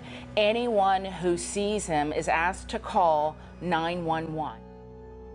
U.S. Marshals tracked him to a densely wooded area in Escambia County, Florida, where he had fled to escape the media storm. He physically resisted arrest before being subdued and extradited back to Lee County, Alabama. breaking news. An arrest has just been made in the disappearance of Alabama teen Aniah Blanchard. At his first court appearance, Yazid sat across from Walt Harris and Angela, completely devoid of remorse, staring the grieving parents down with a mocking, smug expression. Walt later said it took every ounce of restraint not to leap across the courtroom barrier. A judge ordered Yazid held without bond and mandated a DNA swab. As the labs processed Yazid's DNA, a second arrest followed. 35-year-old Antoine Fisher was booked on first-degree kidnapping for actively providing transportation for Yazid and helping destroy and dispose of crucial evidence. Fisher, too, had a violent past, having pleaded guilty to felony murder in 2007, but served only 3 years of a 20-year sentence. Later, a third individual, 63-year-old David Lee Johnson Jr., was arrested and charged with hindering prosecution for helping his son flee the state alongside Yazid. While Yazid sat silently in jail, refusing to offer any information about Aniah's whereabouts, the search ground on. Volunteer groups like Texas ICWU Search poured resources into the area, but without specific coordinates, tracking a missing person across hundreds of square miles of dense Alabama terrain proved nearly impossible. This morning, it has been more than 3 weeks since Homewood native Aniah Blanchard was reported missing from the Auburn area. Even with the suspect now in custody, her family has never given up hope that she would be brought home safely. And joining me now live in Studio 42 is Aniah's father, Elijah Blanchard, and his wife, her stepmother. Thank you so much for being here this morning. One of the most recent developments was the volunteer group Texas ICWU Search calling off their search. Talk to us about your reaction to hearing that that portion of the search would be called off. We kind of was figuring that because I don't think they had a specific area that they wanted to search in. So that's what, once that pulled out, but we have full confidence that the Auburn Police Department is going to do their efforts to make sure everything goes good. Yesterday afternoon on Dr. Phil, Aniah's mother and stepfather said they do not believe that this was random, that they believe this may have been premeditated. How do you all feel about that? Do you agree? Do you want me to? Our contention is that this was something random. Basically, by seeing the photos from the car being damaged, we initially start coming up with different scenarios as far as what could have possibly happened. And like I said again, it's random, and we initially stated that we thought that it was a carjacking, and so that has always been our position. Chief Register and his team are very good. They call me every day, or they send random texts, let me know, what's going on with the case. They've been really good with communicating with us. I have no problem with what they're doing. They're strictly professional, but they don't want to give us anything that's going to be damaged or anything like that. So, but they are communicating with us daily. All right, Mr. and Mrs. Blanchard, we thank you so much for coming in again this morning. We want you to know our thoughts and prayers remain with your family and with Aniah as the search continues. The breakthrough finally came from the interrogation room. Facing severe charges, Antoine Fisher Brooke agreed to cooperate and gave detectives the precise location they needed. Fisher meticulously detailed the route taken during that fatal night and the early morning of October 24th. Thanks to his confession, investigators were finally able to pierce through the 4-hour blind spot in Aniah's disappearance, revealing exactly where Yazid had driven the SUV and where he hidden the body. On November 25, 2019, just over a month after Aniah vanished, investigators descended on a rural, heavily wooded area behind a church in Macon County. Forcing their way through thick brush, search teams discovered scattered clothing, debris, and human remains. And a lot of developments happening today. As a matter of fact, Auburn police say investigators received information about the possible location of a body during their ongoing investigation into Blanchard's disappearance. This is the area where the remains were discovered Monday morning, a rural area several feet into the wood line. The Lee County District Attorney says there is good reason to believe the remains are Blanchard's. 2 suspects have been charged with kidnapping her. Well, today there is new information, but not what anyone wanted to hear. Yazid and Fisher are being held now in the Lee County Jail. They are being held without bond. The remains were confirmed via dental records to be Aniah Blanchard. The medical examiner determined she had died from a single, close-range gunshot wound to the head. Because of the advanced decomposition and trauma, authorities gently told Angela she could not view her daughter. The visual reality was simply too horrific for a mother to bear. First, I want to address the parents. Parents, you never think that something like this is going to happen to your child. You prepare them, you think you've prepared them enough. I thought I did. I talked to Aniah about it every day on the phone. Hey, Aniah, make sure you're not, going anywhere by yourself at night. Make sure you're not doing, yeah, Mom, I know, I'm good, Mom, I got this. Trusted her with all my heart. But nothing you do can prepare you for some evil that is out there, y'all. Please. So I'm begging parents, put just a little bit more, teach your kids a little bit more. Now I feel guilty, maybe even nothing I could have done, but I should have prepared her just a little bit better for things she might have came into contact with. The whole community, it's always been good, but now seeing the support that we have for what's happened to her, this would make, she's smiling right now in heaven, I can tell you that right now. She's not smiling, no. Aniah is laughing, and she's laughing at y'all. I can tell you right now, she's laughing at y'all. But this is making her heart smile. It's making my heart smile, because we all know how special of a girl that Aniah was. She put everybody before her.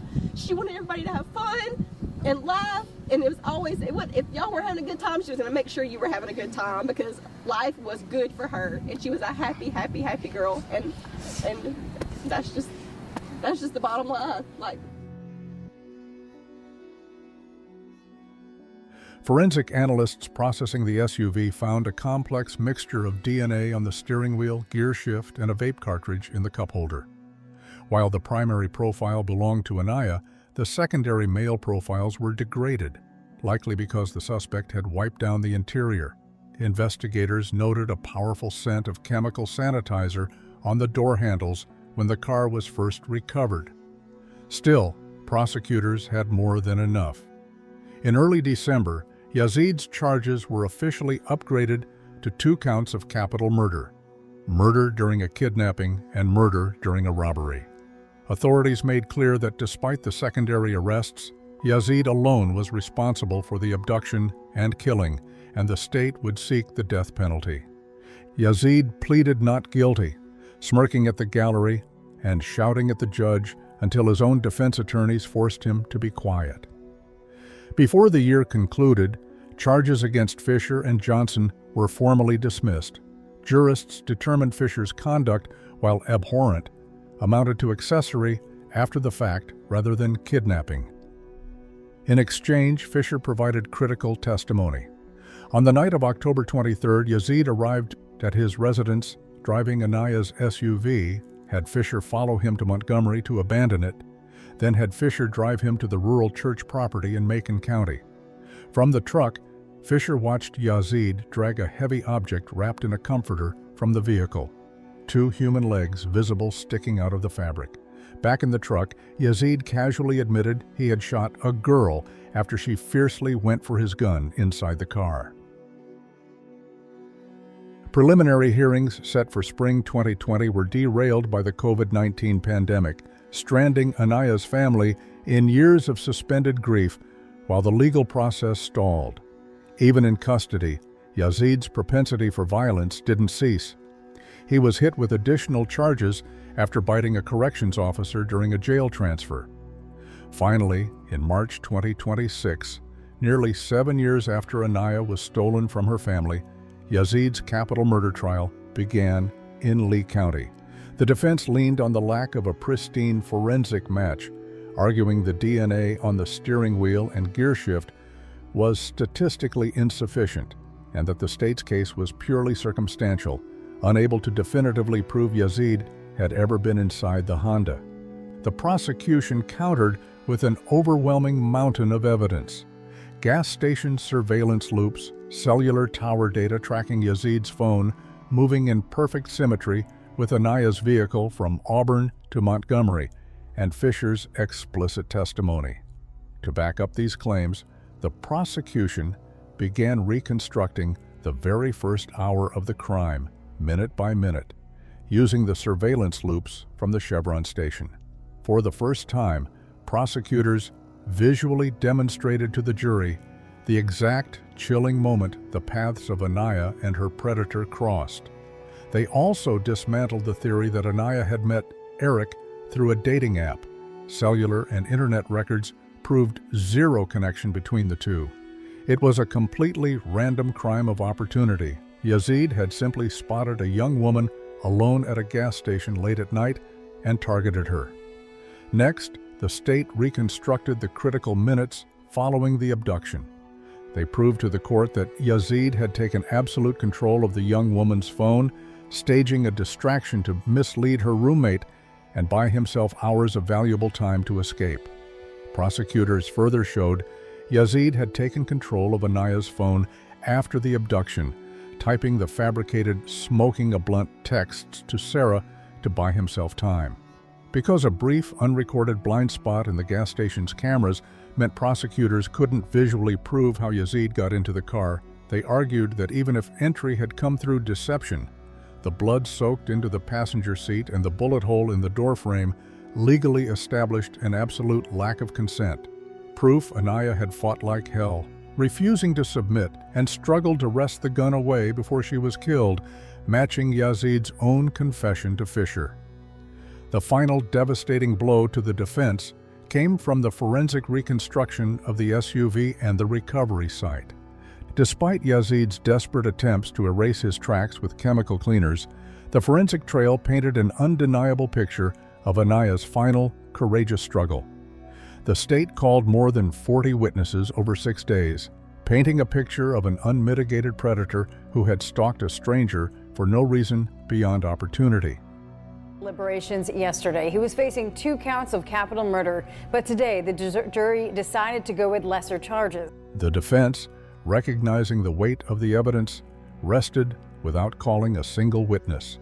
During deliberations, the jury opted not to convict on the capital murder charges, which would have mandated the death penalty or life without parole, but instead convicted Yazid of the lesser included offenses of felony murder and intentional murder.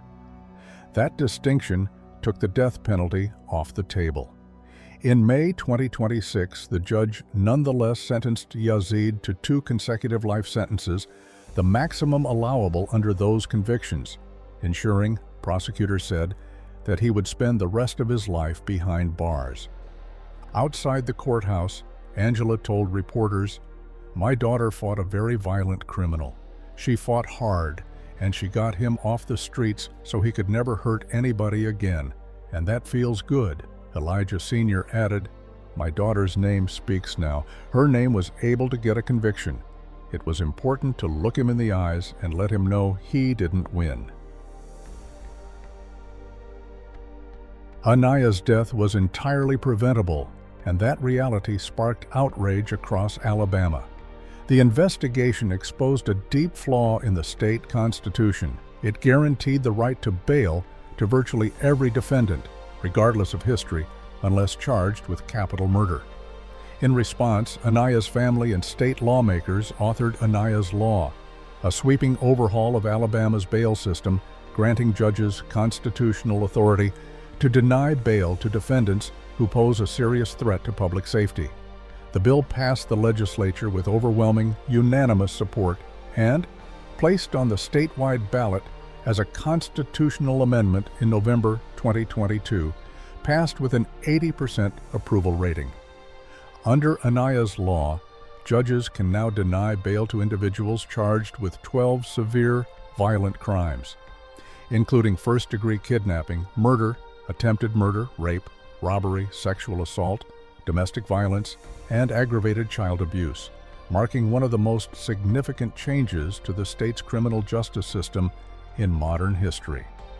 Determined to ensure Aniah's name would stand for protection rather than tragedy, her family also founded the national nonprofit Aniah's Heart, providing situational awareness, self-defense training, and personal safety education to college students and young people nationwide, turning an unimaginable nightmare into an enduring shield for others. Aniah had simply done what millions of young people do every day, pulled into a bright, well-lit convenience store for a snack. She did everything right, but was caught in the crosshairs of a broken legal system. Today, her brother Elijah Jr. continues to care for her beloved dog, Blue, keeping her memory alive in the quiet spaces of everyday life. Though no sentence or legislative milestone can ever fully heal her family's wound, Aniah's final courageous fight didn't just remove a predator from the streets, it fundamentally altered the law of an entire state, ensuring future lives would be saved in her name.